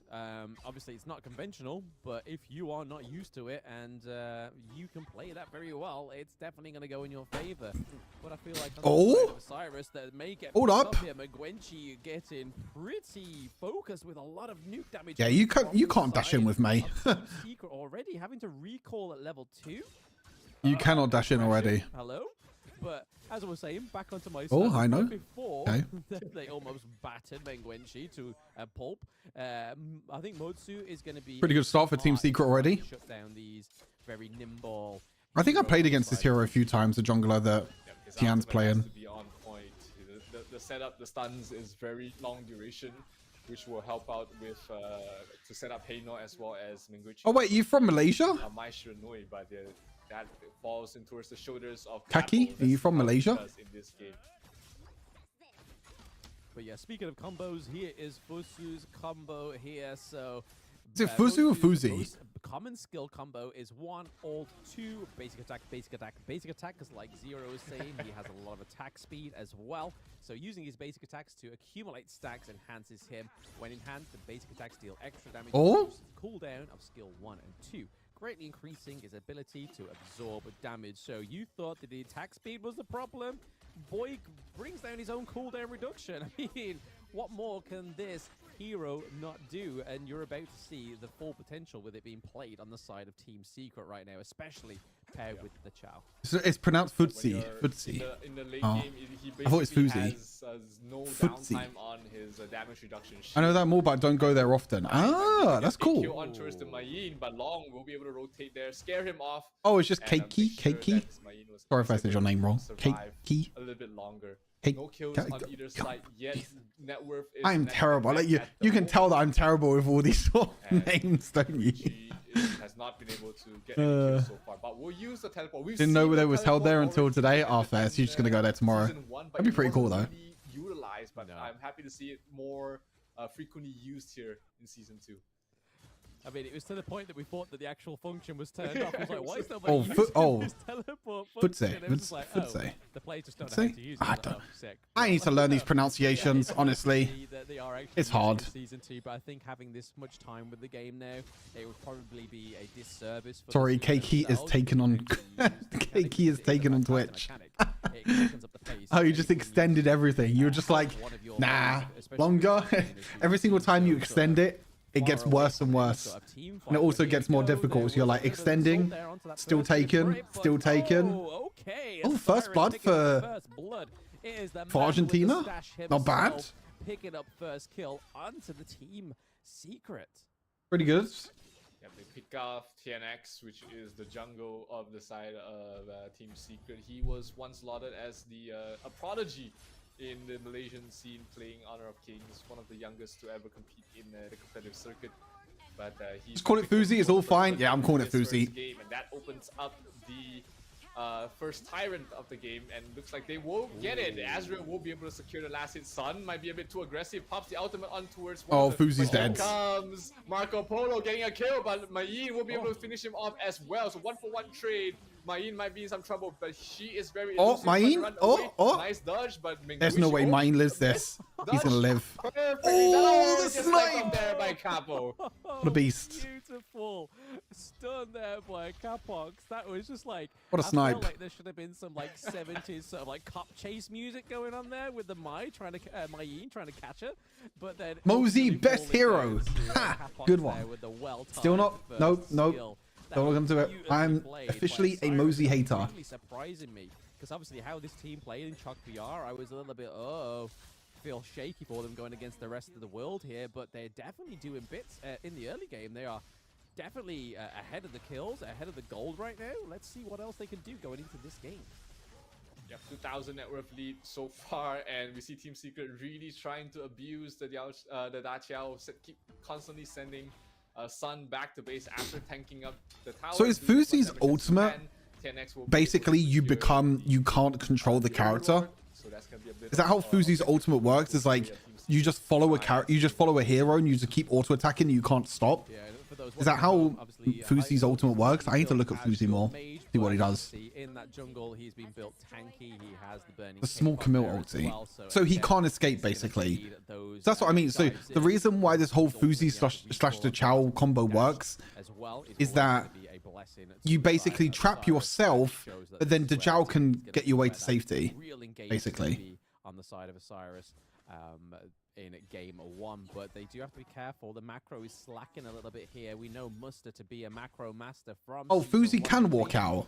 So why does this Fuzi to Chow combo work then? Secret is able to pick off both of the side turret lanes here. Now with, if you can walk away, then isn't that fine? Oh my god, he got another kill. Hold on a second. Speaking of picking up and clash lane, Mayin is taken down in the farm lane as Elaine is able to pick up that first tier turret down in the farm lane as well. Marco Polo trying his best to keep them off of that turret, but they do bring that second tier turret in the clash lane down to half health. Osiris needs to do something down in that farm. Oh no, I understand D'Chao. No, I know D'Chao's broken. It's not that Aqua. It's not that D'Chao's broken. It's more Fuzi. It's more like, what does Fuzi bring that an ADC doesn't bring? Aggressive dive, and you know, Minguichi on that. Oh, I guess they're just split pushing like this. I guess they're just doing this and trying to take as many towers as they can. Trying to make these plays, damage reduction, TP back to base, safe. Oh, is this all you do? God, it's so cringe. Actually, is that all you do? Is that all that happens? Comp is given the side of Osiris. That's so disgusting. You just run around like duo, just like this. Like what? Oh, TPs. Hold on, that's a good TP. That's a really good TP. Hino's probably gonna ulti here. Did he flash forwards? Hino ulti? Wait, Hino is so tanky. What the hell? A lot of damage there. He's focusing and soaking so much damage. We see Muster going into the back of the Why is Hino so tanky? Wait, Futsu's gonna die? Wait, he's flashing in! He doesn't care about going back to base!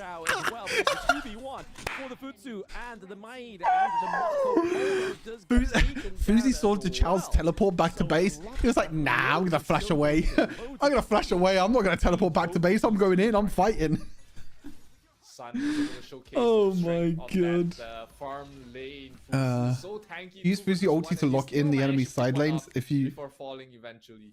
Can't kill 2 versus 1 in your team. Get worse and worse. But here, Team Secret has done yeah, and I guess you have the TP as well, right? So in that situation, so I kind of don't want to go back. But it's kind of the situation where he locked down Mosey, right? I really don't want to do this, but I'll do it just to kind of... Chaos across the... Where was it? Oh, I went too far back. Here, right? So what, did he use Fuzi ulti here? Is this Fuzi ulti? I don't know what Fuzi... Oh yeah, he's trapped. So then the Chow uses the teleport to bring everyone in. Yeah, okay, that makes sense. That makes sense. Oh, they stole it. On the side of Team Secret, and they do It's a pretty good game though. Osiris actually doing really well. They're doing a lot better than what I expected. Looking at their Chalk BR results, it looked like they weren't really performing too well. At the 9-minute mark, that mid lane turret is looking mightily fine there for Marco Polo to try and finish it off, and he is going to. That makes sense. So you use the ulti. Oh, look at this. Look, they're doing the split push. We see that troublesome duo in the farm lane as they are waiting to recall, and they're able to. It's such a cringe combo, actually. It's so cringe. Again, it's so cringe. They even used the lane ultimate to try and finish them off in time, but it was just not enough. The TP just way too fast, and both of those heroes, when they're just playing together, is just so annoying across the map, and that's allowed Team Secret to once again get another tower, and they're going for more Fuzu. Oh yeah, look down, everyone TPs again. Wow, this combo is so disgusting, actually. And the Marco Polo. Okay, so the last time I saw Fuzi and Dachau, it was not used like this. They caught up the Mai, which is a good. It was never used like this. Over there for them to get. So the net worth lead is only down to less than 1,000. I'm pretty sure the last time they were actually grouping with Fuzi, they weren't split pushing with Fuzi. Oh yeah, so Osiris, this game they banned Dolia and Ollie. I guess kind of worried about the Ollie, but yeah, this combo is disgusting. Right now, and it's not helping with this Futsu pick. Currently, the Shadow Tyrant is up. We see. Yeah, the last time I saw this Fuzi combo, it was not used this effectively. Which I guess is down to, like you said, experience. On Sunset coming through, he manages to take down TNX, but they still manage to steal the Shadow Tyrant once again. They're losing the fight though. Of Osiris, but down goes the Marco Polo. It is a 1-3 trade though, however. Definitely not in favor of Team Secret there. Not a favorable fight. Losing 3 heroes there, especially once again long. They stole two objectives in a row already though. And need to work on our smites, Mr. Haino. Getting his blue buff stolen is not gonna be great. Asriel, so is this a full tank Haino build in jungle? So much damage, interesting. Just not as much damage, I guess. Build playing the more tankier build of the Haino variant is just so detrimental, and he gets to heal to almost full every time he uses his ultimate as well. Yep, Azay coming through and clutching that Overlord. We're seeing a little bit of a homage to R8 Esports, as we know they loved their Overlord in that last series we just watched. So Haino, yeah, Haino's just building full tank. What does Fuzi build? Oh, attack speed. Is this just for the wave clear? The chain AD item? Is that just for wave clear? Maybe it is. Honestly, I'm not too sure where this is actually going to go, because this is the point where it's a pretty close game though. This is a pretty exciting game. Yeah, only wave clear. Yeah, it makes sense, right? Because this is like the chain lightning effect on the minions. This makes sense why you build this. I have to say the Haino pick is actually doing pretty well. Not died once yet.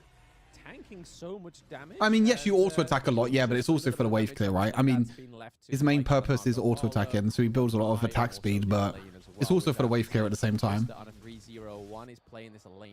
Chao seems so broken in competitive. Yeah, it seems like the teams just know what they're doing. I mean, Master was, I think, one of the best, if not the best, Clash Lane players in Season 1 here. They're trying to go for the kill. Once again, not enough damage.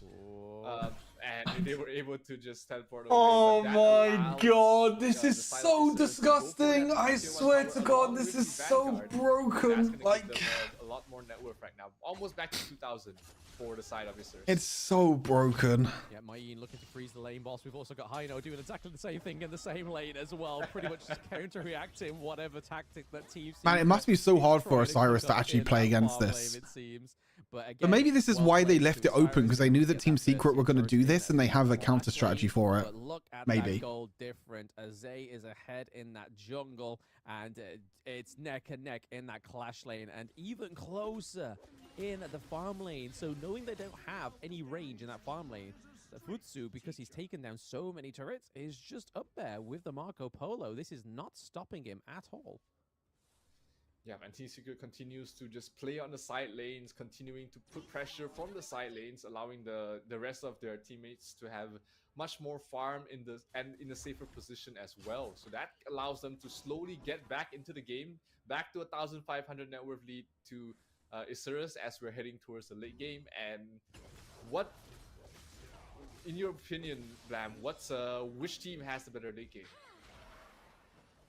Oh, I mean, again, I'd like to say that Osiris may get a little bit of a late game advantage here. Oh, but ulti. again, just Fuzi because lockdown. of the Chao and Futsi combo, it just seems to negate any of that late game, it seems. Like right now, we've got Mustago 2v1 against the Chao. They got one And kill. Futsi They're going to get two.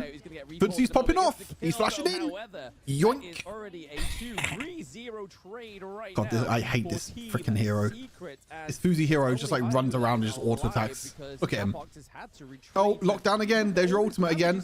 It is crazy. Oh, I know ulti can get out of Fuzi ulti. That's It's interesting. there by Azray, and I didn't know that's how the interaction in worked. Jungle, so just shows those watching at home, he's not just your classical mage. He's able to be played in many ways. We could also argue that it may not be. I do not know how that interaction worked, but hey, now I do. Soaking the damage when they don't have a tank on their team.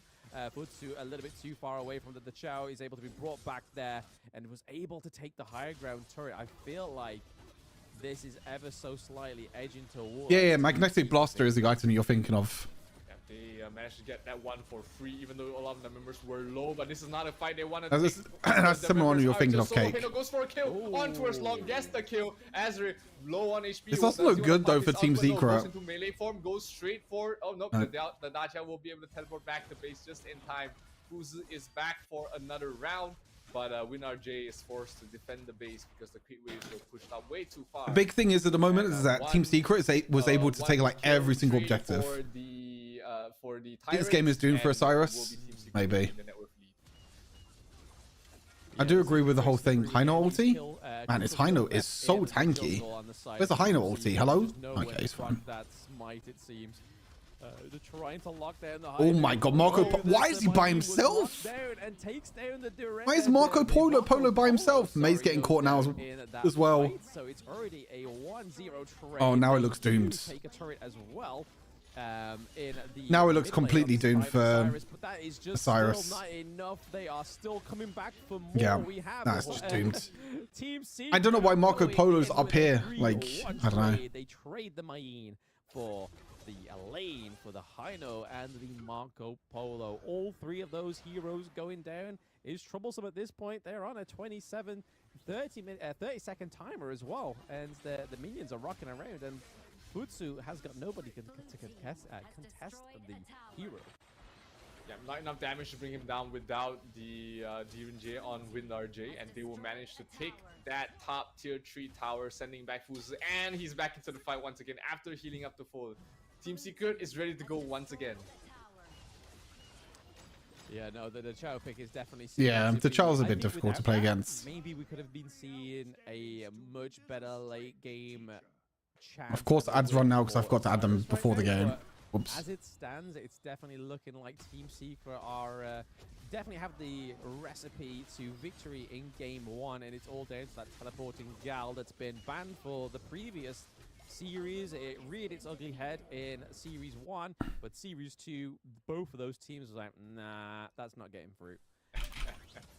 We might not even see it through ever again. Just one showcase of this combo is It's best of 3? Yes, it's the best of 3. This was in our preparations for Season 1, where, you know, there was, we know that this is a very... This camera angle is so cool, by the way. In KPL, but we didn't really get to see it in action. But here, Team Secret showcasing us to us why this combination is just so oppressive, so hard to deal with. Yeah, but there's just too much aggression. Like I said, it's just hard to keep up with, because as soon as you think your lane's safe, you've then got Futsu just rolling down it. He then bashes the heck out of your turret, like he's going to do here with a higher ground turret, it seems. Then gets just yonked back to base, and now he's just a happy-go-lucky. He's able to come back with high HP, come back very much fresh as a daisy, going back to just re-engage into the next team fight. But again, it looks all like they're... I mean, they banned Ollie and also thingy, right? The only thing stopping Team Secret is that higher ground turret in the mid lane. They banned Ollie and Dolia this game. Only a matter of time before that disappears. Does Fuzi have like a hook as well? It's 2 minutes One of his abilities, a hook. Dragon spawns, and Team Secret will look to finish off the game before that happens, because once you reach that... I know he's actually doing pretty well here to kind of stop the wave. Like, look at... This is actually really, really smart. Look at Hino here. You see Hino's just kind of stopping the wave completely. It's just less than It's kind of smart, but then he's also going to lose the objective. So I mean, I guess it was smart for a short while until the Tyrant came up. Not a huge lead. 10x trying to secure the Tyrant, and we'll be able to get it before the Overlord spawns. And Osiris is more A short one, a short range whip. For now, wait for their opportunities before going for a comeback. Yeah, with all the teams still up and alive, they've got to try. Ulti? No, Fuzi? Okay. Osiris there, but we do see that Futsu is taking a lot of damage. He's going to go back to base. Again, thanks to the Chow, he's able just to go back. That little lady. It's so funny. He can just jump in, do whatever the hell he wants because there's no limits, and then he just goes back to base again. To try and push one of these lanes, but I can imagine it's now up that is going to be the case. She could. It's so funny. Somewhere, and then it's hard to contest with because now that the pressure is where. I haven't seen it, Saru. What's been happening? Are they going to try and go for the Tempest Dragon? Do they really need? What do you mean by it's random, Mellow? Dragon fight and then get the Chow and Futsu to be. What do you mean by it's random? And then drop a teleport for the whole of the rest of the team just to come through and just finish it as a back door. When this team comp makes its way to the Gorge, it's just a hard thing to play against, especially on the side of Team Secret, like you said. Man, this is such a long game as well. Prodigy on their team. Wait, Hino caught? Maybe? Hino ulti? No, he's alive. Maybe he's caught still by Fuzi. Fuzi ulti. Yo, see ya. Hino's dead. Oh no, he has the resurrect. Hold on, Osiris going onto the back line. Hold on. The Chow's still alive on the back line. From the side of Osiris, and they will lose Azray. They are going for more. Osiris is kind of, it's so close. Oh, Marco Polo's dead. That's it, I think. Another resurrect. Now that's it. GG's.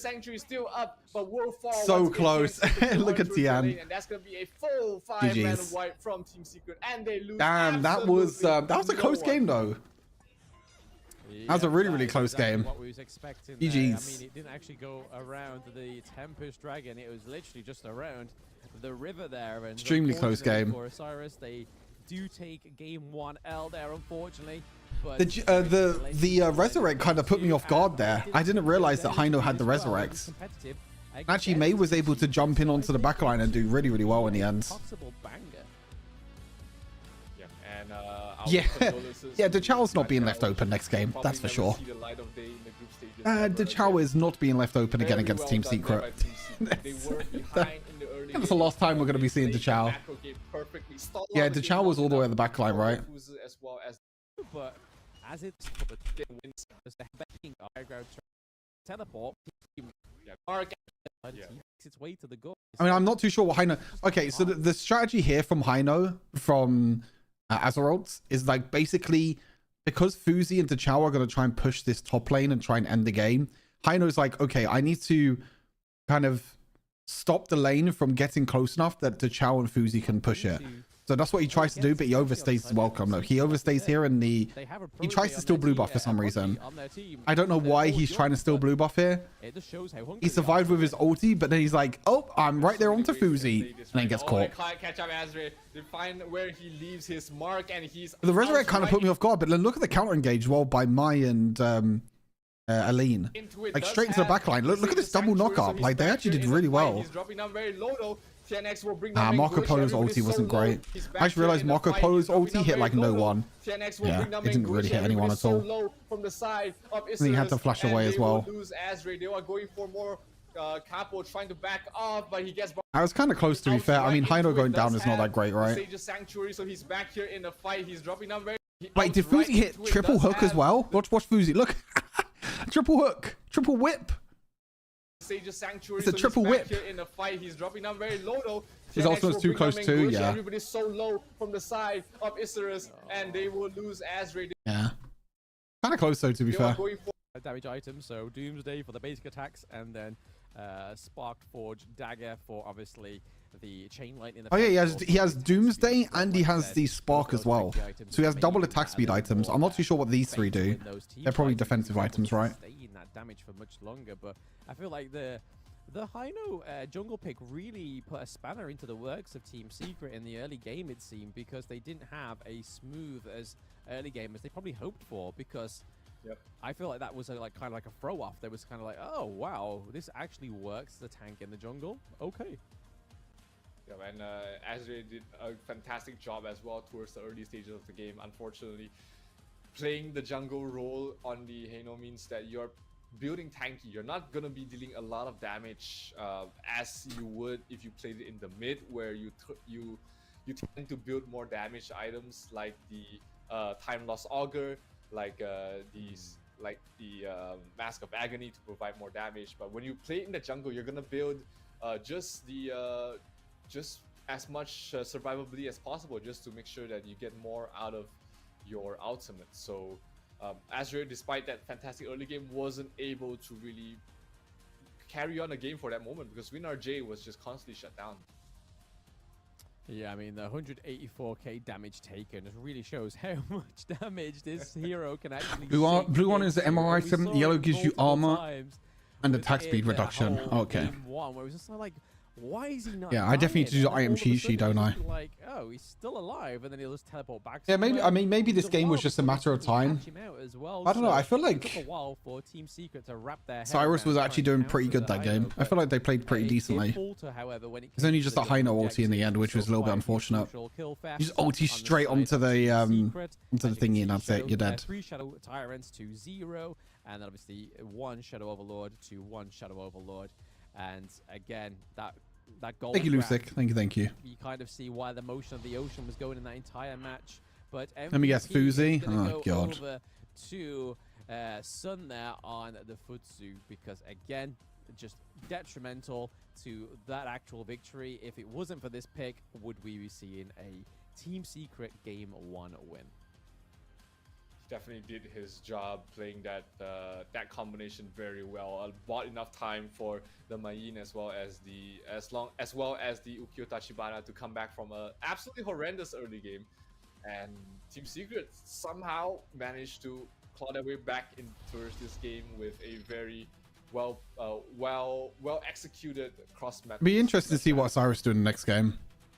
Yeah, I feel like this replay is just going I see what you mean though, Akra, about this high no tank build. It didn't really feel that as effective. There he goes back to Because you still kind of when you play high no mid, right, you still build him a little bit tanky, right? Like you build AP items, but it's not like full AP burst damage. It's like a mixture. It's like kind of hybrid between them. They are just traveling and using it as public transport at this point, and that's basically what Futsu did. It was just sort of Oh, like, I you go know full what? AP? Oh, okay. I think people go like a mixture, maybe. Some turrets, and that's why Sun was MVP. He was able to deal damage. This thing, right? Like this high no built full damage. Wait, full tank. No, wait, did he build full tank? All over again. The chain lightning. Yeah, this is full tank build, right? This is like a full tank build, so yeah. It's not like the mask or anything like that or any other AP items. It's just full tank build. You're not really doing that much in terms of damage. Team Secret able to really stabilize their game and take the first game. They are in a 3-team group as well, so every single win will absolutely matter. And here we see the final fight of this first game, where it seemed like it was going either way. A lot of Sages Sanctuaries come into play, keeping people alive, but it was not enough for Osiris Gaming towards the end, as they will fall in game number 1. Yeah, it all depends on what happens in this game too, whether we'll get another best of 3-4 today, because I think if we don't get it now, we Or just may play not anyone get the tank, next right? one either, because again, it could go either way. It could go Boom Esports, or it could go Vivo Keystars. The fact that Osiris is playing this well, I think any tank is better than high no, in my opinion. I would never have guessed it. I think they've definitely improved from what I was seeing in Chuck. Because like high no doesn't really bring anything as a jungler in terms of crowd control and in terms of tankiness or anything. Like I don't really know what tank high no does. So again, fair play to them for Like you don't have the damage, which is what you expect from high no. You're not really. I mean, you are tanky. You're more of an annoyance than any. I feel like it's more of an annoyance pick than anything else. Like it's not like a pick that's like gonna be super crazy or anything. Like I don't know. I think I remember seeing high no in EMEA finals as well, and I just didn't like it. I know jungle. Yes, you got the double knockups. Yes, you managed to use that for your first victory, but you don't want to try it again because you're just a Baron Nashor. And we're like, oh, we're all over that now. We know exactly what to do with that hero. How much percentage of the games do you understand till now? I mean, I understand what's happening. I mean, like I said, some of the picks and some of the heroes, I don't know every single hero off the top of my head. I know most of the meta heroes and what they bring. Any sort of strategy that you might Like the Fuzi to Chow combo is like I kind of understood it because his ultimate kind of like previously, and they will have an answer. keeps you in a place, but I've never seen that used as like a strategy of split pushing like that. For their group, Like Team Secret definitely have a different strategy than what I've seen. Obviously, I haven't watched too much of Honor of Kings, right? Like I casted one tournament, and that was it.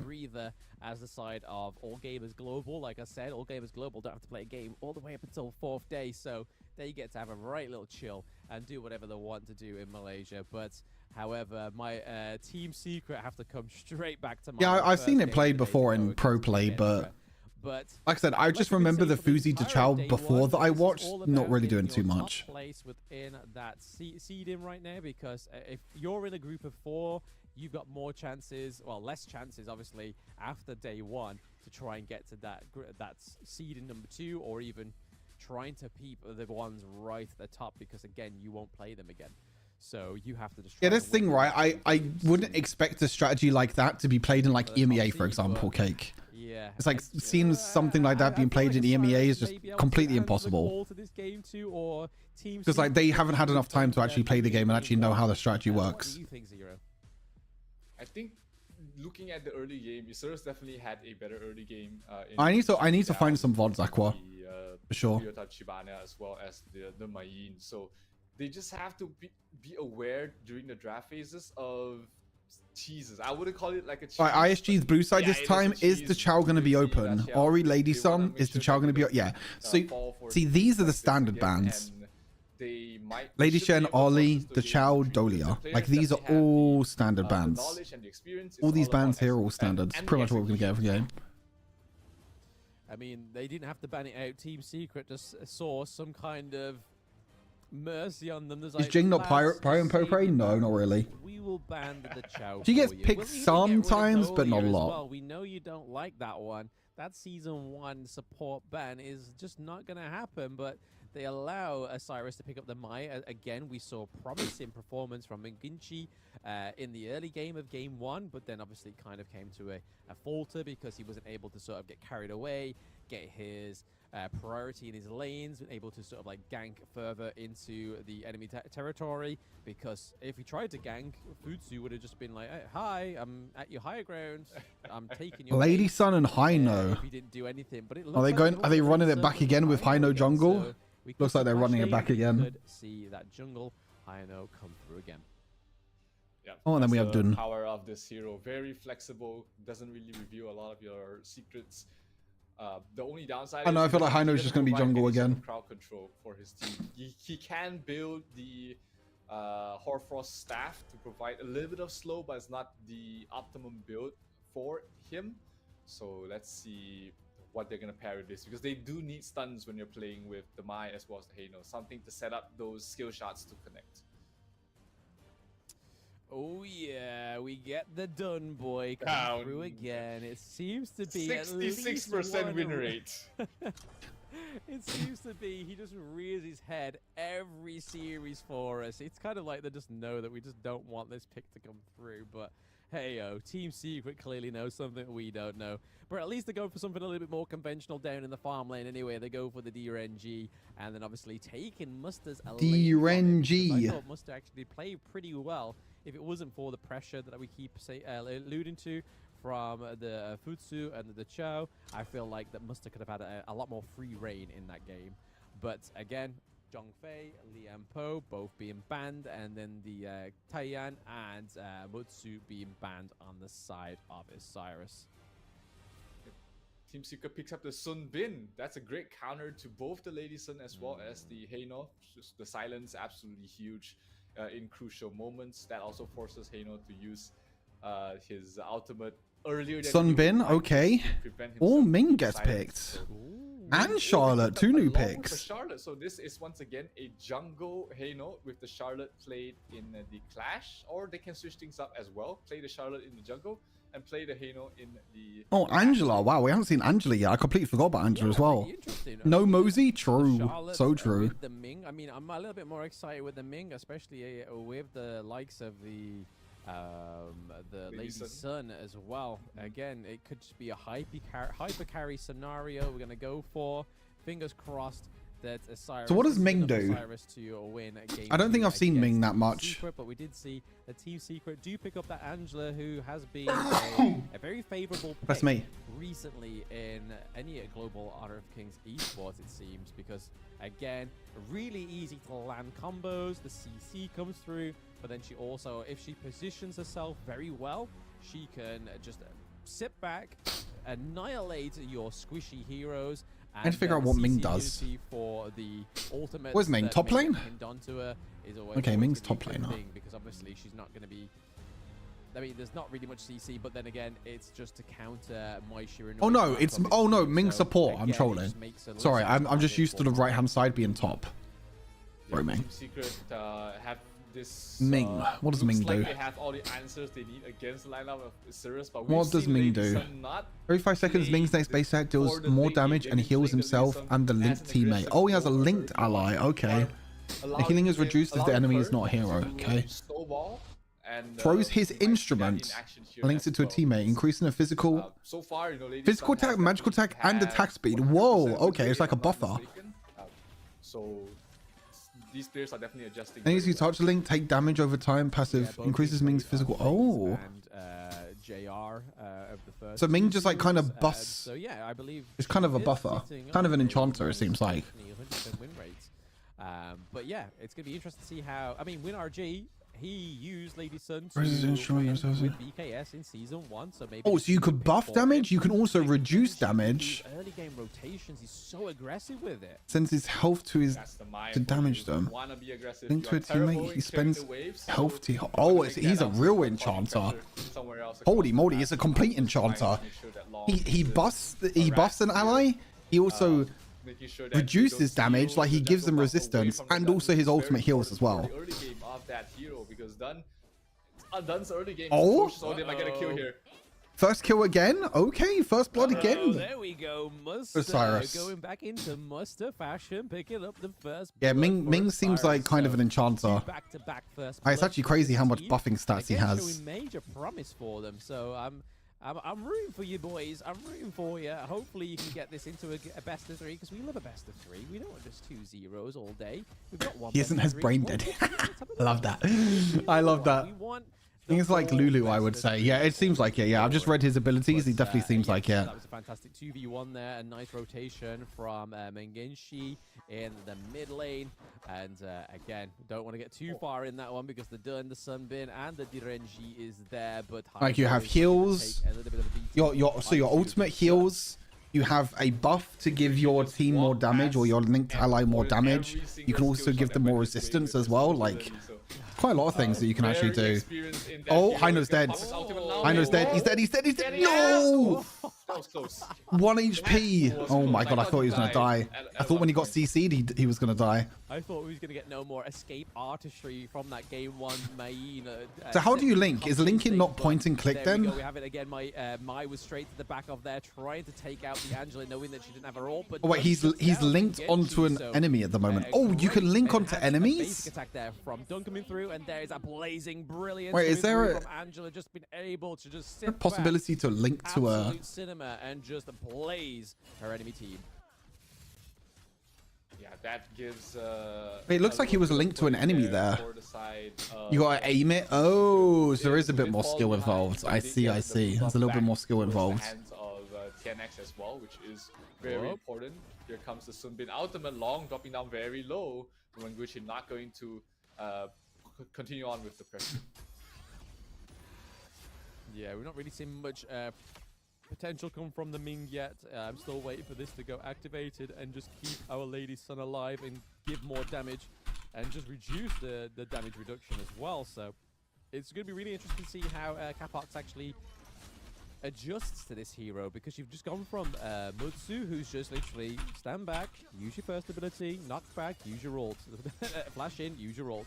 Whereas Ming is a little bit different. You gotta kind of try and focus where you This want. Hino pick is kind of annoying at times, isn't it? Or debuff you want to be placing going into a team. You can link to an ally or an enemy. Okay, it's a little bit more difficult than what I thought then. Okay.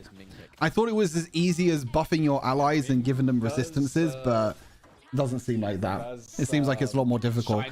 Because if you accidentally link onto an enemy, that's probably not a good thing, right?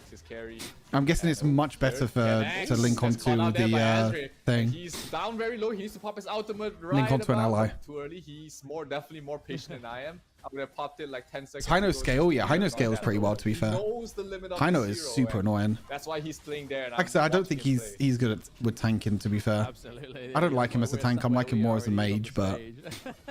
But first, Tyrant does go over to Osiris. So again, already an improvement on game 1. They were able to take a first. Oh, you can link both at the same time. Oh. So this is a good turnaround. Interesting. Surely a good sign of the times that we could potentially be getting an Osiris. Interesting. Okay. To a victory from the boys. This was the same situation that Team Secret was in, and they still managed to find a way back. But this is on a different, completely different composition. Now they have a Dun as their jungle, and as expected, TNX is not having a great time on that Dun. If you look at his net worth, it's absolutely atrocious. 2.6 thousand compared to the Hano on 3.2 thousand as well, and he's gonna start falling off very soon. Yeah, we don't want that to happen. We want him to just keep going. Oh, nice knock up. Oh, okay. Oh my! Oh, Lady Sun! Oh my God, that was clean. Yes, the ultimate shell coming through from Lady Sun. That was clean, actually. Sunbin's noggin, but here's done. Here's the Renji and Angela. Oh, Ming. Okay, Ming keeps alive. Okay. But Hino from behind as well, looking to try and take him out. Can we stop the recall there in the teleport mechanic? Oh, wow. They did manage to get a kill onto its Capbox, but TNX had to pay with his life. Who was that used the teleport? Was it Xuan that just teleported towards the bottom lane to with that mechanism to escape? So that was good use of it. Another showcase of how we can utilize that as well. Wait, do they have smites? Oh yes, I mean it definitely played its dividends. Is that smite on Tian? I don't think that's smite, by the way. Flash lane. I think he's right. 3v1, but is he going to be a slippery devil and actually be able to? Oh my God, Hino escapes again. Oh my gosh.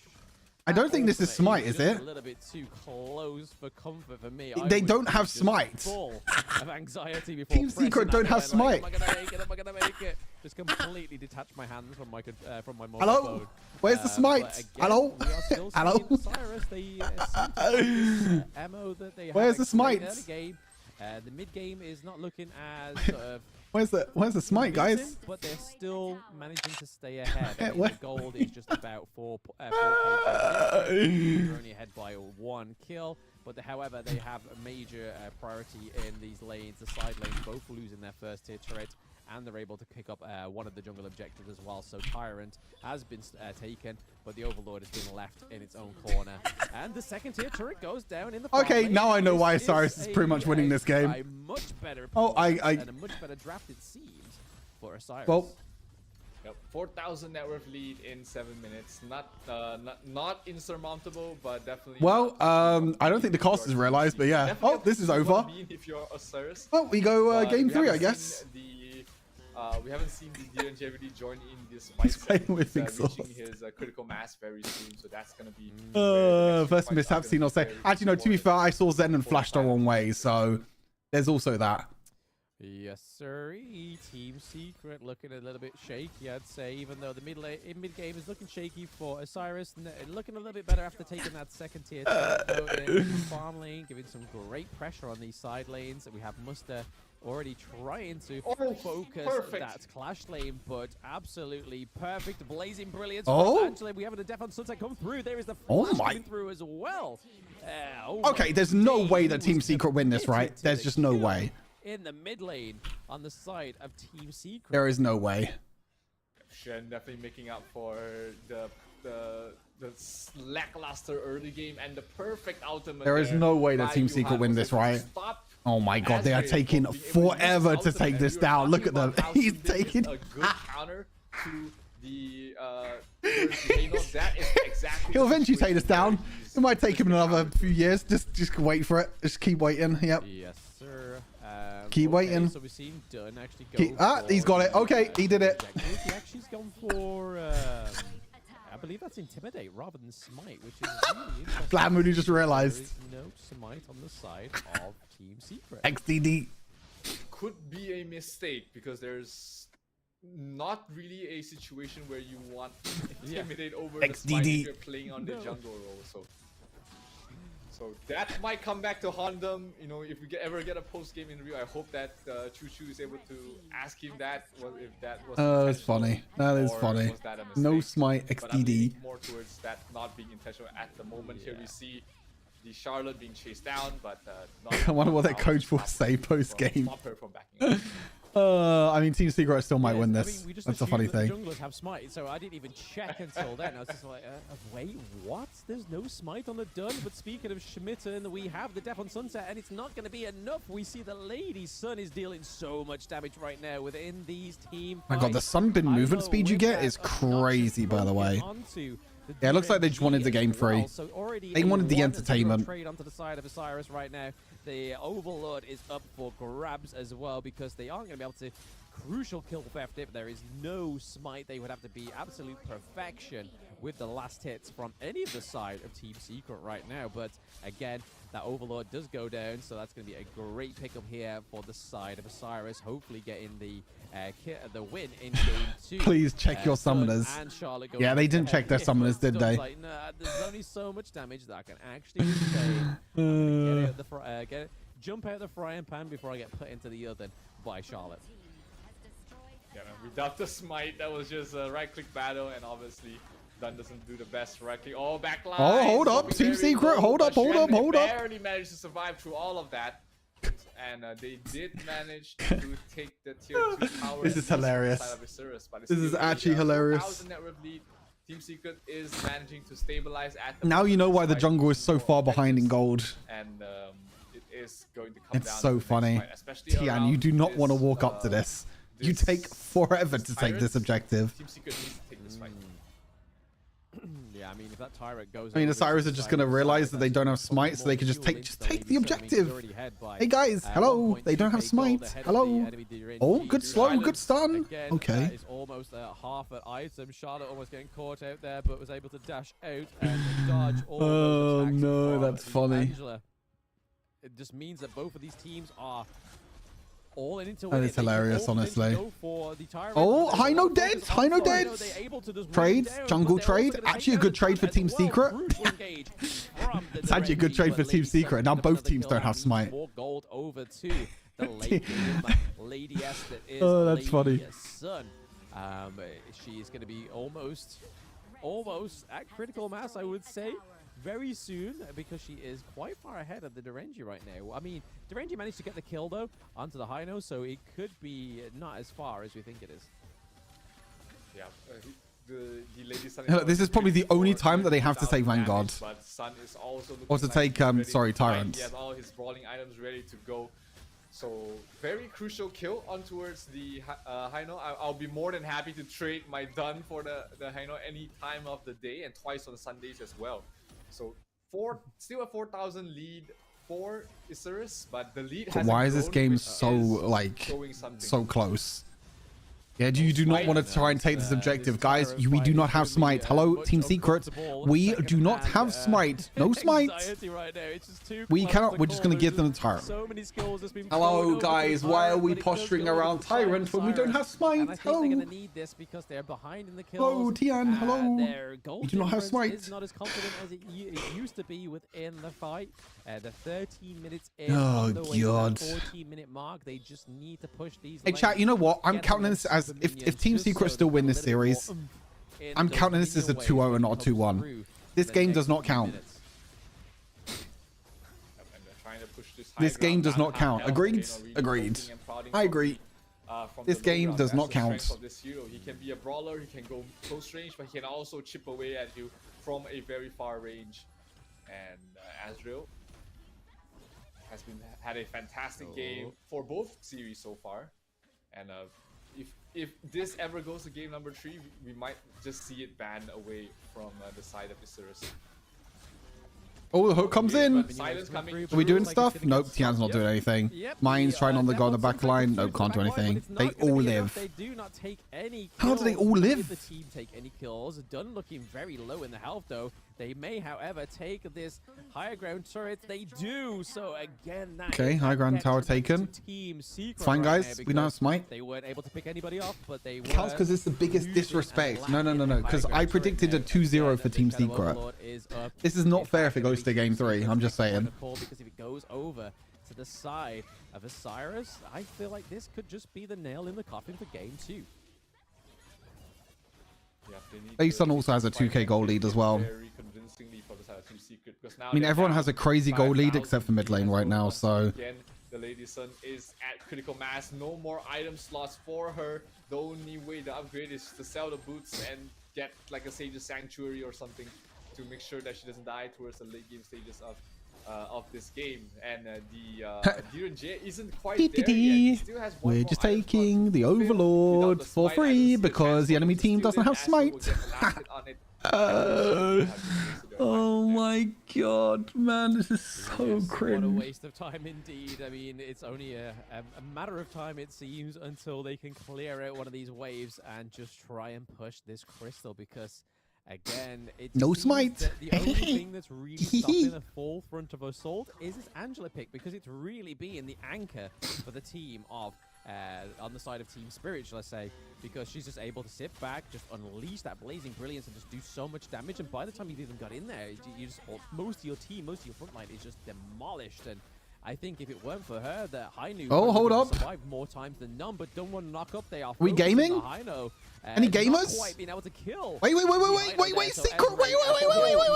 they're winning. So much more damage, but is this going to be the comeback for Team Secret? They take down They won the fight. WinRG Oh my as well. god, They've gotta that be is careful. hilarious. They do not want to get any sort of minion wave in their favor. There's still a chance that Team Secret wins this. There's still a chance. It was one minion that they could. Who needs smite, right? To get at least Who needs smite? turret in the farm lane. Cyrus looking a bit shaky now, a bit of Okay, but they actually need to take this Tyrant like as soon as it spawns, and it's going to take them forever to take. This ultimate landed on 5, allowing Team Secret to take the first favorable team fight of the entire game, allowing them to close out the gap down to 3,000 as well. And this late game Tyrant might just be what Team Secret needs to take the next fight. But their base, they have to watch out for that. Oh no, the back door. Imagine if that was the last. Hey guys, we need to take this Tyrant ASAP. Okay, Tyrant secured. Defend the base now. Go back to the base and defend the base. It's so funny. Tian, the jungler, is defending the base because he doesn't have smite. This is too good. This is too funny, honestly. This game is hilarious.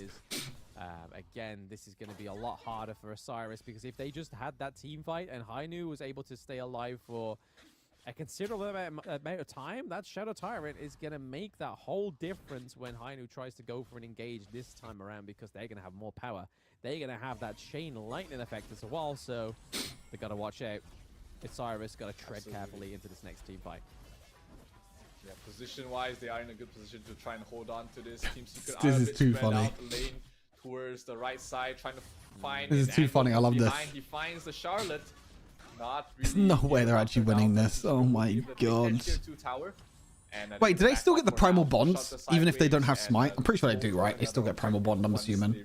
Elaine still in the fight. They've been at it for the Wait, we're fighting bot sides. Hold up, Team Secret. Here comes cavalry. He's very tanky. He's not afraid of any sort of fight. He needs to be careful. Haino's also super tanky. Oh, this is turned into an extremely close game. Still in a good, healthy position. Just playing hardcore Elden Ring history. This is Honor of Kings hardcore mode. Hard mode completed it, mate. Minions, whereas Elaine has gone to meet it and Muster has gone to push that farm lane one as well. So even though they have, they had the Tyrant, sorry, it's pretty much gone now. There is no more Tyrant buff for the side of Team Secret, but that I feel like they probably should have just like left those 4v5 to fight, and then maybe trying to send Muster or Lady Sun down into one of those side lanes just to try and push it and push it a bit further to the crystal, just apply some more pressure, because now there's no pressure to be had right now, because the minion waves are met 0 and 0, and the Shadow Overlord's up. So if they had a little bit more pressure on these side lanes, that Shadow Lord could have been an easy takedown for Osiris, but unfortunately there's just been no more pressure given to the side lanes.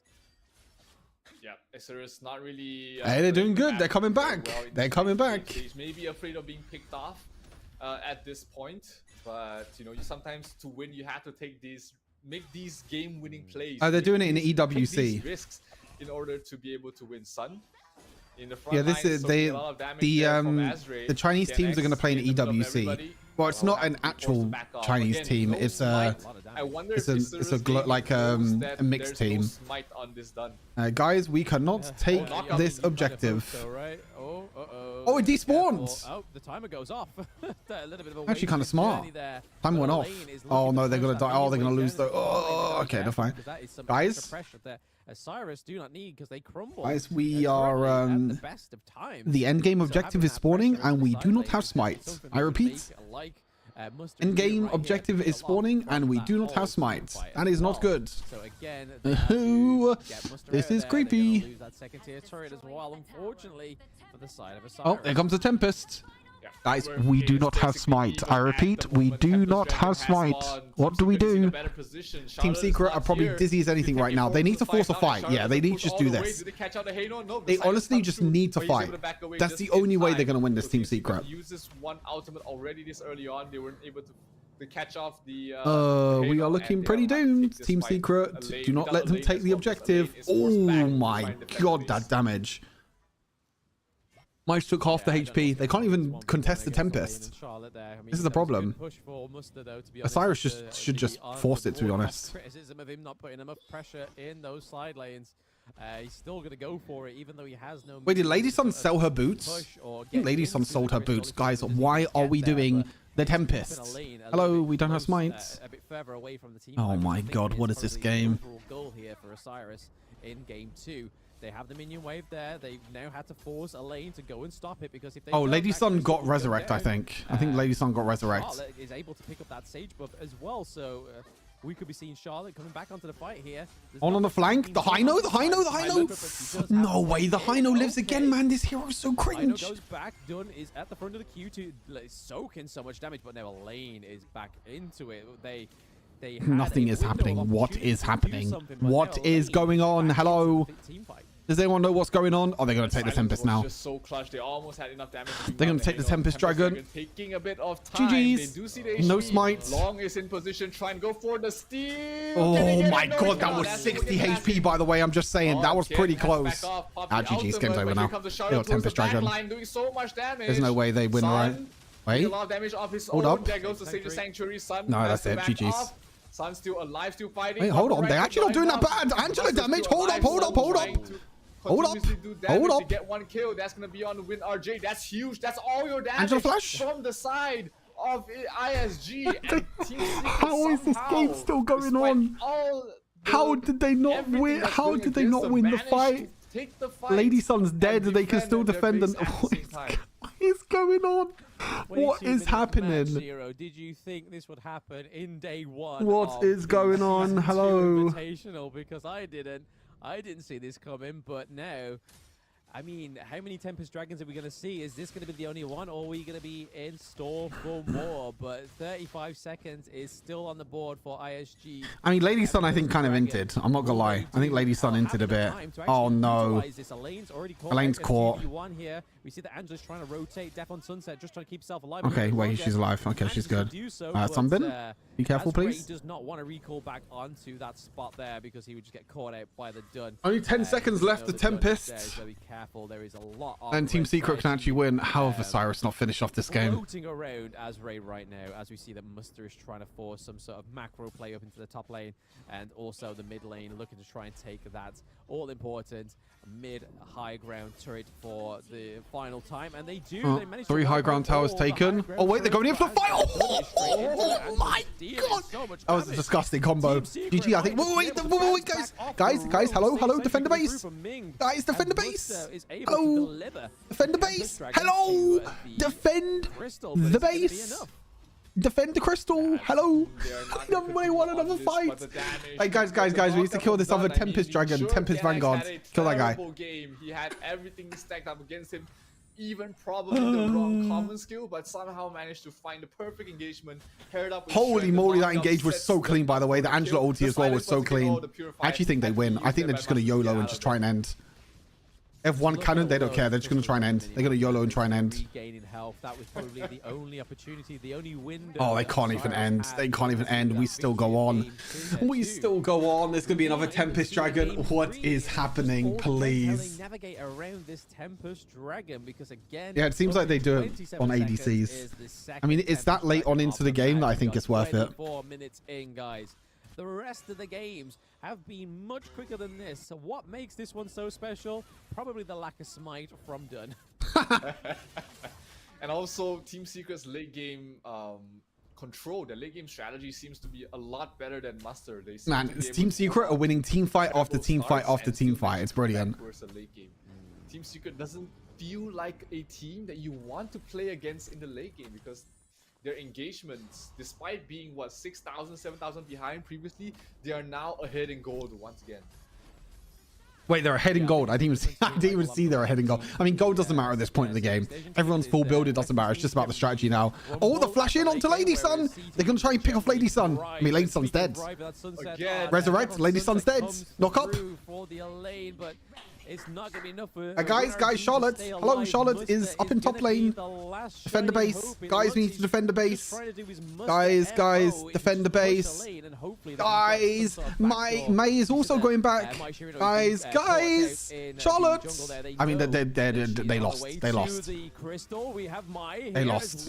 Wait. Kill the cannon. Kill the cannon. Kill the cannon. Kill the cannon. No, don't kill them. Kill the cannon.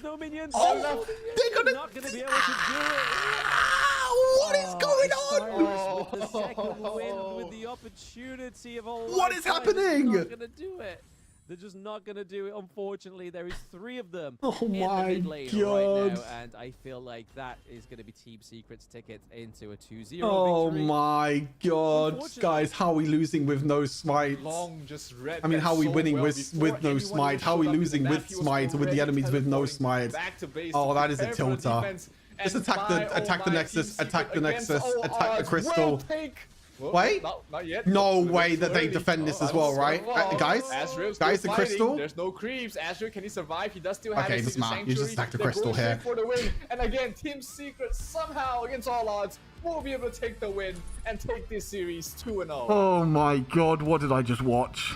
Yep, after a final back. What did I just watch? Aggression there in the Crystal. Unfortunately, they weren't able just to take the win. They had so what many did I just watch? On the side of Osiris Gaming. It just wasn't enough to take the victory in game 2. So, unfortunately, 0. We're not going to get that second best of 3 that we thought we were getting. Team Secret just coach battering one of their players. Like, why did it take so long?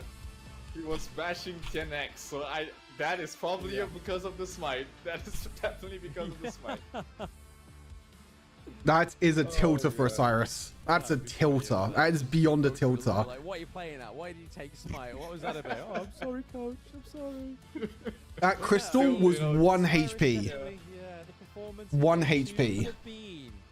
Could have been so much greater than what it was. That is mental. But there we go. Team Secret taking a 2-0 victory.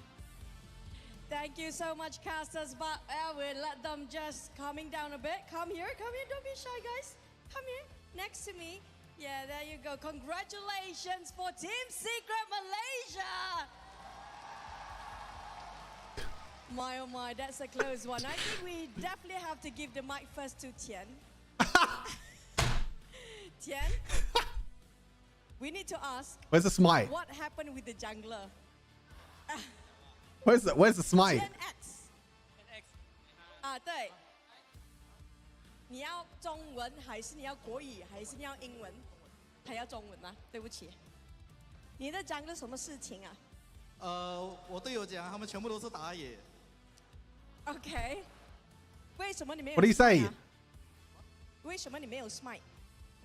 对，他们讲每个人都可以是打野，然后我就给每个人刷，我刷一点点的。So basically, I don't know what you said. 10x said, everybody is jungle.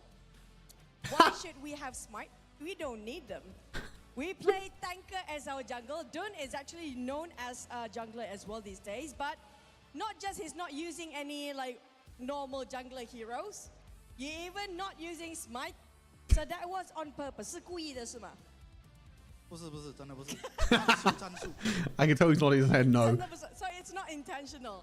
是你自己的错还是你本身感觉到什么？刚才 They still won 那 without 周一讲的时候你 smite. 感觉到什么？ That's hilarious. 有一点紧张，一点嘛。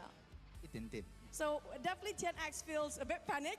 He knows that I messed up, but at the same time he panicked, but he comes back strong.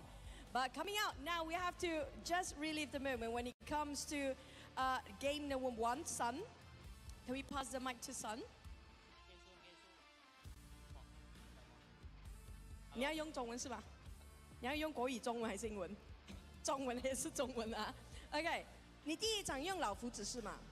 哇，你玩到哇！你那时候你的感情哦，感觉到好像你们赢了很大是吗？但是如果你比一比第二场，不是那么容易。你感觉第二场的打到怎么样？我家打野太给我挑战了。I don't know what's being said, but everyone's laughing. That's it. So basically, it's all the jungler's problem. 10x， 你有什么要回答吗 ？Do you want to reply to your friend here? 我只能讲，不是我的问题。Basically, 10x said, you know, I'm not the problem. It's you guys. Everybody should be a jungler. 但是还有吗？你跟他讲什么？我讲会不会被骂？ You know what he wants to say? He asked his teammate, will I get blamed after this? Will the coach actually scold me on the stage? Blamed by coach. 你不要骂他了哈 Don't be angry. But It was, thank you yeah, it so was much. a fiesta. Congratulations, Team Secret.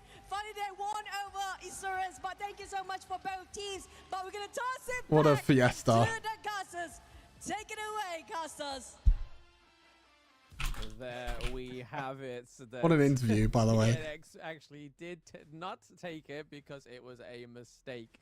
And obviously we saw on That ending as well, like, oh my god, it was like 1 HP. The Nexus was 1 HP as well. Yes, they are young. Yes, these mistakes are made. But I think they won't get punished. They managed to win. Like you were That's saying, brilliant. It's not my problem. It's you guys' problem. Absolutely brilliant. Just showing the world That was so good. Jungler is supposed to be played without smite. No, Yeah, probably it not. was Intimidate instead. At least it was intimidate. It wasn't heal or something completely useless. But still, a very close series towards the end there between. Osiris still did pretty well though. I think they did pretty well. They did better than what I thought they would. Their late game is just so good from there. Hey, go toilet. I'll be. Yeah, it's like I was saying, like with some of the Western teams, like Osiris, with like we get that 24-minute mark, we start to crumble. Whereas obviously the Southeast Asian teams is generally where they thrive because they know that one wrong move or any sort of hesitation is going to be the fault of that late game, and that's what it was with the Osiris game. And they just faltered at the late game. They had 1, 2, 3 opportunities to close out the crystal, but unfortunately it just wasn't enough. And I mean, the late game is going to allow you to get to 19k gold, so again, nothing too impressive there. 24 minutes in, I would expect you to be no less than 19k gold anyway. But that last Hail Mary play by Muster was definitely commendable. Same with Mingenshi. I honestly thought they was going to be able to do enough damage, but Team Secret, being Team Secret, was able to wipe out those minions. So unfortunately for them, it just means it's a 2-0 today for Team Secret. Yeah, but not the easiest games. Even both games, not the easiest situations for them for sure. but they still managed to claw their way back out of 2 bad situations, and now they are on top in their group. So 1 foot away from securing their spot in the Esports World Cup this season Invitational, as well as the top 8 in the Season 2 Invitational as well.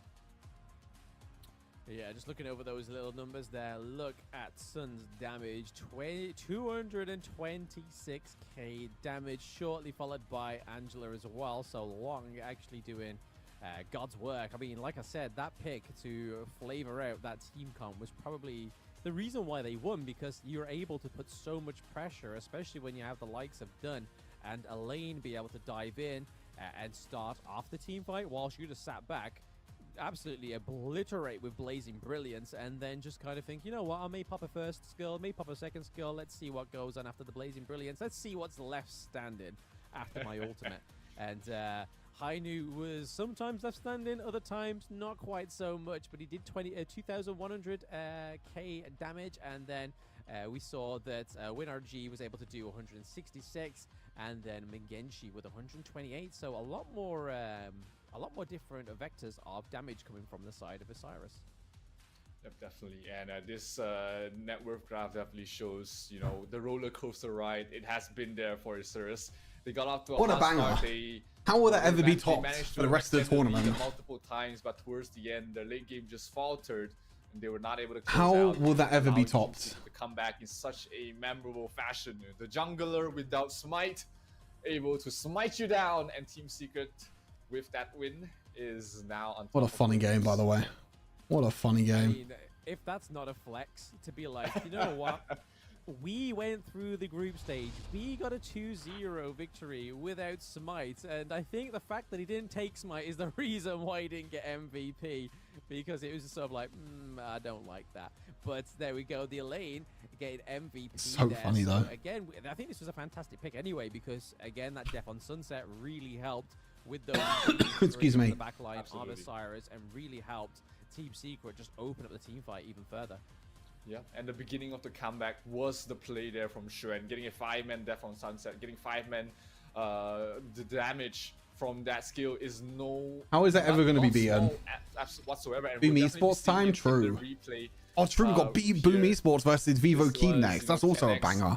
Damn, just non-stop bangers. Start, despite not having anything that allows his jungle to flourish, but after that, it was just sort of quiet from him from that moment on, just because he was not able to really do anything. How Team Secret were able to find fight after fight after fight was just crazy. The Intimidate definitely didn't help him there, but here, this was the fight I was talking about. Xuan with that huge 5-man ultimate, here it comes. It's going to connect on towards all 5 of them, and that turned the entire fight around there for Team Secret. Man, that Main ulti was so clean. The beginning of the comeback of the game, and you know, Osiris was just not able to finish off. I think Lady Sun entered here. This is where Lady Sun went too far, right? I think she dashed over the wall or something. Very disappointed with the oh no, yeah, she just got caught. She got caught by the Angela stun, yeah. One of the better. But then they found this fight mid as well. Oh my god, that engage was so clean. Like the knockup from Dunn, and then also Lady Sun got caught again. Honestly, maybe the boots wasn't worth it. How close was this, by the way? Whereas in Chuck VR 2024, Osiris didn't actually get through to. Oh my god, it was so close, actually. Oh my god. So again, they just haven't probably been playing to their utmost potential, and then obviously they have Muster on their team. So again, it's a little bit of a different team comp, and they have a new Clash laner on their team that they probably are not used to dealing with. But there is Group D and Group C standing right now. So we have Team Secret right at the top, and then Osiris right at the bottom. Osiris not going to be able to prove themselves until day 3 when they meet against Kagendra. But tomorrow, Kagendra meet Team Secret, absolute now banger, known as Team No Smite. Tomorrow to see if Team No Smite solidify Team No their Smite top spot, or Kagendra. We love Team No Smite. Yeah, that's going to be a very interesting fight as well. Kagendra has a lot of very experienced players. I would say almost as experienced as Team Secret in the Honor of Kings scene as well. So that's going to be a good fight to find out who will move on. But again, this is one of those groups that we were talking about, Blam, that was very highly potentially a three-way tie, because all these three teams can just take games off of each other, as we did see. Even here, Team Secret, they would have. I still don't know what the fuck just happened. I just don't. I don't understand. No smite, no problem, I guess. Yes, unfortunately. I mean, I don't think it helps set up the overall performance of the Is there any series. banger games left? Honestly, the last series should be a banger as well. Boom versus versus Vivo Kids. Game of the series. Boom versus Vivo Kids should also be a banger. Closer win 3 times in that game too. You're kind of going to be like, oh, I'm so deflated that you're going to try and push through like we saw. Man, if you're Osiris, you are tilted beyond belief. That is a big tilter. They were already solidified in that late game. They already knew what they needed to do to win, and they've probably been in that situation more times than Osiris. Yep, absolutely. And for the final match of the day, the highlight of the day, I would say, is one of the probably the best. Hey, Vivo Kid has the wrong flag. Hey, production. Why does Vivo Kid have an Argentina season 1 Argentina flag against Boom Esports as the Group A match? That is the only group that has 4 teams. So, you know, obviously both teams would still want to start off the group stages with a win on the board, but it is less punishing to lose here. Man, what Vitality want is actually Boom to win, low key. I mean, Vitality, if Vivo Kid win, it might be a bit difficult. It's probably a blessing here. Like we saw with Vivo Keystars in season 1, they didn't perform their best in the group stages, but again, I still think that was a whole ruse, because how they managed to dominate in that grand finals was just like, nah, you were storing that, bro. You were storing that in the bag against Alpha 7 in season 1 grand finals. But I think they'll probably bring their full force going into this one, just like this should be a good match. I do think this will be a good match. You want to be top of the board towards at the end of the day. But again, it'll be very, very soon we get to this match, but we're going to go for a short break, so don't go anywhere, guys. What are we, 10-minute break? 10 minute? Another 10 minute? Another 10 minute. That means I can run my ads. Yay. I can run my ads. Now, what do we do for 10 minutes? Now what? I'm stuck on things to do. I actually had stuff to do last time.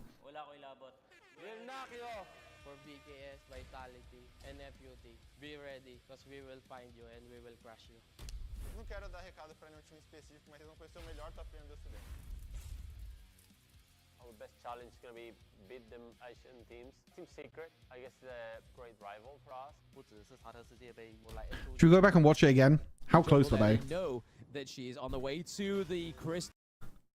We have my here as well as Muster. Is it going to be enough damage? Sage Sanctuary coming through. That Angela ulti saved the day. Charlotte, and I think it's going to be enough damage. No, there's no minions. There's no minions. They're not going to be able to do it. What?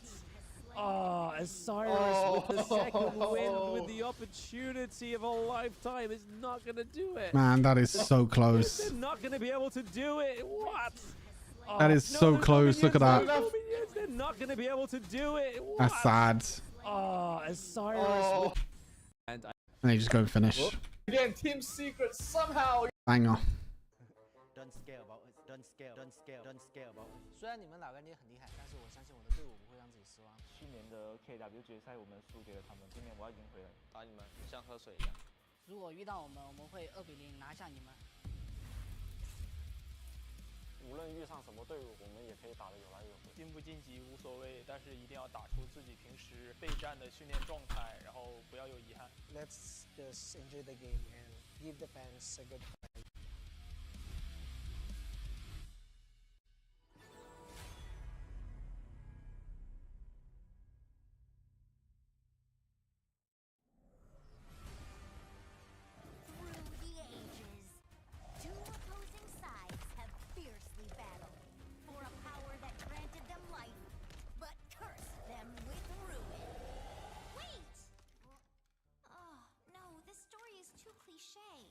Maybe we can find inspiration from other stories.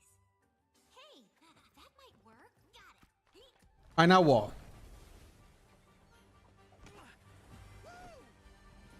Yeah, that was one of the craziest games I think I've watched. I don't really know how to react to that, to be honest. This story is adventurous, but lacks excitement.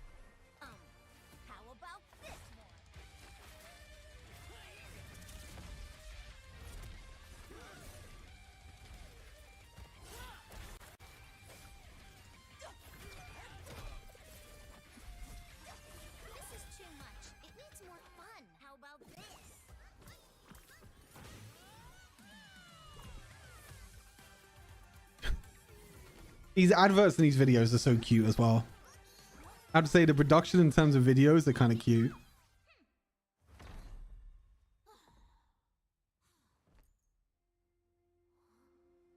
I know Wild Rift X Pros that are joined. Yeah, there's been a few in SEA. There's a few in SEA. There's a few in MENA as well. And also EU. There's quite a few people that have moved from Wild Rift to HOK.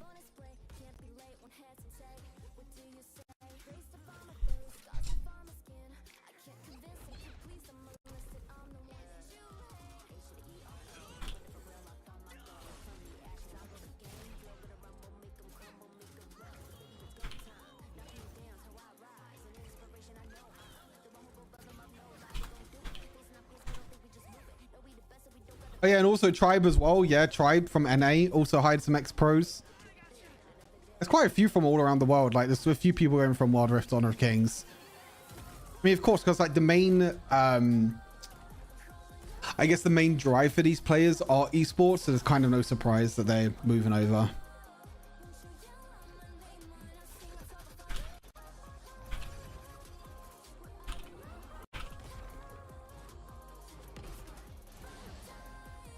Oh.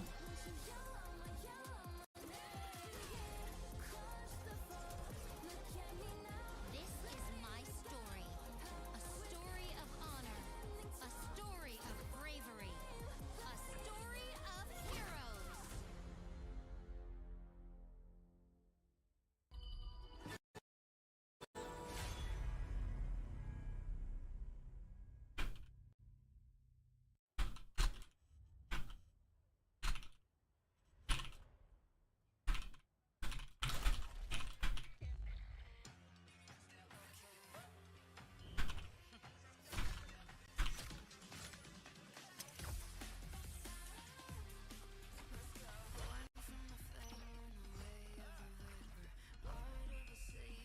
Wait, so far? I have 100%, by the way. Prediction, 100% so far. I'm a genius. I'm actually a genius. I mean, I predicted 2-0 AG global, but still pretty good so far.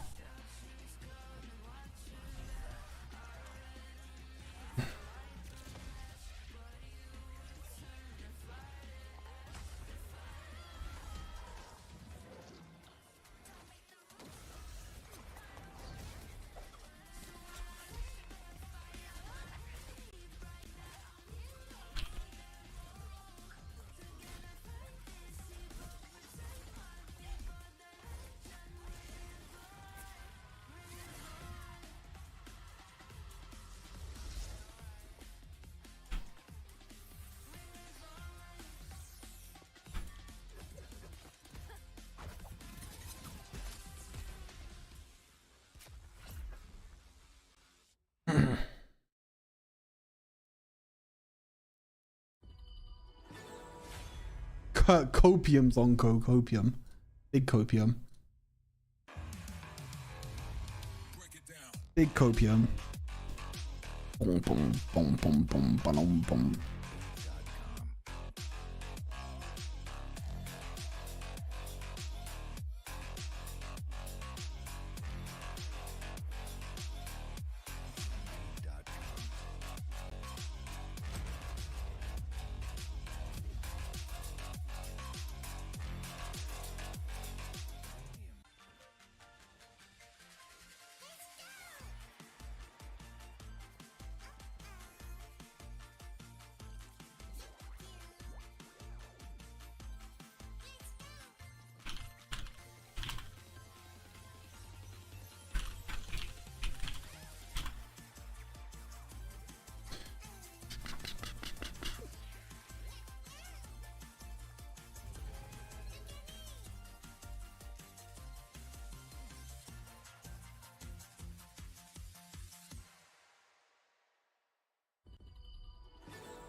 When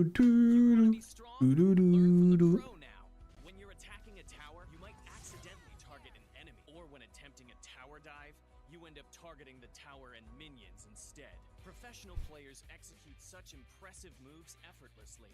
While you may feel overwhelmed and get killed by the tower, your control settings might be holding you back. Change the recommended basic controls to advanced. This activates extra basic attack buttons for minions and towers. Turn on show enemy avatars to accurately select the enemy's avatar for the kill, and better assess vision exposure. Give it a try and play as smoothly as a pro, easily crushing the enemy faction. Learn from the pro. Learn from the pro. Best settings.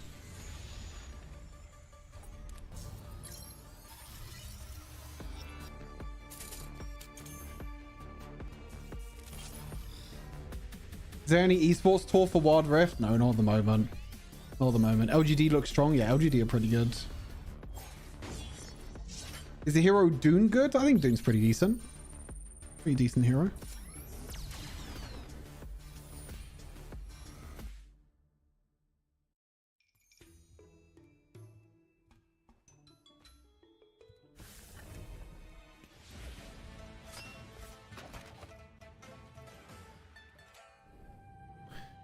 Now we wait 30 seconds until the final series starts of the day. Yeah, these days are long.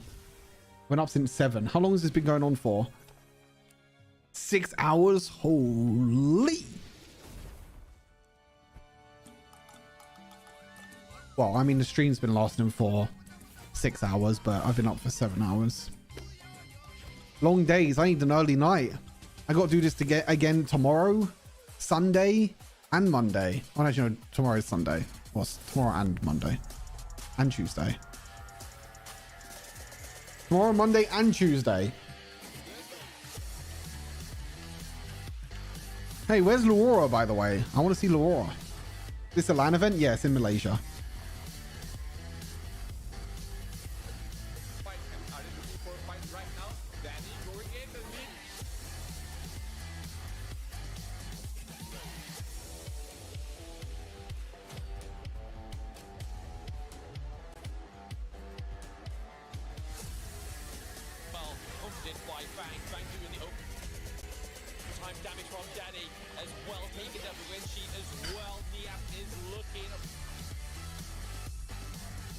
Aurora is so fun to play. Yeah, I love playing Aurora.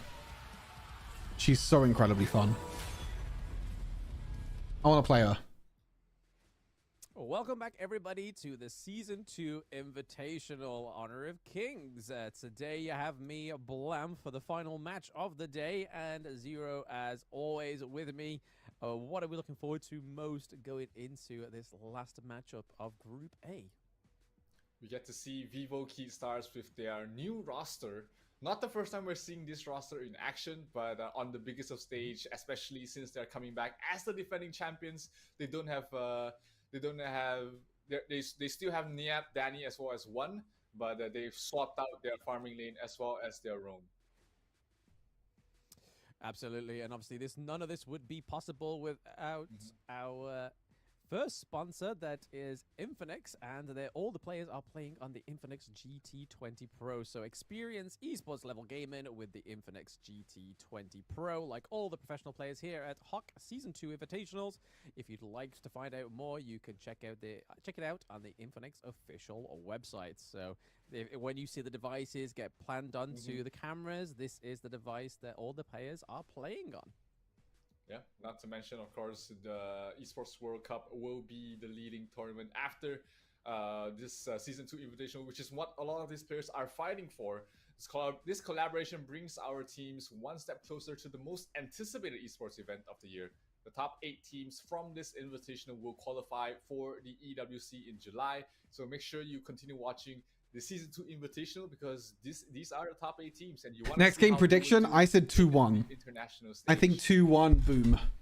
I think it'll be close. Yeah, so I think it'll be 2-1 boom. The team lineups for Vivo Keystars. We have Niap, Danny, One, Caesar, and Maynard in the support My role. boy So Maynard. again, I remember Maynard from Wild support Rift. role, players I think I are actually from casted Season Maynard 1. before. We had WinRG and Menguinchi, but this time around It might have been Icons, actually. Caesar and Maynard filling out the team comp of VKS, and you saw it in the teaser. Danny was saying this is the best roster that we've had as Vivo Keystars. So I'm very excited to see how This is going to be a hype one, though. This is going to be a good one.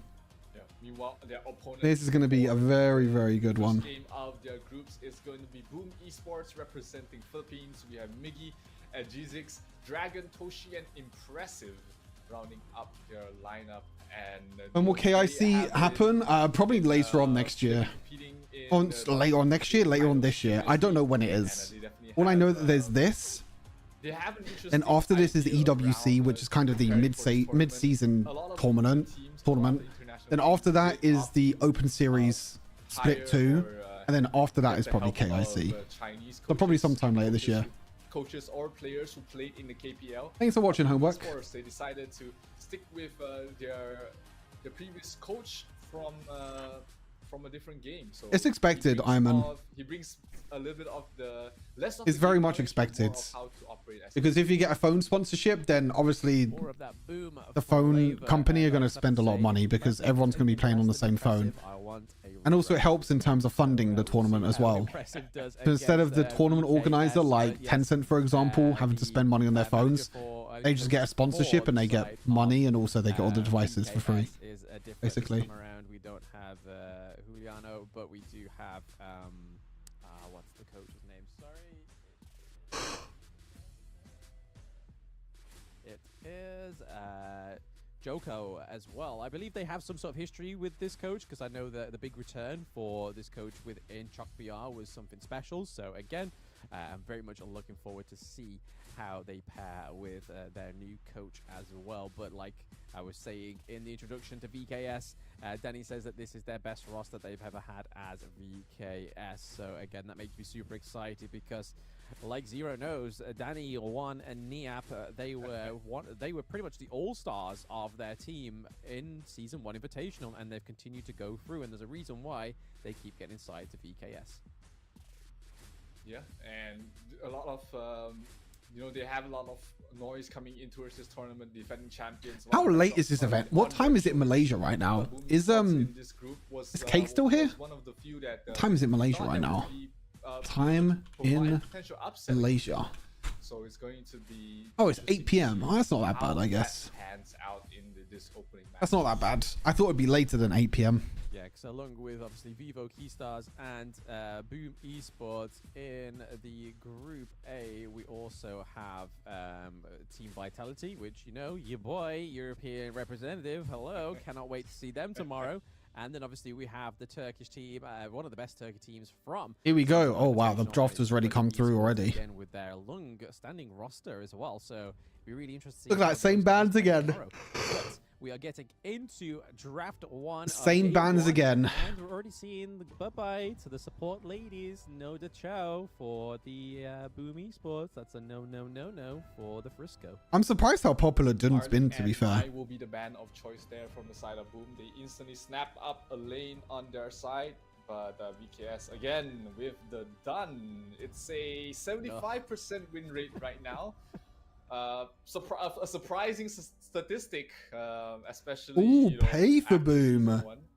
Oh, you know what happened the last time we saw pay, right, chat? Did manage to get a LGD popping off in Season 1, so he's definitely very experienced in that hero. Hopefully, he's able to get that win rate up to 80%. That's an A, right? 80% is going to be an A in terms of win rate. You'd like to think so. But I mean, the done against the pay. We've seen this already. It's like the opening game to the close. One of the closing games of the day, and we're seeing the repeat happen. No Princess Frost, maybe no Angela. Ban Angela as well. Yeah, good bans from Vivo Kid. He should be able to fix the prioritizing their mid laner, banning out other mid laners. When it was against. Who do you go back to now on the side of Boom? They picked pay as well, but you don't really have a lot to go back to. Seeing a bit of a different painting and a bit of a different team comps coming through because the whole of the Open Series, we had a lot of Ho Yi as well, and obviously Derenji has still been a tried and tested, always coming through. Ming seems to be banned quite a bit. Quite frequently. We've seen Marco Polo once today, but there's been like no Garo, there's been no Luben. We saw Fang quite frequently in Season 1 Invitational as well. But the Lady Sun is definitely coming out to play, and they want that late game lady. Xiangfei priority for Vivo Keys. The dual ladies, we have Lady Jen in the mid lane. I'm really surprised actually that Boom banned Sunbin and Ming. Because Xiangfei was open this whole time as well. Didn't decide to ban. I mean, they don't even have their support pick. That's the weird thing. They don't have their support pick and they're just banning out supports. Lots of team fight in those two heroes with the support as well as the mid lane, and a lot of protection. Oh, there's a Hino. Hino mids. The change Wait. in terms of the marksman is definitely very interesting. Who the hell is the support? Is it Athena support? By Boom as well as the Athena. Again. Ooh. Where is that little lady gonna sit? Is that gonna be support Athena? Is this gonna be a feed Athena? It might just be more like a feeder. Athena. I'm confused. Let's see if the feeder is gonna win. Pay support? No, I don't. I have no idea where the comp of Boom is going. Side of All Gamers Global. Sorry.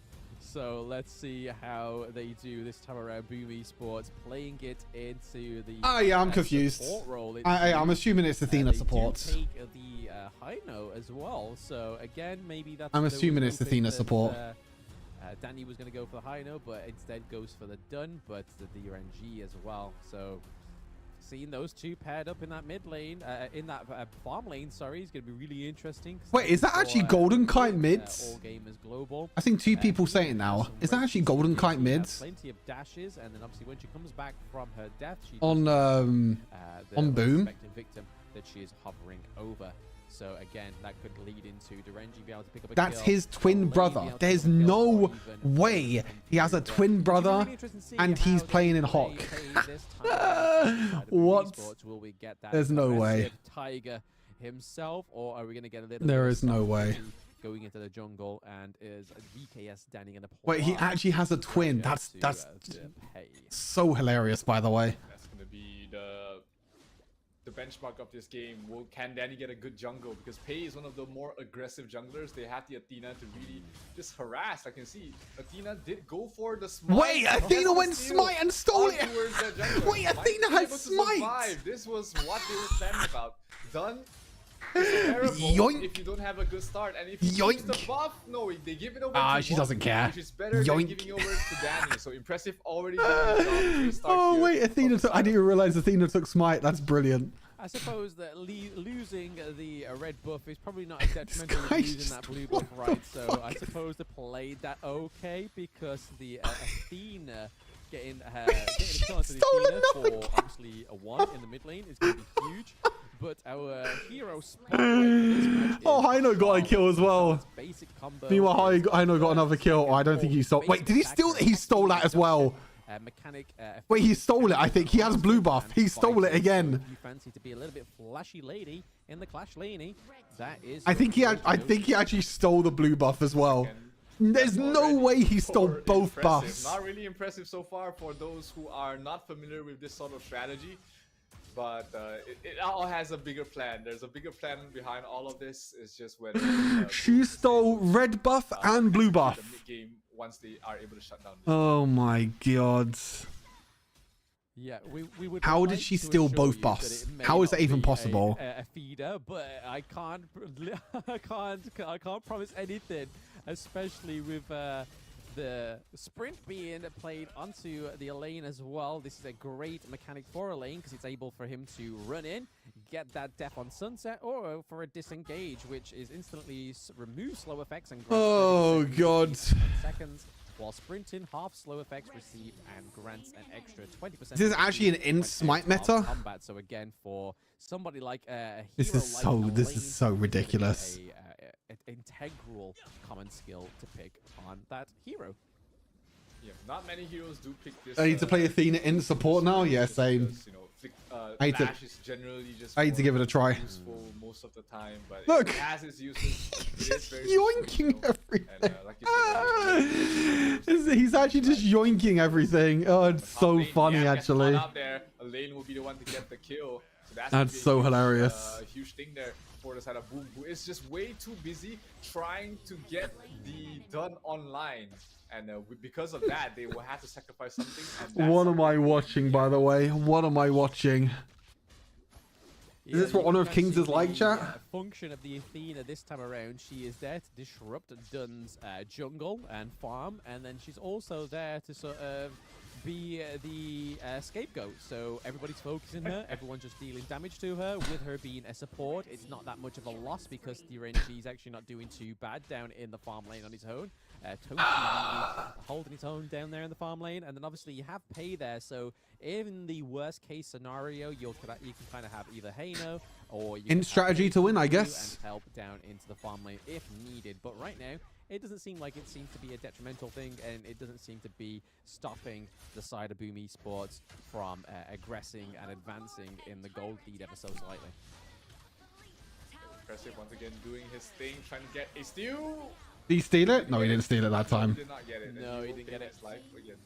He didn't get it that time. At what point there we go. does this... Yeah.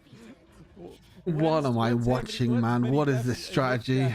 When can we say come back a bit? Come back to the home team. Come on. Stop killing yourself. It's like we stop giving over goal, baby. It's just basically constant vision on the jungler. Like, you know what this does? This doesn't allow the jungler to actually do anything. The jungler can't do anything at all. Athena being able to get picked up once again. Just gotta be careful that they don't give too many of those deaths over to the Lady Sun, so that their farm lane is ahead of the RNG on Boom Esports. How does thingy work in this game, chat? How does shutdowns and that work in this game? Lead here, so again, How does I can't remember what the word's called. Nothing at all. And How does comeback mechanics and that work? Caught out there on that 3v1 because it would have been a big upset for the Charlotte, but there we go. Toshi getting 2v1 under the turret, and it looks like the first tier turret is going to be taken down by VKS. Much needed there, being able to snowball the Lady Sun early to her to her power spike there. We haven't seen a Like, for example, this a lot of movement across the map. It hasn't been this Athena is going to be worth 0 gold, right? So she's basically just going to be a walking rod. Still under pressure. Danny really hasn't been able to get Bounties, yeah, that's the one. Bounties, that's what I meant to say. That's what I mean. Eventually, this Athena's going to be worth like 0 gold. Focus on towards him, but whether it's going to pay off towards the long run is something else we'll have to see altogether. Yeah, that's what I was thinking of, Cake. Yeah. You kind of see the fact that with the Athena, kind of, if they had Pei on the rotation as well, it would be a little bit too much for Boom Esports to account for. So with Impressive just constantly just floating around, doing what he needs to do, disrupting the Dun. Yes, he may die at least. I'm pretty sure all 9 kills, other than Toshi down in the bot lane, were Athena. So let's see how it plays out towards the mid to late game. But currently right now, they're able to neutralize that lead that they had in the farm lane as they take the first tier turret down there as well. Impressive once again getting caught out here. There is no means to get his team into the blue side of the enemy jungle. We see that Zhongfei pushes back Toshi as well, leaving a Dragon all on his own. Heinu has only a very close place to recall to, but is dashed to change that all around. And now the Clash Lane has taken the first tier turret as well. Yep, and all the information still being provided there by Impressive, even though he's dead. That's the one of the he's always able to. I don't know how I feel about this, chat. Honestly, just because of how I just want honest with you. I don't know how I feel about this strat. Now with the Pei, This strat is very yeah, interesting. Esports for the moment, so that's going to be boding well for them leading on towards the mid game. Yeah, you can kind of see that the Pei's now. Oh yeah, Pei has a Bruce Lee skin, right? That's pretty cool. The 2 side lane turrets have been taken, so maybe this. Oh, here comes trying to take the jungle camp again. Impressive, just die, just do the easy thing, just give us some intelligence. Let's. This is so weird, man. What is this? So I can be in the opposite side of the map. And that seems to be working so far for Boom, as they are still ahead with the gold, but it's not a lot. This is probably the closest the gold difference has ever been for so long. I mean, we're going 8 minutes in. Nobody's like a K ahead. It's just like 100. and it just keeps flickering to and from, but that mid lane turret may go down here. Dorenji is just tapping away with those basic attacks onto that turret, and VKS aren't bothered. They are just like, take it. Take it. Like, this Athena must be worth like 10 gold right now for killing, by the way. I'm pretty sure this Athena is worth 10 gold. As their jungle, as long as their jungle as well as their clash laners are not under any sort of pressure, they are able to take the mid game fights very well.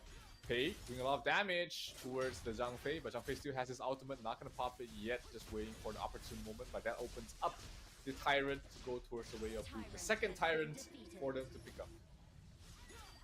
Yeah, VKS definitely lacking in the jungle objective department here. Up 10 kills but down 1k gold. Yeah, because Athena is worth nothing. No, this player can play very flashy. Nothing. Jungle heroes. This Athena is worth 0 gold.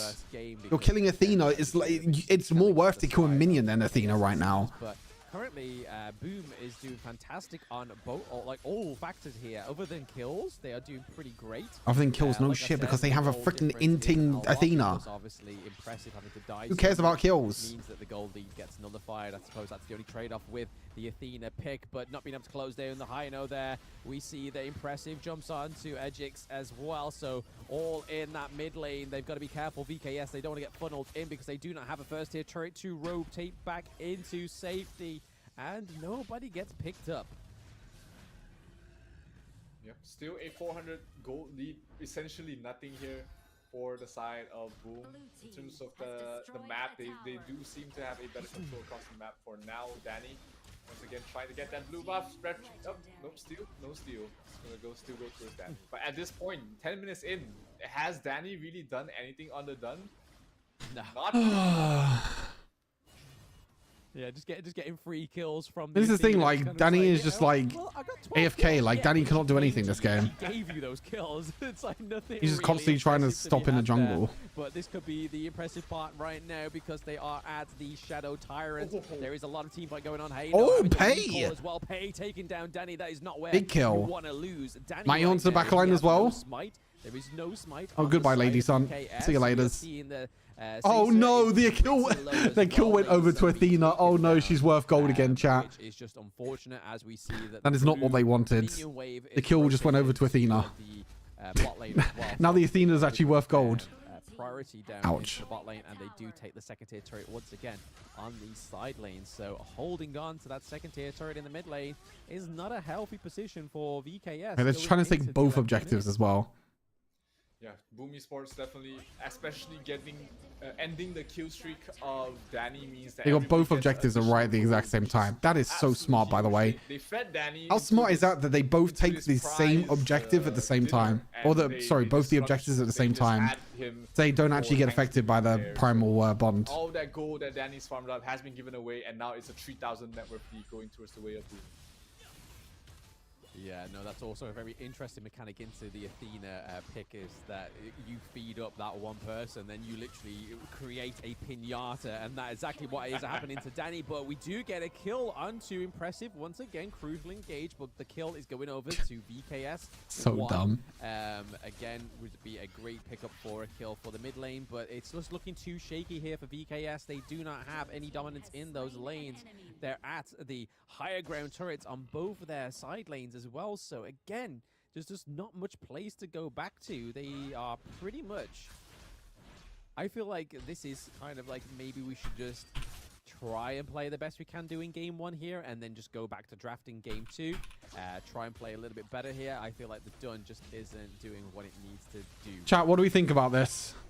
Yeah, I mean, I don't know how I feel about this. For the longest of time across 2 invitationals, and this is exactly why this hero is not high up in our radar. Looks like Boom Esports with the unorthodox strategy will be able to take game number 1 as they get a ace, get the kill on towards Niev, who just respawned. That game ended quicker than any other game I think today. I think that was actually the fastest game today. Because your enemy's jungle is a done.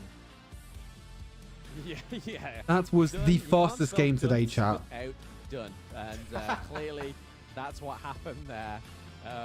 That was the fastest game.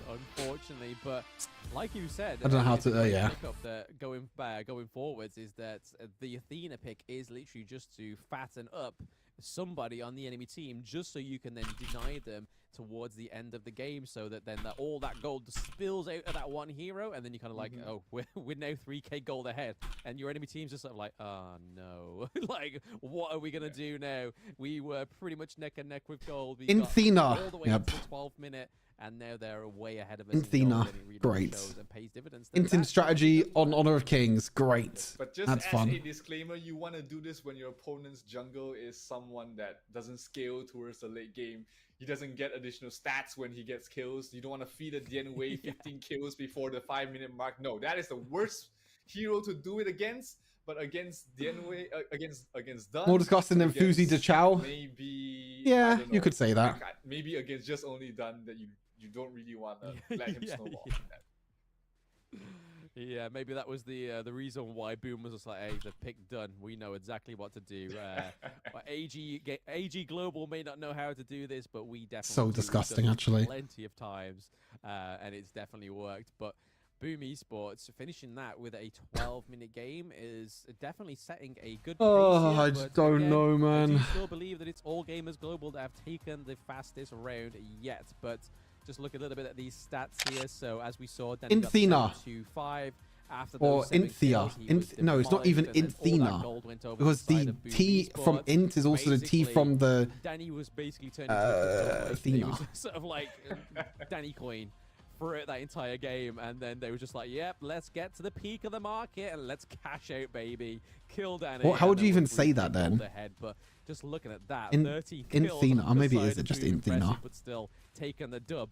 Anybody I don't fucking how have they managed to die 13 times but still taken the win? And that is how, my friends, it is science, it is economics, and it is Boom Esports. It's just basic math is what Blam is trying to say, but it doesn't work all the time. You gotta make sure you do it at the right time, and boy, Boom definitely found the right time to do this.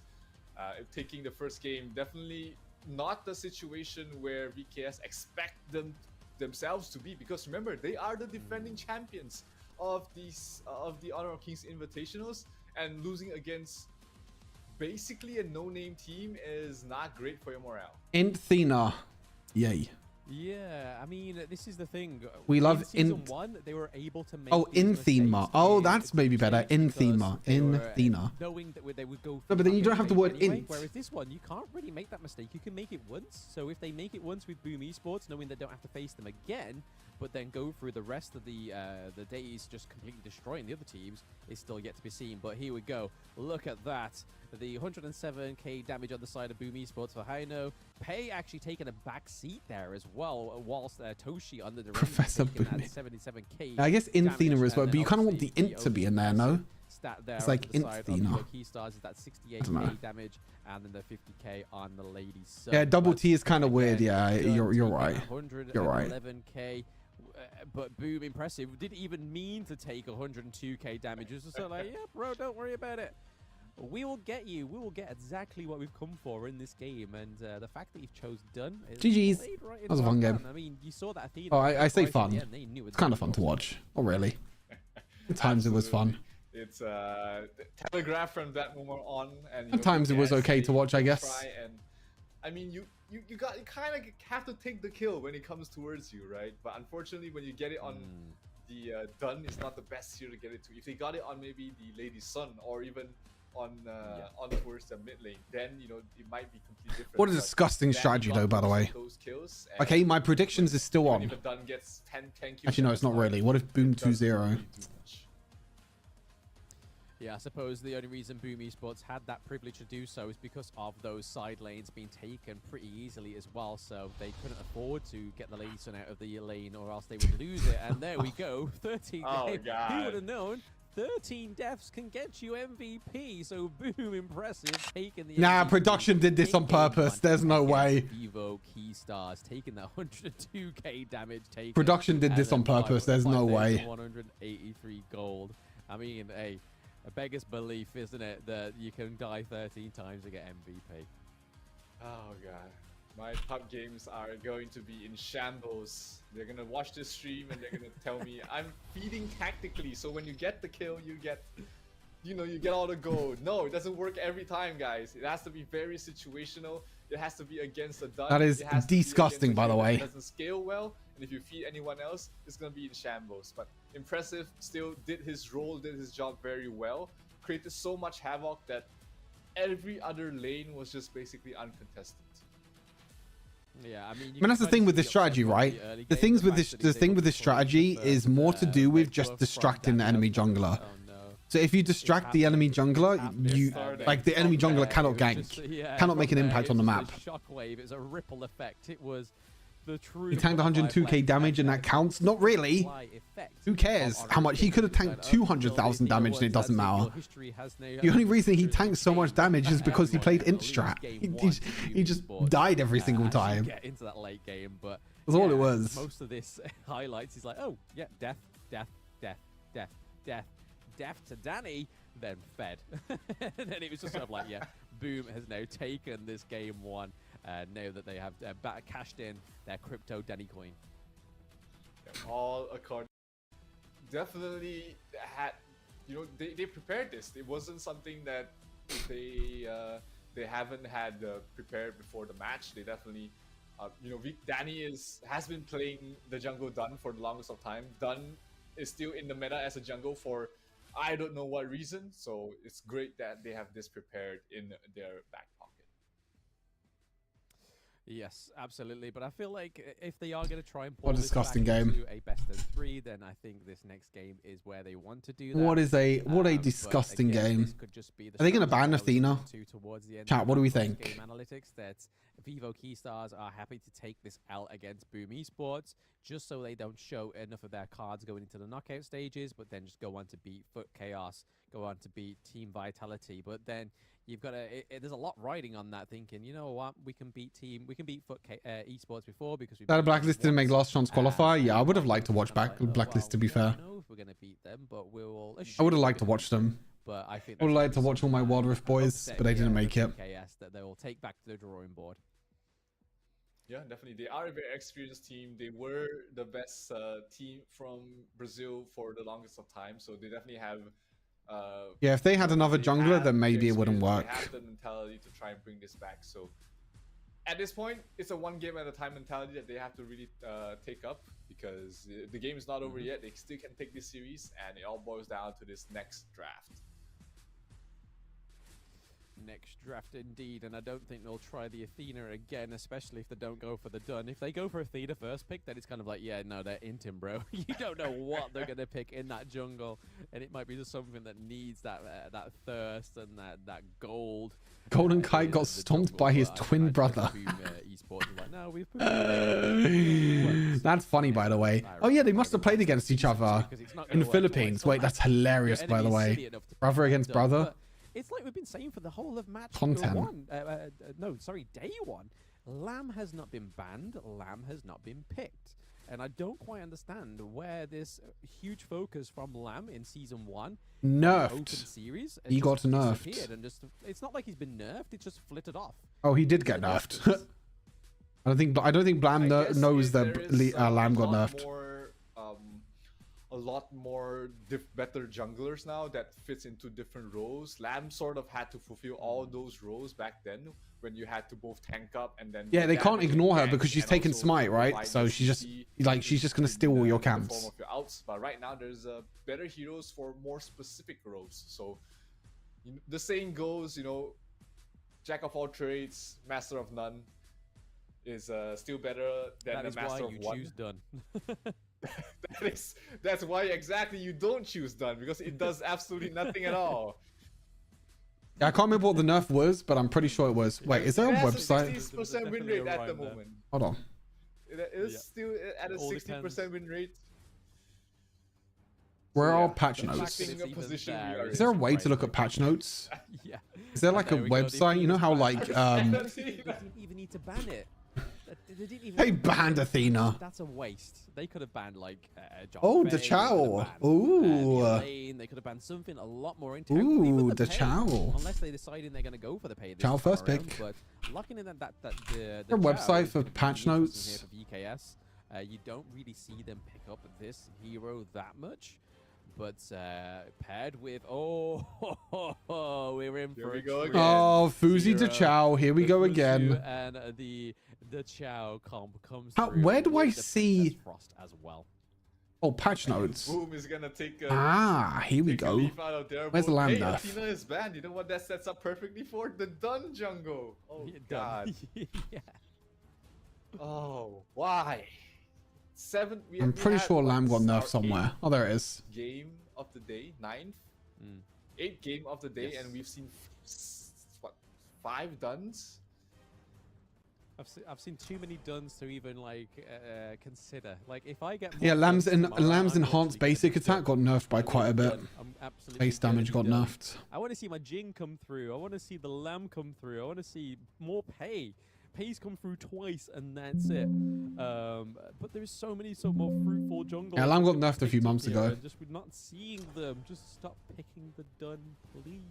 Yeah, I didn't realize. Thank you, Simon. Yeah, I was trying to search up Honor of Kings patch notes. Yeah, exactly. I looked at the official The website and I couldn't see the well, patch we notes saw at the them in top. But yeah, I see them now. Thank you. qualifiers, But they're still just not picking them. They're just teasing us like now. Yeah, the reason why Ollie is picked so much because Ollie got buffed, right? Big guns. Yeah, like which Ollie seems to base be the way health we've buff. done. He's more like a Also, group stage passive buff. kind Enhanced of Baker's hero attack stacks up to towards 2 the times, knockout lasting stage. 4 seconds. You are not getting anywhere near that gorge in the knockout stage. Like so many buffs actually. But the last ban on the side of VKS is that Lady Chen. They do not want the poor man's Princess Frost coming through onto the side of Boom Esports. That leaves the Angela to be picked up there by Boom.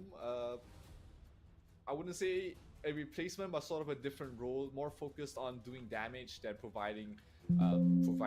Yeah, it was only one nerf, but it was kind of big. I mean, it's like a minus 25 damage nerf. Clash as well as jungle hero. You don't really need more. When was it? June? Is it this one? June 12th? Definitely not. But the Angela is definitely a tried and tested. I think this this one. hero is sitting on. So skill 1's cooldown went down by 1 second. Skills 2 cooldown also went down by 1 second. Definitely an upset for the side. Oh my days! What flash! But the damage from the enhanced basic attack went from 75 down to 50, and the health restored also went down. Yeah, Danny on his Luna, but then again. It's a pretty big nerf. I honestly just got a flashback from season 1 when he picked Angela Lane, Guan Yu. Is Guan Yu the one that has He lost the only game he picked that. Is Guan Yu the one that is like he's on a horse and he runs around like mad? This is the first time I'm going to be watching Luna, I think, as well. In this game too, because if it doesn't, then yes, okay, it's good. It's the one that I thought of. Just to start, that's gonna be Clash Lane, right? And then Luna Jungle. I'm assuming it's Luna Jungle. We'd have to play them again. Guan Yu top lane, Luna Jungle. But I'm assuming. Guan Yu could be very. I have not seen Nia. I don't really know what Luna does though. I'm really excited to see that. Need to figure it out.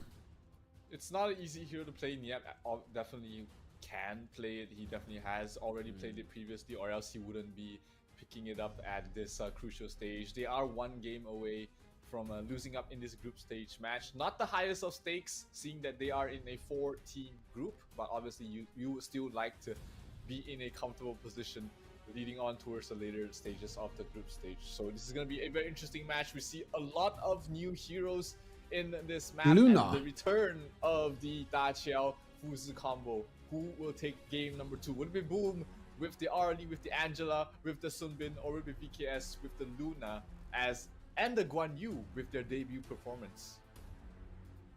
Wait, you're more excited for the Fuzu and the Chow? I thought we was excited for the Dun Jungle pick again. No, did we not rehearse that properly? But no, Dun pick coming through once again. But yes, again, a VKS with such a. I've never seen Luna before, so it'll be interesting.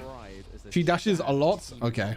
The Futsu, Good to know. I feel like that's every single hero in this game. And then obviously the Luna as well. Obviously, Princess Frost being a fantastic utility mage as well, just being able to lock down those team fights and just do so much damage in the meantime as well. Just kind of using that as a cut-off mechanic as well. But this is the fantastic thing with Guan Yu, just being able to push people in and out of turrets as well. So if you think you're safe, Guan Yu's on his horse and he's like, get out your turret, bro. Yeah, Guan Yu, one of the more aggressive laners in the clash. Oh my god, what is that Angela skin? He doesn't even play in the clash. You see that? He rotate around, causing havoc, trying to get kills for the rest of his lane. There is the rare occasions where the Guan Yu gets really fed and starts to kill everybody, but usually he's more of the utility role. And Luna is like Diana. Oh, okay, good to know. Yeah, I think it's good to relate. It's going to be interesting to see how they navigate the early. Oh, it's the Lunar New Year ones. Obviously, we know that with the life step and stuff like that, but with the fact that Futsu can actually just lock her down with his ultimate, it's kind of just like. Oh, I'm seeing a Diana now. Yeah, like that I'm seeing the AOE abilities and the Diana stuff.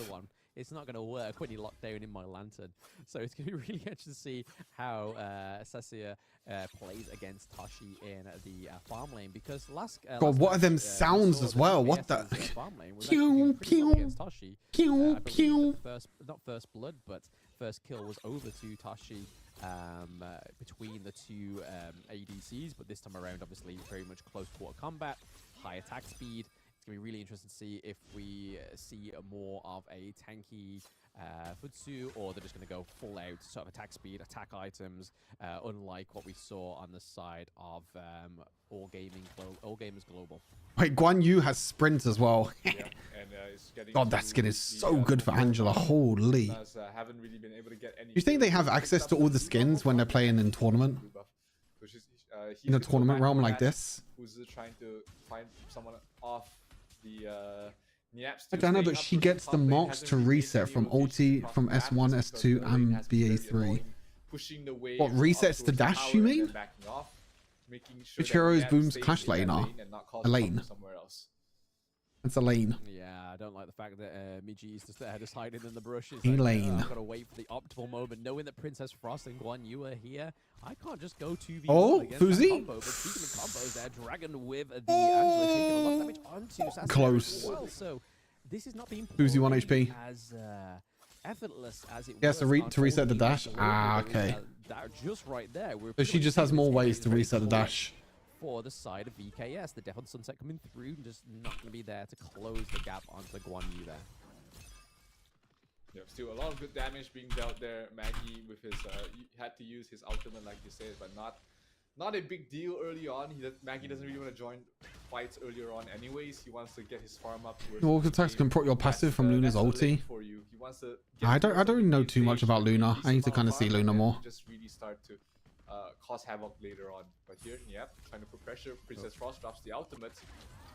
TPs. That's Angela in trouble. Oh. 1-for-1 trade. Okay, Danny coming through. Good trade. It was a trade. Yeah, it was a trade for the Futsu down in the bot lane, but taking Dragon down as well, especially with the Blazing Brilliance. That could have gone horrible for the side of EKS, because we Too high skill cap for dashing around. That ultimate can do, and especially is there ever a scenario where you have too many dashes? Even more damage. So again, is that ever a thing? Very lucky just to walk away with that 1-1 trade. Also, how Dune can just hook through walls is so disgusting. That they have lost the Tyrant, first Tyrant of the game, going over to Boom Esports, and a pressure. Is that ever a situation where you have too many dashes? Oh, hello. Look at him smashing. Oh, this is kind of cool. That's the first time we've seen that one. There he is. He's just That's pretty cool. I mean, he's smashing his phone. Jeez. He's smashing that auto attack button harder than anything I've ever seen before. Round of jungle objectives. Danny, off to a great start, managed to steal away the red buff from the Dun, so that's going to allow him to really progress towards the mid-game stage of the game. He's probably already in a top of the net worth. Who's has fallen once again. A lot of focus has been put by Boom on towards the mid lane. Angela not going to connect on his skills. Danny a little bit too fast, a bit too mobile to land those skill shots without any sort of prior setup. Yeah, I feel like Boom Esports is probably one of the teams that know how to play against this Futsu. Like you were saying, Zero, is that Angela's spending a lot of her time down in the bot lane, and they've already lost their first tier turret as well. And Normally, if that was the case with all Gamers Global, Angela skin is so good. Put the pressure on in the side lanes with Futsu and the Chao, but it's just not taking the same. It's not just emoting the same way. You can get CC before you dash. You have to be very quick. I can see that. That's fair enough. So Miji coming from the Need to watch some Luna highlight clips around site. I mean, maybe we'll get Luna highlight clips this game. Who knows? They're playing against it beautifully well. This is something that I feel like Who knows? if they watch this, is going to be a huge learning thing for them if they ever encounter this combo again. But there's the knock up onto the teleport there. He goes outside of the teleport because he feels like he needs to save the Chao, but that could have been the cost of his own life. Yeah, but like, thankfully Fuzi is not very squishy. He can still sustain damage all by himself. So here, 4 heroes from the side. Boom is trying to take this top tier 1 tower, trying to fight back. Fuzi was there. The Dachao drops the teleport, but doesn't get used to silence. Now the interesting thing. Oh, teleports. Here comes the Dachao ultimate, getting everybody in towards the fight. Oh my god, everyone is so low. Oh no, the wait, they recalled back to base. They recalled and they TP back. Alive. That's a G6 really surviving through all of that. Wow. How did no one die? No one died. Able to get everybody out, that was so good, by the way. Maina uses the Chao ulti first, and then they went back to base, and then they teleported back with ulti. That's so disgusting. Just instant teleport back to base, instant teleport back in the fight. I mean, so broken. I'd be super like disappointed in that whole interaction. Just nothing came over to you. But again, I think this is the problem when you have it done, and especially on such a experienced player like Ejizix on the side of Boom. I don't know how they nerfed the Chao. They might have to just delete him. Maybe it's one of them heroes that they delete. Just like we want to delete Yumi, right? Yumi gets deleted, the Chao gets deleted. Everyone's happy. They have no other tank other than the Dun. Yes, they have a second engage like the Elaine, very assassin brawler type, CC immunity as well, just to sort of like cut through anything that's initially going to stop him. But Dun just being your solid front line and being able to tank so much damage is just showing the capability of this hero is nuts. Absolutely. And it's another pretty close game, to be honest. Showcasing what a Dun can actually do. Don't worry, I'm also dizzy as well. It's also taken me some time to get used to it. Oh, okay. That was Ollie. I guess Ollie can dash more.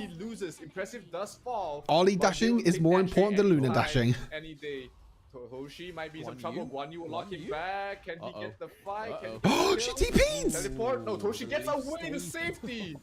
She TP'd! Oh, wow. They tried to stop her going back to her umbrella, and then she TP'd out through the top lane TP. Oh my god, that's brilliant. That's so good. I'll stay for a second. Like, where did Ollie go? Did she die? No, she teleported out through that top lane TP. That's so good. They were kind of waiting on the umbrella. But didn't quite manage to close the gap onto that is funny, man. Because of the leaf step on the Ollie, which is obviously a great way to get out of those sticky situations like we just saw. Yeah, definitely very well done there by Toshi. Able to survive through all that bottom lane. Maggie's still alive. On the Elaine, he's been farming the entire time they were clashing up in the top, and he's already level 12 right now. So this Elaine is going to head towards the mid game. Very farmed, very scary. Toshi brings the Tyrant down for the side of Boom, and they are having a 500 goal lead. Not the biggest of leads so far, but it definitely doesn't feel like that. It feels like, you know, VKS is in a much more precarious position.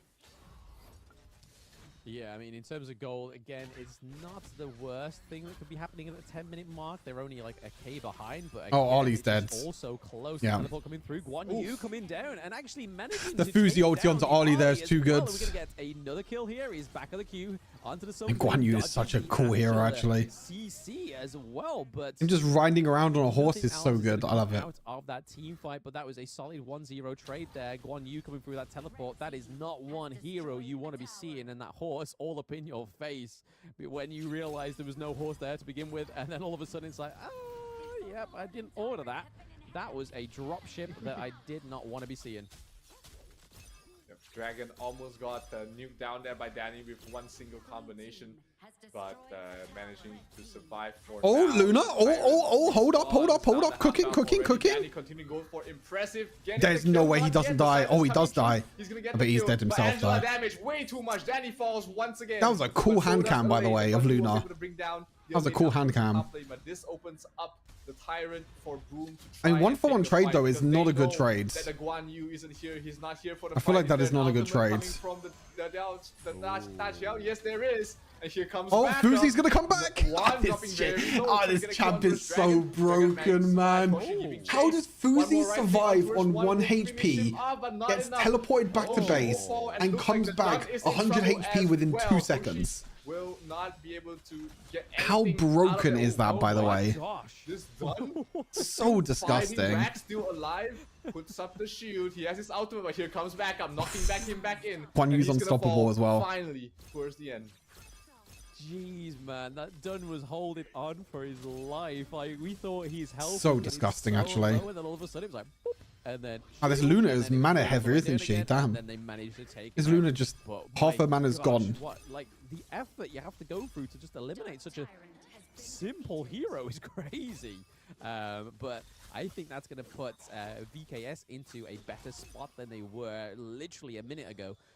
Now that they're ahead of the gold as well, not by a country mile, but it's Luna still looks a so little bit, difficult to kind of which is master. always She has good to so be many ahead. They're dashes. behind, obviously, within this game, they are able to take some of the side turrets as well. That mid turret, however, is still up and looking very healthy right now.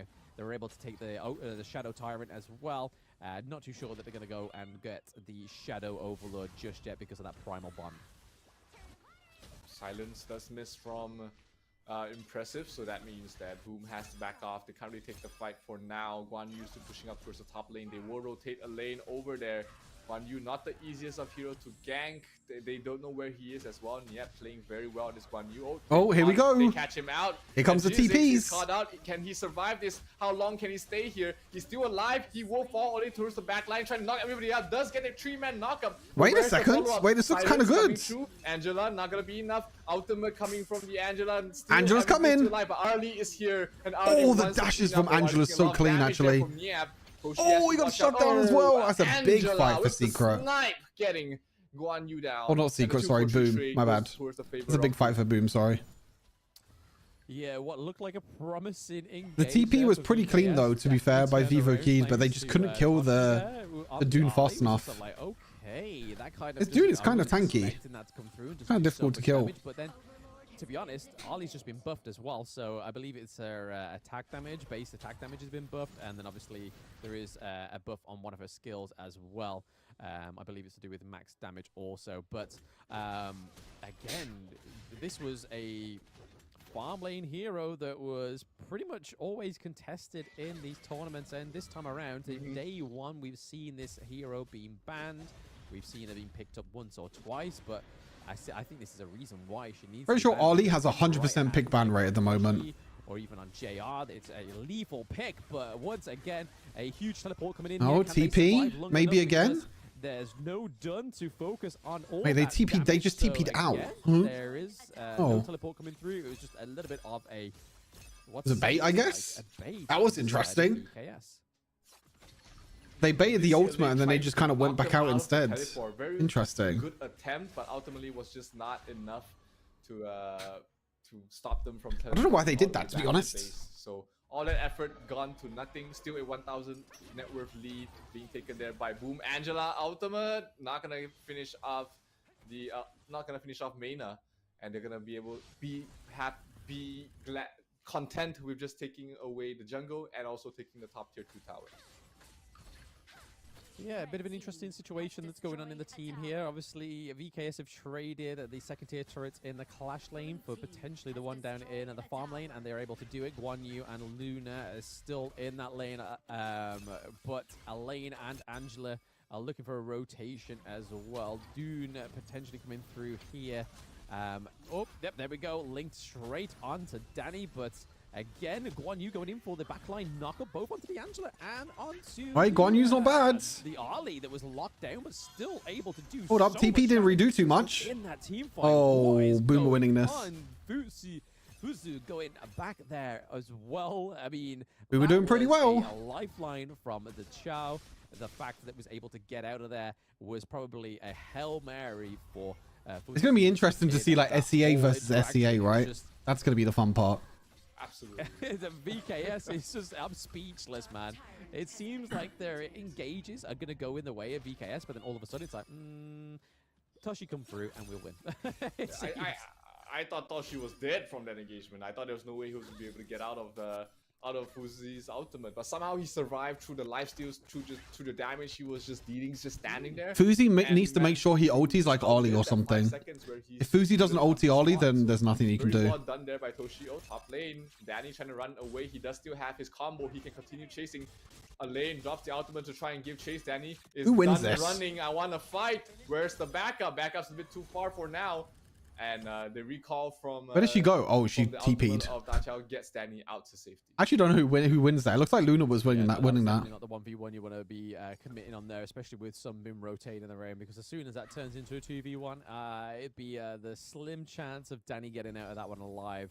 So again, the Chow playing not quite the same way as All Gamers Global did. It's more of a lifeline. So Enjoy what is no China team because we know who will win. I mean, you're not wrong. All Gamers Global, there was a. You're not wrong. It was just a relentless. Oof, that was close. Combo again, just not quite the same way on VKS, but I suppose that's down to the lack of exposure against such a great combo for a great team as well.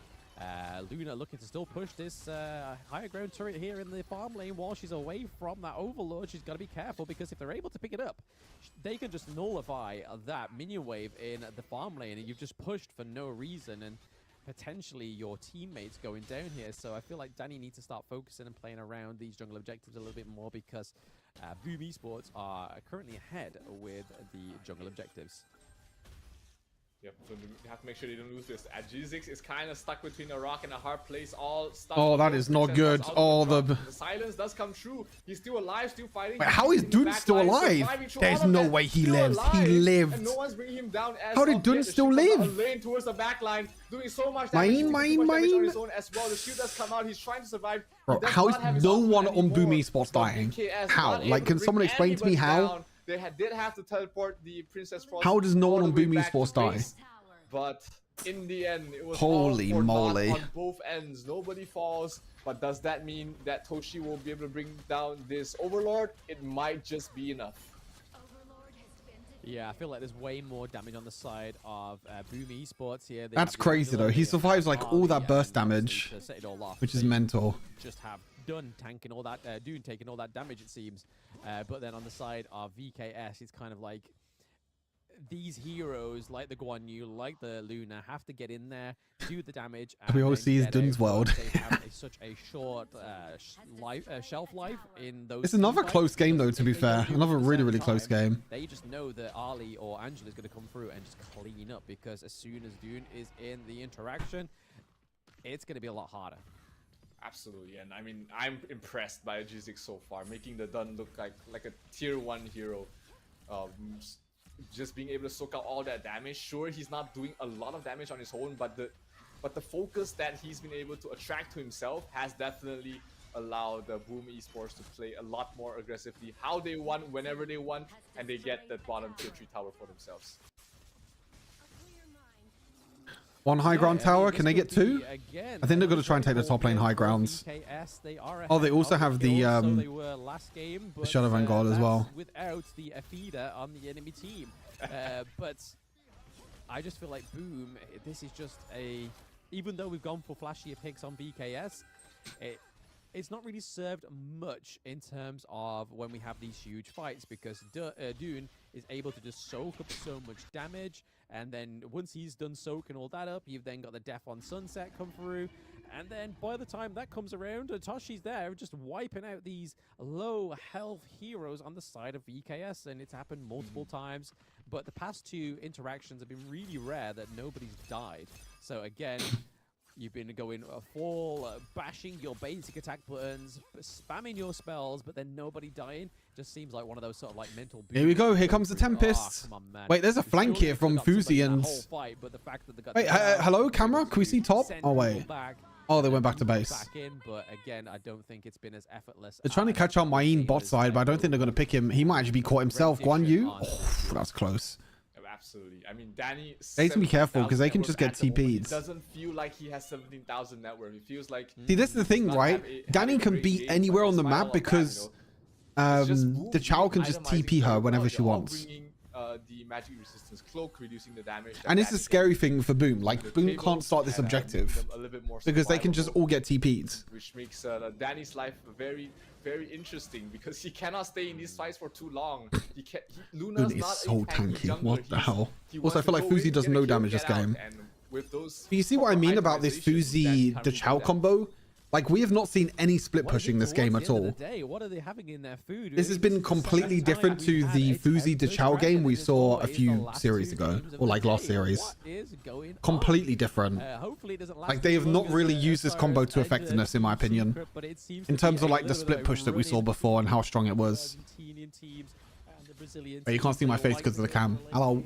Also like the fumble. The late game as well, but hopefully they need to go in soon. Break that curse, but it looks like Boom Esports are they're just gonna go. They're just gonna lose it, I think. Oh, what? From one coming through. Okay. Well played there by VKS, taking up the Tempest Dragon. We are seeing a few kills left, right, and center. Even the Chow is getting the kill. How did Princess Frost steal that? We are going to see the lane looking to go down as well. Luna taking down the lane. How did Princess Frost steal that? What the was just saved there by the Chow, and that allowed them to really turn the fight around, not giving any single kill. The huge steal coming from Princess Frost as well definitely gives them an out. Okay, well, if you look at the network, that's I guess unfortunate for Team Secret. Right now, I mean, for Boom. Why do I keep saying Team Secret? Push out the side lanes for them so that they can just focus on towards the mid. Yeah, I think that's all they really need to do. I mean, if anything, they want to try and take these high ground turrets whilst the likes of the Elaine and the Dune are down and currently on their death spawner. But I think that's going to be it. I think we're going to go to game 3. They either can do or can't do, but it looks like they're able to take that high ground turret in the clash lane. Whether they can do exactly the same thing in the farm lane is yet to be seen. But still, that mid lane is still looking this pretty game healthy. is such a fiesta. What is going on? One of these second tier turrets. Okay, top high ground taken down. Can we take bot high ground? And I think that's why Boom we can't yet. Them, we're close to though. Allow them to have that. Oh, Fuzi, go! Interaction, go there. God, this Fuzi is so annoying. It looks like they're here to clean the house here. With all the higher ground turrets almost being down, the mid one still standing. They still have a Tempest Dragon Vanguard here in the mid lane as well. And they're here to clean. All high ground's taken down now. I think this might be GG. Team fight where they can wipe or at least take down 3 of Boom Esports and then just push for the crystal. But there's that Death on Sunset onto one there. They are trying to take out Princess Frost, so there is no more winters coming here. But Dachau puts down the... No, mine can't do enough damage. Princess Frost getting the kill onto the Elaine. Wait, Ali though. Ali's trying to pop off. Vanguard is taking no. the crystal as well. We saw some damage. No, I don't think Ali can do enough damage. No, I think this is GG. Danny taking down Toshi. They are looking to give Angela not doing enough damage. No, this should be GG. VKS are not going down without a fight. Dodging out Angela's ability. Hold up. Can we get some Angela damage going? Wait, what is going on, Zero? Are they going to be able to? No, they're going to just hit the Nexus. Holy moly! Okay, one win from Boom Esports. VKS are not down yet. My prediction is still on. We have one more game. My prediction is still on. 2-1 Boom. They had a good start in the early game. It's RQ. They fumbled in the mid game, but somehow. Holy moly. That was a bit of a banger.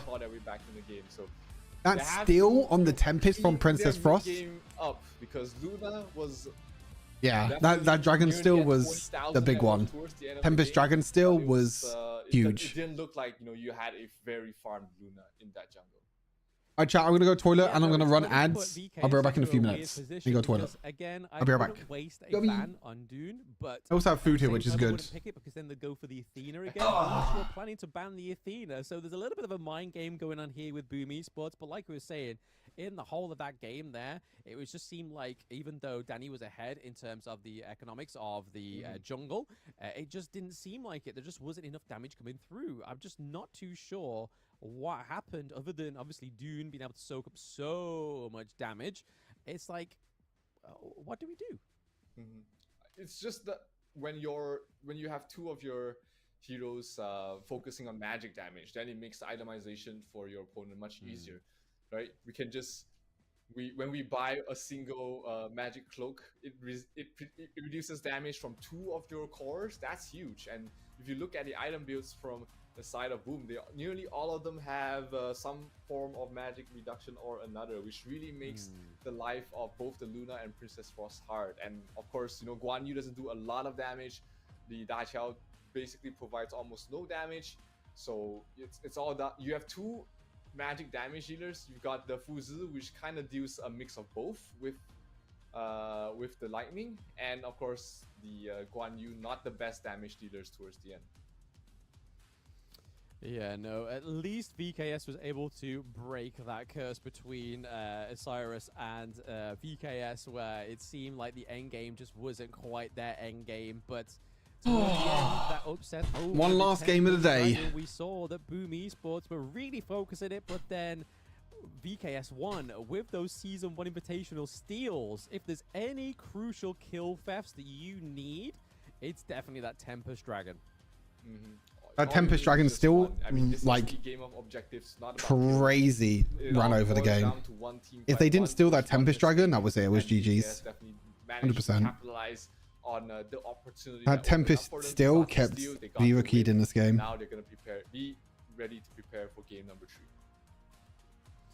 3. Yep, and as we can see, a lot of damage on the board because it was a post 20-minute game again. So 2 20-minute games in a match in day 1 as well, which is generally not always on the cards. They don't surface till around about the knockout stage, but this just shows those watching at home that these 13 teams are something to be trifled with. But again, there is just so much on the line. There's not only the top 8 teams going to EWC next month, but there is also that $100,000 as your top prize. So again, everybody wants to get that foot in. Everybody wants to be in the top 2 of their groups respectively. But there we go. We can see the jungle graft here as well. So no tyrants other than the Shadow and the Tempest Dragon going over to the side of VKS. But then obviously Shadow Overlord, Shadow Tyrant, and then Tyrant going over to Boom Esports. So a lot more jungle objectives going crazy. I don't know how the hell that steal comes in. Oh yeah, I know the Tempest is like Elder, yeah. The Tempest Dragon, definitely the turning point. I mean, one still run the game. A fantastic game. Wasn't caught out a lot of times, only died the one time, and was able to just stop the aggression that that one still there won the game for sure. Was trying to do, and that was really well done there by One. And it's gonna be all on his backs in the next game, because Danny, as splashy as that Luna was, didn't really seem to get a lot of things done. Yeah, no, in terms of Dune was there, definitely soaking up the damage and clearly putting a lot of pressure onto the side of VKS. I mean, if they went for any of the jungle, obviously Dune is not the kind of pick you really want to be banning. I feel like it is a waste of a ban, kind of like the Athena ban, because obviously unless VKS ban the Athena and then go for the Dune themselves, it's going to be really interesting in game 3. But here we can see that it wasn't an easy game. It's not like VKS, when they turned up at Season 1 Invitational, were just having easy games left, right, and center until they met their Brazilian counterpart, Alpha 7. This was a hard game for the team, and I feel like this has really kind of tested VKS in the group stages, and seeing how they reacted to that Game 2 win really shows that they worked for it, and all because of VKS 1's crucial kill theft. I feel like if that did not happen, we would have been seeing a 2-0 here for Boom Esports. So big. I don't know how that was stolen. VKS 1 for picking up the MVP. I feel like if he didn't get MVP, it would have been a cheated. Absolutely. Does anyone know how that was stolen? The sole reason that they managed to force this to a game number 3, giving I don't. VKS one more chance to showcase on the main stage what they've got. I don't. I have no idea how that was stolen. Really, take this opportunity. These opportunities don't come a lot. VKS, I mean, it's not often we say that the defending champions need to step up their game, but they definitely do need to play a little bit better in the next game if they want to defeat Boom Esports. Yep, a little bit more clear, a little bit hey, more. JoJo's co-streaming. See a more of an overwhelming victory rather than kind of like, oh, thank you, one, for giving us that literally second win there. Because if it weren't for that, that would have been a convincing loss. Because again, just how they navigated the early game, the mid game, it just wasn't VKS. But then again, this is a Brazilian region that dominated Season 1 because all the other regions that were playing in Season 1 were fairly new. Even if they were some returning players, Brazil as a whole is generally a more solid region than the others. Obviously, there's no European region yet, but hey, well, let's see and wait what goes on there. Let's see if the European representatives can bring a bit of 1 or 2. But again, going against a Southeast Asian team and going 1-1, I feel like that's a really good victory so far for VKS in the group stages, considering they don't normally perform that well in the group stages, whether that's due to personal decision or they just wanted to sort of not feeling it today sort of thing, or something just didn't quite go well in game 1. And probably smite fail. Yeah, I mean of some sort, right? Threw them off. Definitely some sort of smite fail. And then game 2, again, like I said, it wasn't a convincing win, but it was. I think my cam like this is all okay, to be fair. I don't think I actually need to move the cam. In this first game of the group stages, the win here would put them in a good spot to at least finish second in their group, but they're gonna need to bring up more of what we know that they can become, because VKS often is not that great in the group stages, but you know, as the tournament progresses, that's so maybe they are going to go for the Doom then. Maybe they are going to go for that Doom pick if Boom don't pick it up first. Okay, VKS first pick, Ali, and Byron, though. Athena ban, Dachau ban. Combo. So no Dachau first pick this time for VKS. They actually ban it away themselves. Pei and Byron, 2 different picks now for Boom. The side of VKS, we've already seen Lady Sun. The last game we saw Futsu. But this time around, May and Dolia ban. Ali. Oh, hey no. Gonna be in the jungle there. Hey now, hi no. Are we gonna get VKS Danny on the high no, which is the first time I ever saw him play in the jungle was on VKS Danny. So really interesting to see this hero being played by Danny again. And we know that this hero can soak the damage. Maybe not as well as Dune, but still very good. Yep, definitely. I mean, when you play in the jungle, you never played as a DPS, you never played as a damage. You always bring it up as tanky as possible, just to keep it, just to utilize the potential of his ultimate. So, I mean, Danny, he's no stranger to tanky junglers. He plays the Kaiser, he plays the Dun. So, you know, this Heino is just another arsenal that he can really utilize. Yep, and looking at those bans as well. These bans are coming through quick, sorry.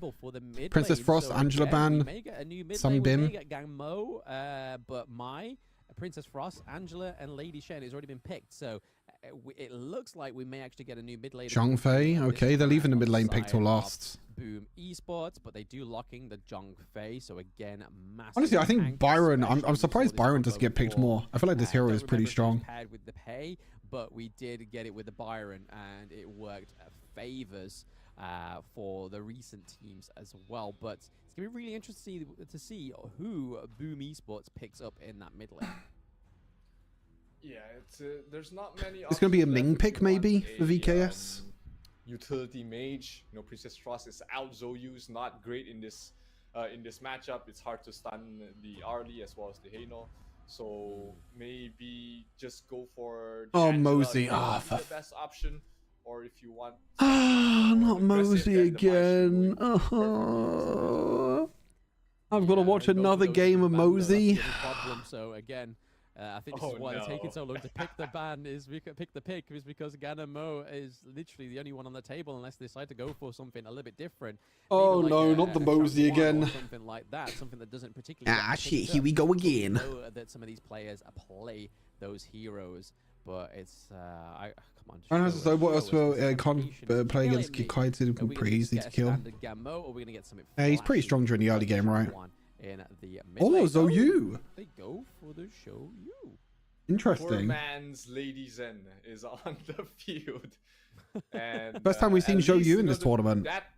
that solves your damage problems for the side of Boom. I mean, Pei, Byron, they are a lot of burst damage, but Zhou Yu is the one to provide, to force your opponent. I've seen Zhou Yu been played before. The hero looks hella difficult to play. Are the damage over time, because you have to play around the fire and everything like that. It looks hella difficult. And not to mention the pushback that he has on his utility as well can be a good choice for the side of Boom. But his early game for Zhou Yu is not great. He needs that level 4 before he's really able to join these team fights.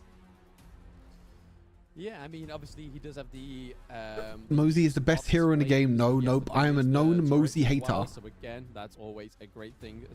I'm a known Mosey hater. Obviously, early game when they have the shields up, it doesn't really do much anyway. But when you're just trying every single time Mosey gets picked, I'm a hater. Down one of those turrets that have just been pesky for the first 4 minutes or going into the 7-minute mark. I think Zhou Yu will be a good pickup here for them. And then when it comes to the likes of the Charlotte, being able to push her away as well with the wind is probably going to be a good thing for the side. Here we go. Esports, because nobody wants a mid laner that's a sit-in duck. And unfortunately, I think if anything else, like the Ganamo would have been a sit-in duck. So all you really have to get out of there is guard the grave, and that's the only use you have. But I suppose it's the same with Zhou Yu, is the push away is your only gateway out there. So if you push her away, but then she dashes in, it kind of just negates it. But then Charlotte has gone for the Intimidate instead of the Flash. Yeah, the Charlotte wants to play on the more tankier side in this game. That's why he's gone for the Intimidate. He doesn't really need to provide damage for his team. They have the Arlie, they have the Heino, so he can fill in more of the utility role in this position. Zhou Yu is kind of cool, actually. Boom can bring on towards the table, and that might be good. I kind of like Zhou Yu as the hero. I mean, not only can he play super aggressive and he can do a lot of damage, it's nice also at the same time he's also like kiting potential as well. Also the kiting potential is pretty cool as well. In the clash lane, as his lane is neat mechanic, how yeah. But I mean, not only can he push the fire, but he can also push champions as well at the same time, or heroes. So he can also push heroes away, which is also pretty cool. Even though you may leave the lane if your minions have been pushed further ahead, but it's not going to be long before. So like, if someone jumps towards you, like I don't know, Charlotte jumps towards you, completely negates it, so there's nothing to be pushed, or then you can just push them back away. You can push them away from you, which I think is really cool. Rotations from both these mid laners in did Charlotte steal that? And by the Lord, I think Charlotte stole that. Needs it more than that farm lane, because both of the supports are down in the farm lane as well. Mozu going against the Zhongfei is going to be really interesting. Definitely a very cool, unique ability though. Being able to push back, being able to leap in onto these jungle objectives. Also, I think the big thing is as well is that like, his wave clear is also pretty disgusting. Just hold back those engages. And speaking of engages, Pei here doing a lot of damage onto Mozu. There is that. Yeah, true. He has no mana left. Oh, that's not good. And getting the first blood. That's not good. That is not good. So nice. Yeah, true. He doesn't have any mana. On BKS getting first blood in game 3. Yeah, Pei doesn't want to die early on. Every single death is more that is bad. Farming, snowballing, and you know, that was just pretty bad. Just a little bit too aggressive, knowing that the Lady Zen was rotating over, and the CCs in that tight area. One ultimate from the Lady Zen means that you are stuck. You either stand and fight, or you just die. Yep, funneling her function, being able to just like try and bait them into a small area, and then be like, ah. Crap, they've got Lady Shen, we didn't realize, and then that ultimate comes through and just starts freezing everybody. It's like, oh no. But again, showing the function of this mid lane hero, and probably one of my favorites, to be honest. We do say it is the poor man's Princess Frost, but I say it's the aggressive man's Princess Frost. With that, just drop the ult, walk away, and see you another day. But again, we are seeing a teetering gold lead here. It's just a tipping scale throughout the remainder. Wait a second. Why does? Wait, did I see that right? To appear, both the Tyrant and the Overlord up in. I think he only had 1.3k gold. Yep, Caesar having a much better game compared to what he had in the previous first game. Lady Zhen. Lady Zhen only had 1.3k gold. Another one of those heroes that What's she been doing the whole really game? benefit from snowballing. So Why does Lady Zhen have like no gold at all? Hey Flu, how's it going? Hello, hello. Oh, big Shangfei ulti actually. Stun follow up before Danny pops the ultimate. No, Danny's still alive, still healing. Okay, Hino's trying to do a bit of work. No, not gonna be able to. Back off, has to use his splash to get away to safety, and they will back off. But that leaves the first Tyrant open for the side of VKS. I don't think Pei's gonna go in here. No. Oh, I thought we was going to see Impressive go through and try and smite it as well, because obviously Zhang Fei with the smite, that could have been the closing deal there for the crucial theft on the side of Boom Esports. Probably the only support that can use the smite and should use the smite because he's so tanky. He has a jump in.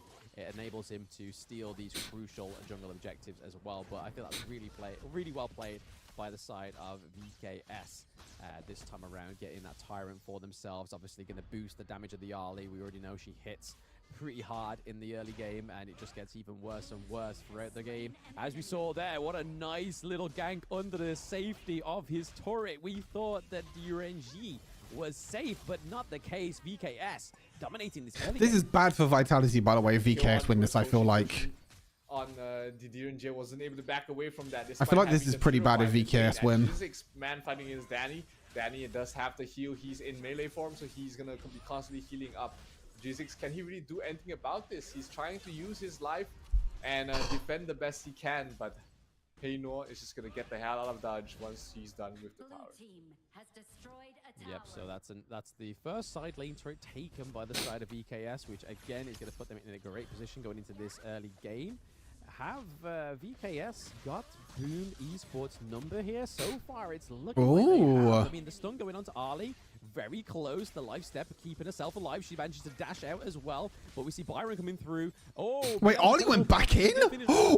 Wow! What a play by Seiza there on the Holy side Seiza, kind of clutch. What a beautiful outplay by Ali. Yes, it came to a quick conclusion, but that was ballsy. Like going back. That was insane. Went right back in and still was able to get a kill. He could have ran away and survived, but he decided to inflict emotional damage along with physical, and he got the kill. Sure, pay with his life, but the morale increase is more important than the goal you give away towards Boom. Absolutely. I mean, I'd be beating my VKS, it looks like VKS are pretty comfortable at the moment in this game. On top of the world, but not only did they get that really risky kill, They look pretty comfortable this game. Clash lane all the way to the second tier turret as well. So again, we're seeing that early day one MO coming through, where there's been a lot of pressure being put onto the side lanes here. So again, just no turrets other than the high ground turret now lasting in that clash lane, which means that there's going to be a lot of pressure towards the Overlord side of things. Whether we're going to see Boom Esports actually respond to that now. The fact Is Xiao Yu's mana going to get better later on? That's the question. That's going to be enough for them to actually get through and do anything there, especially with how. Not too sure what items he builds, whether it gets better or not. But that mid lane looking pretty low as well. We see that VKS Danny's trying to freeze that wave in the mid lane, as we just saw that VKS getting another side lane turret. So Boom Esports not looking the healthiest they have in this best. Damn, VKS are looking pretty good actually in this game. Looks like momentum's on their sides. Snowball for the side of Boom Esports did not work out. Danny's having the time of his life on this Heynor right now, just harassing people behind the towers. He's not done yet. He wants to fight. He knows that he has the ultimate. He has that get out of jail free card, and he wants to utilize that to his fullest. Still fighting there in the front lines, and really becoming a menace for anyone. Wait, VK is going to win this? Yeah, I know. Hino is kind of disgusting. Down in the farm lane as well, and it looks like the next victim is that mid lane turret. So again, everything is opening up for Boom Esports. Yeah, Hino's too tanky. There is less opportunity for them to escape to a safe place now, and we're seeing an attack on that higher ground turret. Even though yeah, Mosey, I don't know about that one. That was a bit of an insult here, in my opinion, Mosey. Take down that higher ground turret, but this could have been a little bit too overzealous here for the side of VKS. But we see that Hino is able to recall with that. That Mosey ulti was maybe a little bit too aggressive underneath the tower, just a little bit. Maybe they were trying to use it. Maybe he's trying to use it as a zoning tool. A very positive outcome for VKS as they take a lot of damage on. This could be another close series. Man, this Group A is so close. Oh, man. This series is going to be close. We have Vitality in this group as well. Oh, boy. So far, but here they're trying to get the oh boy. Tyrant. Oh, the steal. Perfectly done by Osiris. Without smite, without anything needed, goes in, gets the kill, get out. Yep, he is definitely. She jumped in, auto attack once, and got back out. What sort of steal is that? Like, how is that even possible? Of VKS, but Mosey getting that stun onto Pei. Unbridled Rage coming from the Zhongfei into the backline of VKS, but is that going to be enough to sort of throw them off to this barrage of attack under the high ground turret? They have no minions, however, they do have to go back because they cannot push without those minions. I mean, they could, but the turret would probably have their way with them and probably clear them all out if they did decide to stay in that turret's range. But again, I feel like VKS could win this best of 3, which from that game 1, shaky game 1, we're seeing a beast from the Brazilian team. Yeah, but late game has not been the forte as Niap does fall. Is this the beginning of the end? Oh, Caesar gets a kill on those Dragon. The rock onto the backline. Oh, but look at this. The Byron goes. Byron? Oh, wait, Caesar's popping off. Mina was just at the right place at the right time, being able to stop the. Caesar is actually popping off on this Ollie. Through all of that opens up the Shadow Tyrant for VKS to pick up. And that's going to enable them to really control the game from this point on. They lose Niap, but they get 2 in return. Yep, getting 2 kills. Damn, this is looking bad for Boom. Any day, to be it's looking bad for VK, for Vitality as well. There for another 80 seconds. It's just going to make her a little bit more troublesome onto the side of Boom Esports. And here we go. This group is going to be so close, by the way. So much aggression. This group is going to be so close, this Group A. And we're going to see the instant replay now for one of the plays going on. Here we go. There it is. That 2v1. Yep, beautiful. Right to the back of the queue there. Mosu getting that kill. Well, no, sorry, it wasn't Mosu. It was Ali getting that double kill thanks to the Mosu there, which was beautifully played by VKS. Absolutely, and they will be able to get the Overlord as well, which is going to help them push out the lanes, especially this tier 3 tower. The bottom lane's already almost down. They just need a little bit of a push to finish off the mid lane and the top lane. And this Shadow Overlord is just at the right place at the right time. Yep, again, another aggression rocking around now. The fact that VKS is able to get that Shadow Overlord. We see that Mayna going in with the ultimate onto Byron, but it's just not going to be enough. Heino? Close the kill. No, Danny goes down again. Heino just got CC'd and just died. To, actually die in the match there because there's not many kills. A few mistakes by VKS, to be fair. See there. Yep, so that was his first death. In game 3, could this be the troublesome? This Ollie is so far ahead though. She's so fed.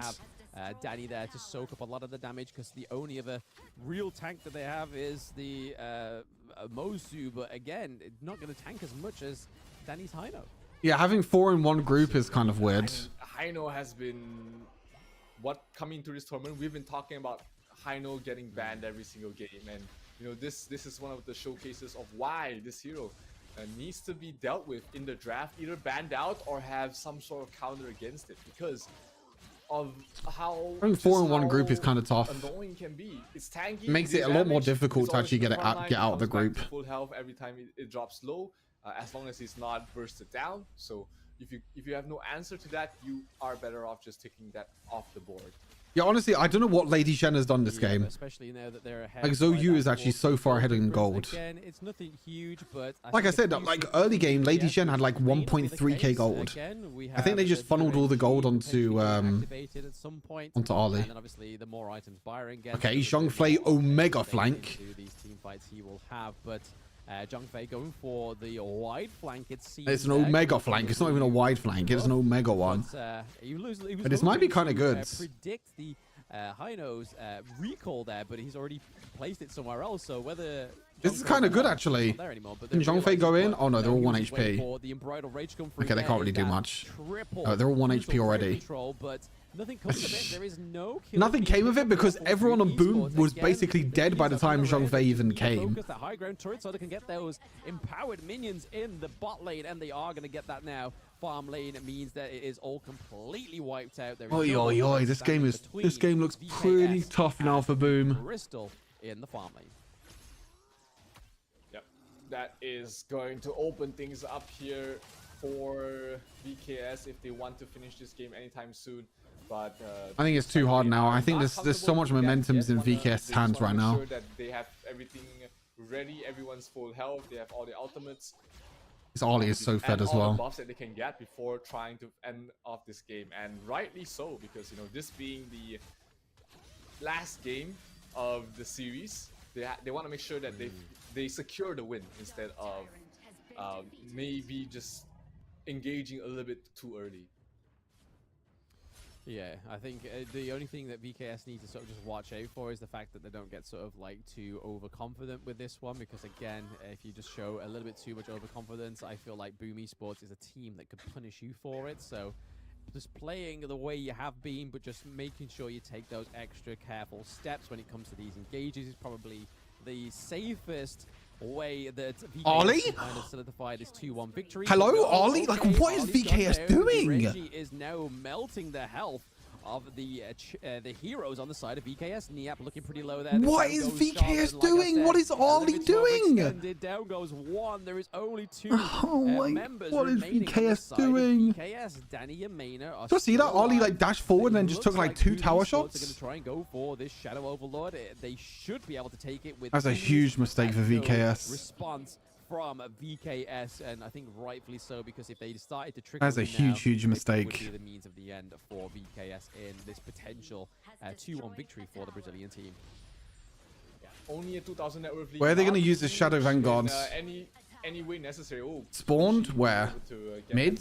Pop? Nice stun from Mayna, stunning out. Oh, bot. Okay, interesting. Really pressuring right now. They're really wanting to look for this opening. This was one of the biggest openings. They got 2 towers out of it, and managed to stabilize the game as well. Yeah, they're trying to push through bot instead. It went from VKS being in a fantastic spot to finish off the game to the game is even once again.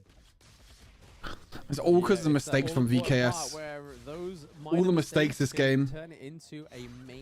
I know getting caught bot side. You also had Ollie getting caught a few times. He is the major issue, it seems, as well as Byron now hitting harder than ever in this 16-minute match going into the 17th minute.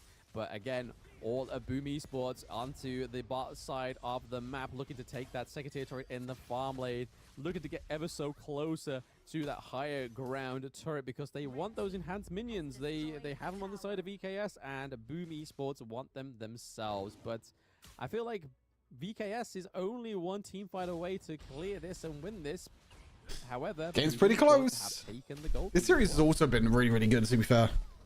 This series has been good and also extremely close. The small lead doesn't really matter much in the grand scheme of things. Impressive, taking a stun to the face, but able to jump away in time. Bottom lane, Pei's gonna do a little macro play, put some pressure also towards the side lane. So you had to flash.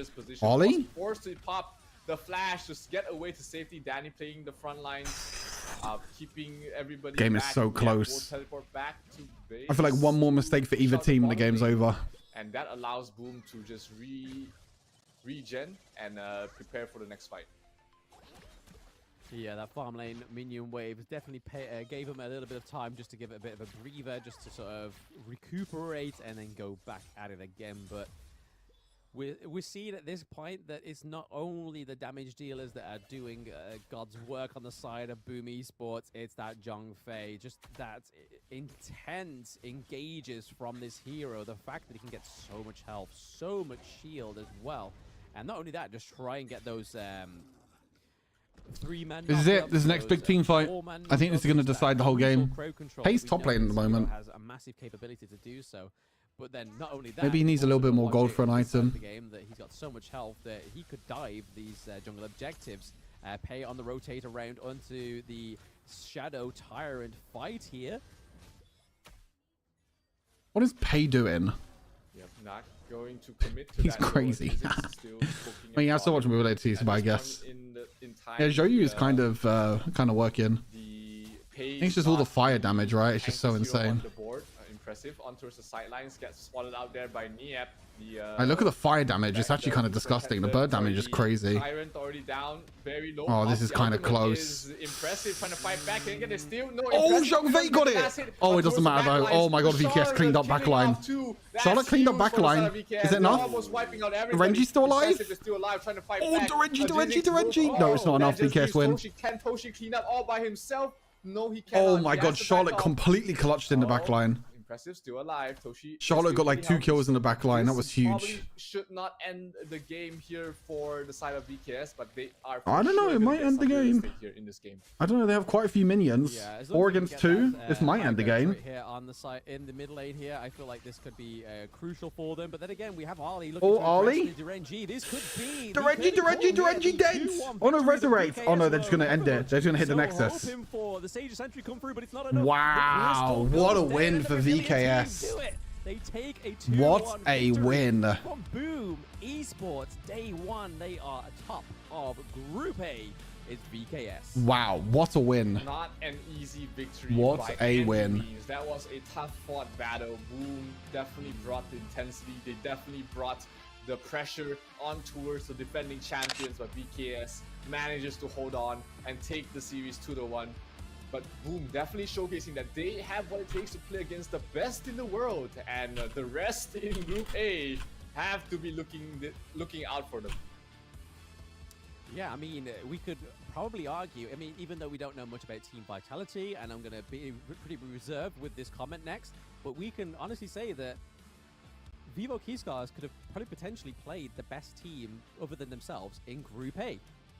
So now that everything else for them in the group stages could potentially be a easy cakewalk.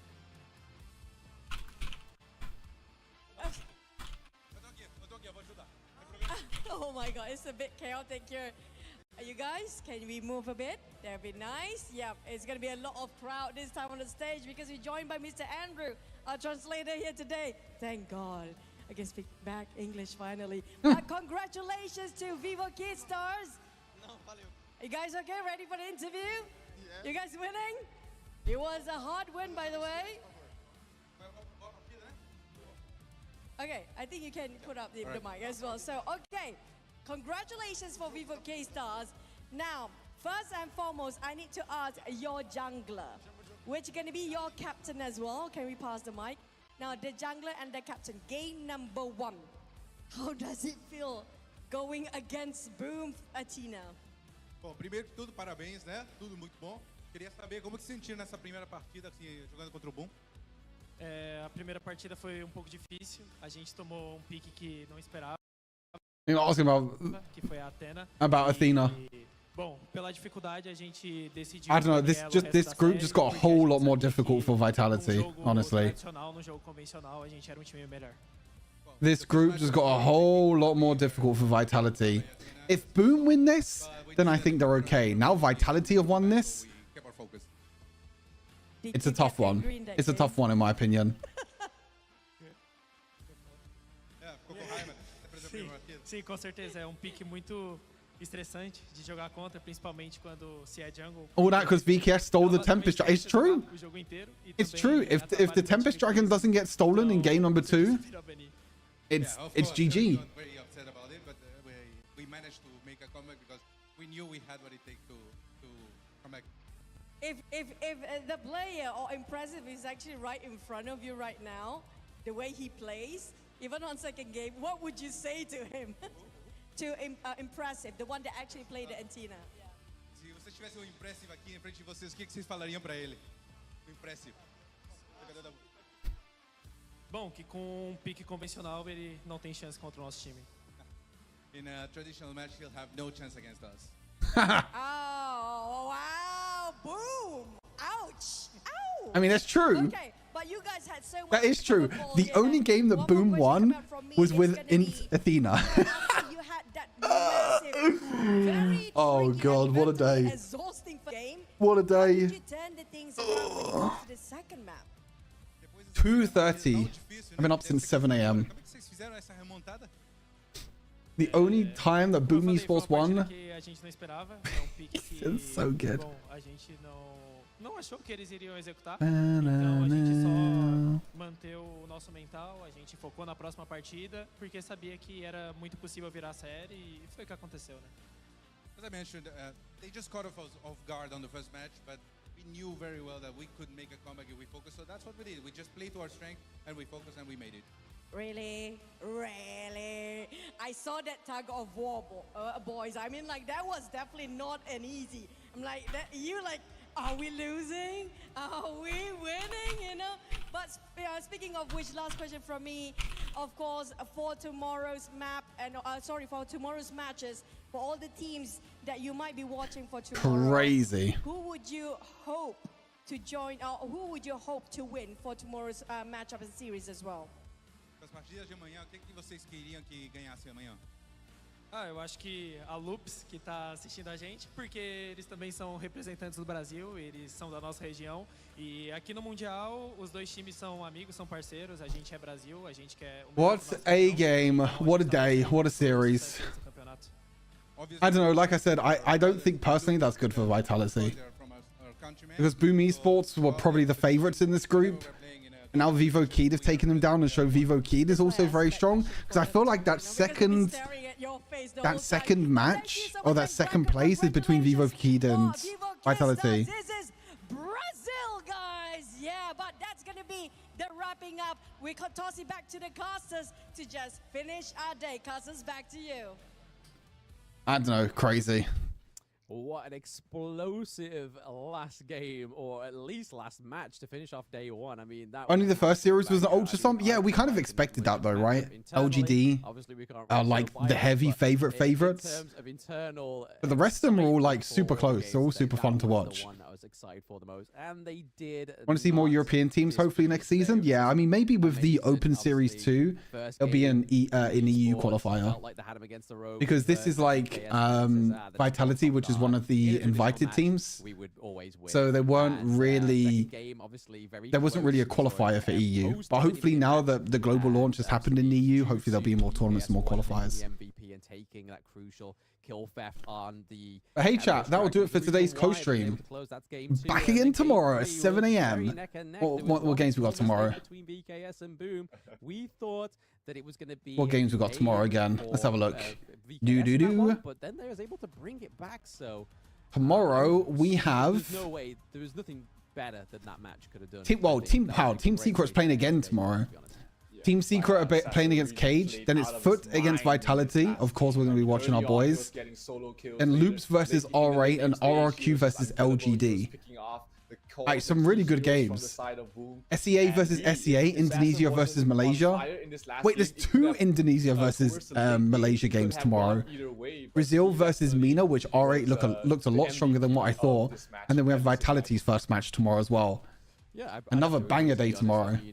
Vitality play tomorrow, 10:40 CEST tomorrow, or maybe a bit earlier. I would say 10:30 to be safe. 9 assists on the board. I feel like he was the reason why we sort of got so many close kills for VKS. And yeah, bangers tomorrow. Bangers tomorrow. Not the strongest. It's gonna be a good day tomorrow. Performance in terms of Clash Lane. I'll of course be back again for another day. Tried and tested with. But regardless, I still think that Charlotte still held up against the Byron. Sometimes when we see Charlotte going against Byron, mental though. I didn't see that last team fight again. I don't know. The Byron pick there, but again we see Vitality is Doom against Boom. Okay. I see you, Gray. I see you. Damage came through on the side. Yeah, I don't know. Vitality really need to step up. I mean, Vitality need to beat. They need to beat Foot tomorrow, and then they either need to beat... Well, they probably might need to go 3-0 at this point. Honestly, because if Boom beat Vitality... Actually, no, Boom just... Vitality just need to beat Boom now, I think. Because Boom will beat Foot, I think. So that means they'll be 1-1. Vitality will beat Foot. That means they're also going to be 1-0. So and then if Boom if Boom beat Vitality, then I think Vitality are out. So I think that one against Boom, which wait, when are they playing Boom?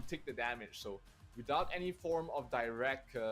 Is that the? Oh, please say Boom's the final match. It's hard to take those fights. Maybe Vivo Keyed is the final one. Almost managed to claw themselves back in towards this game. Oh no, Vivo Keyed is the last one. Oh god, they play Boom Vitality play on Monday. Even if you didn't even watch that game, you can tell by that goal graph where you could say Crazy. there's one point in that game where the Boom Esports team almost had them dead to rights, and you could point it out on that graph. It's literally right towards the end there, and obviously overall Crazy day. Massively in favor of Exciting though. We had some really cool, unique picks today, which I really enjoyed watching. Being that staple pick on the early just to deal that 111,000 K damage dealt, and just oh no, Boom don't play tomorrow. Boom don't play tomorrow. Really risky play in that blue side on the red No, side. I'm still playing Wild Rift. I'm still streaming and creating content for Wild Rift. Damage came back out and thought, you know what? Tomorrow again, 9 AM. Yes, 9 AM again, Salty. We are going straight in for 9 AM that again. kill. Ever since that point, I was just like 9 AM again tomorrow. On the early pick. And then Vitality is the second match. It was just such a great play here, in that fight. Vitality is the second game tomorrow. I want to see it here. Here we go. There's a little bit of damage to Joe Yu. Puts the parasol back there. Goes back in. Parasol over there. Goes back in. And then Is that what it's called? The parasol? I keep calling it an umbrella. I need to actually get used to the official name. It's just absolutely beautiful. What's Ollie's ability's official name? My favorite play in the entire You don't know. Also probably an Farm Lane. Where's Ollie? Ollie. For style points, right? You can't get style points anytime. And here, good support there from Mena, keeping him alive. That could have been a very crucial kill. And here, they managed to pick up Danny. That allowed them to start getting themselves a foothold in the game. And this next fight, Toshi was just on fire. But ultimately... Okay, it doesn't say what it is. I need to look at the official name. It was just not enough for Boom. I don't think there is any drops for Honor of Kings. The DRNG does fall off, and the RD I don't know why people are saying there's drops. I don't think there is drops. Yeah, I feel like if they had much more of a stronger positioning in that where they VKS. Oh, it's on the official channel. Wait a second. Like if Boom Esports had a bit more push in that mid lane, I feel like they could have probably won that and taken it all the way to the or past. Oh, you have to watch the official channel for drops.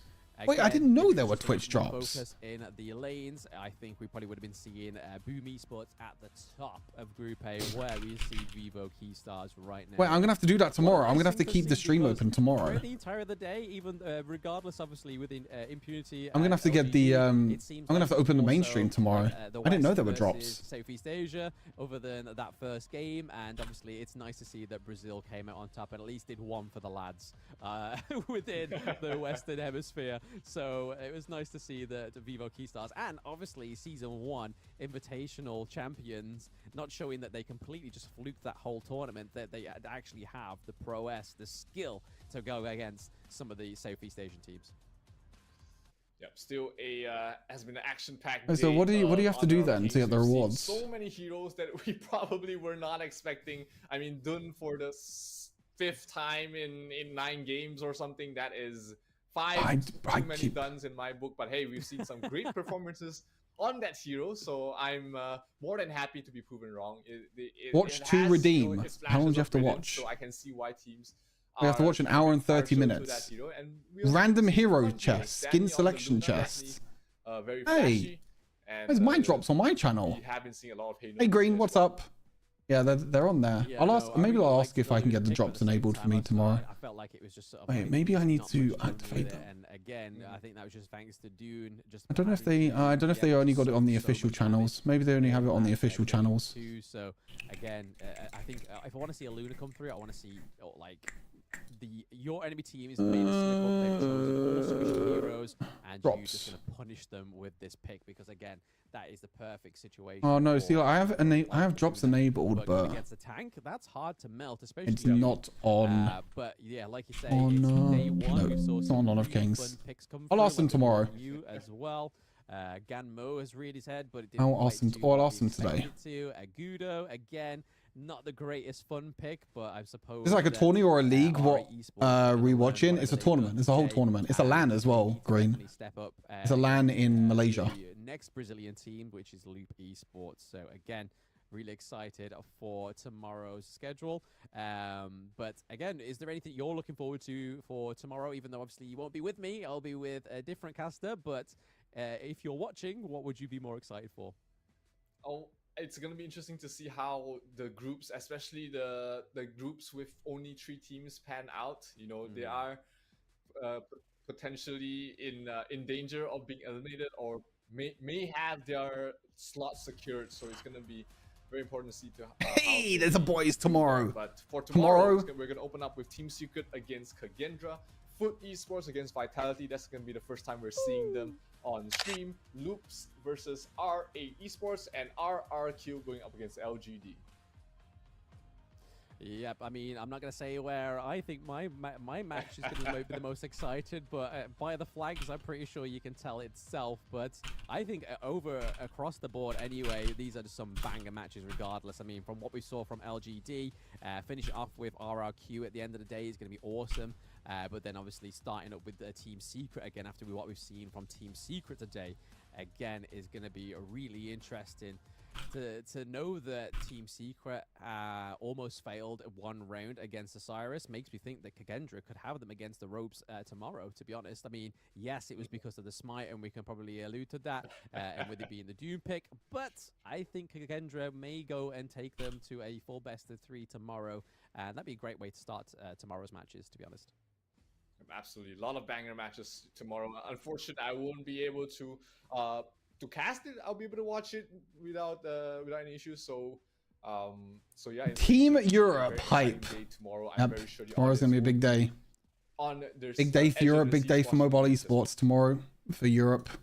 Absolutely. To see how we fare. I'm looking forward to against Turkey as well. Tomorrow is a must win. If we lose tomorrow, I think it might be over already. Joined by Kindo Fu, a caster you may know of previous other games, but he's going to be here joining me on the Honor of Kings stage as well. So again, it's going to be really interesting to see how Kagendra play against Team Secret. I think out of all those games, the best of 3s that are potential is probably the first match. Maybe this, to be honest, I think everything. Yeah, there's a random skin chest. Yeah, you can get a skin chest. I'll be having that open as well as my own stream open. Best of 3 because we don't know the true extent of. You watch 2 streams at once. You can watch me and just mute the other stream, because I think if you have the other stream muted, you can still get the Twitch rewards. So you can still watch and hear me, but then you can have the other stream open at the same time muted. That'll also be cool. Gamers Global, which none of the teams in the Open series was able to do. Makes me really excited to see the full potential of all these best of 3s tomorrow, bar, I'd say, the last match, depending on how well. Let the casters go, man. They've been going since like 5 a.m. Let them go. That's going to happen tomorrow. 4 great matches tomorrow. We might see some groups already decided. I think they've had like 10-hour day. So that's a long day. It's a bittersweet. Oh, it's the official one is called Hawk_Esports Global_Esports. Sorry. But hey, it is the nature of the beast. It is a tournament, and you know the best team. That's the one where the drops are happening. You have to make sure you link your accounts. So that's it, guys, for today. Hopefully you enjoyed. Adios, Costas. We will see you tomorrow with some more games, some fantastic games from the rest of the teams within Season 2 Invitational. I'm Blam, and with me has been Zero. Take it easy, guys. Adios, Costas. Wait, banger highlights. Do we get to see the highlights of Inthena?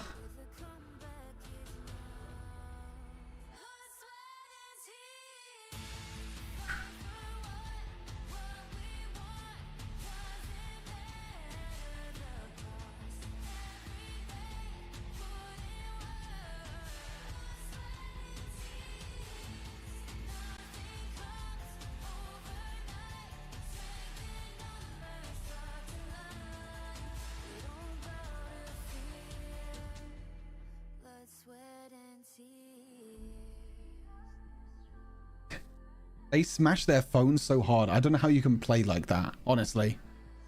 They just smash their phones.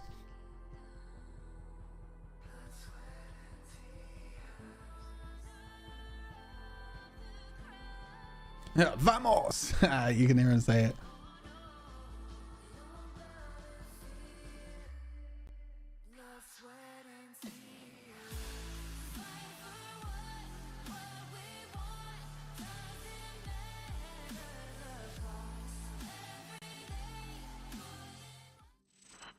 Hog. There you go, chat. Thank you all for watching today. I appreciate it. Thank you all for tuning into the Costream. Hope you had a good time. 7-hour day today, 7-hour day tomorrow, 7-hour day Monday, 7-hour day Tuesday. We live for these moments. I appreciate you all. Thank you all for tuning into the Costream today.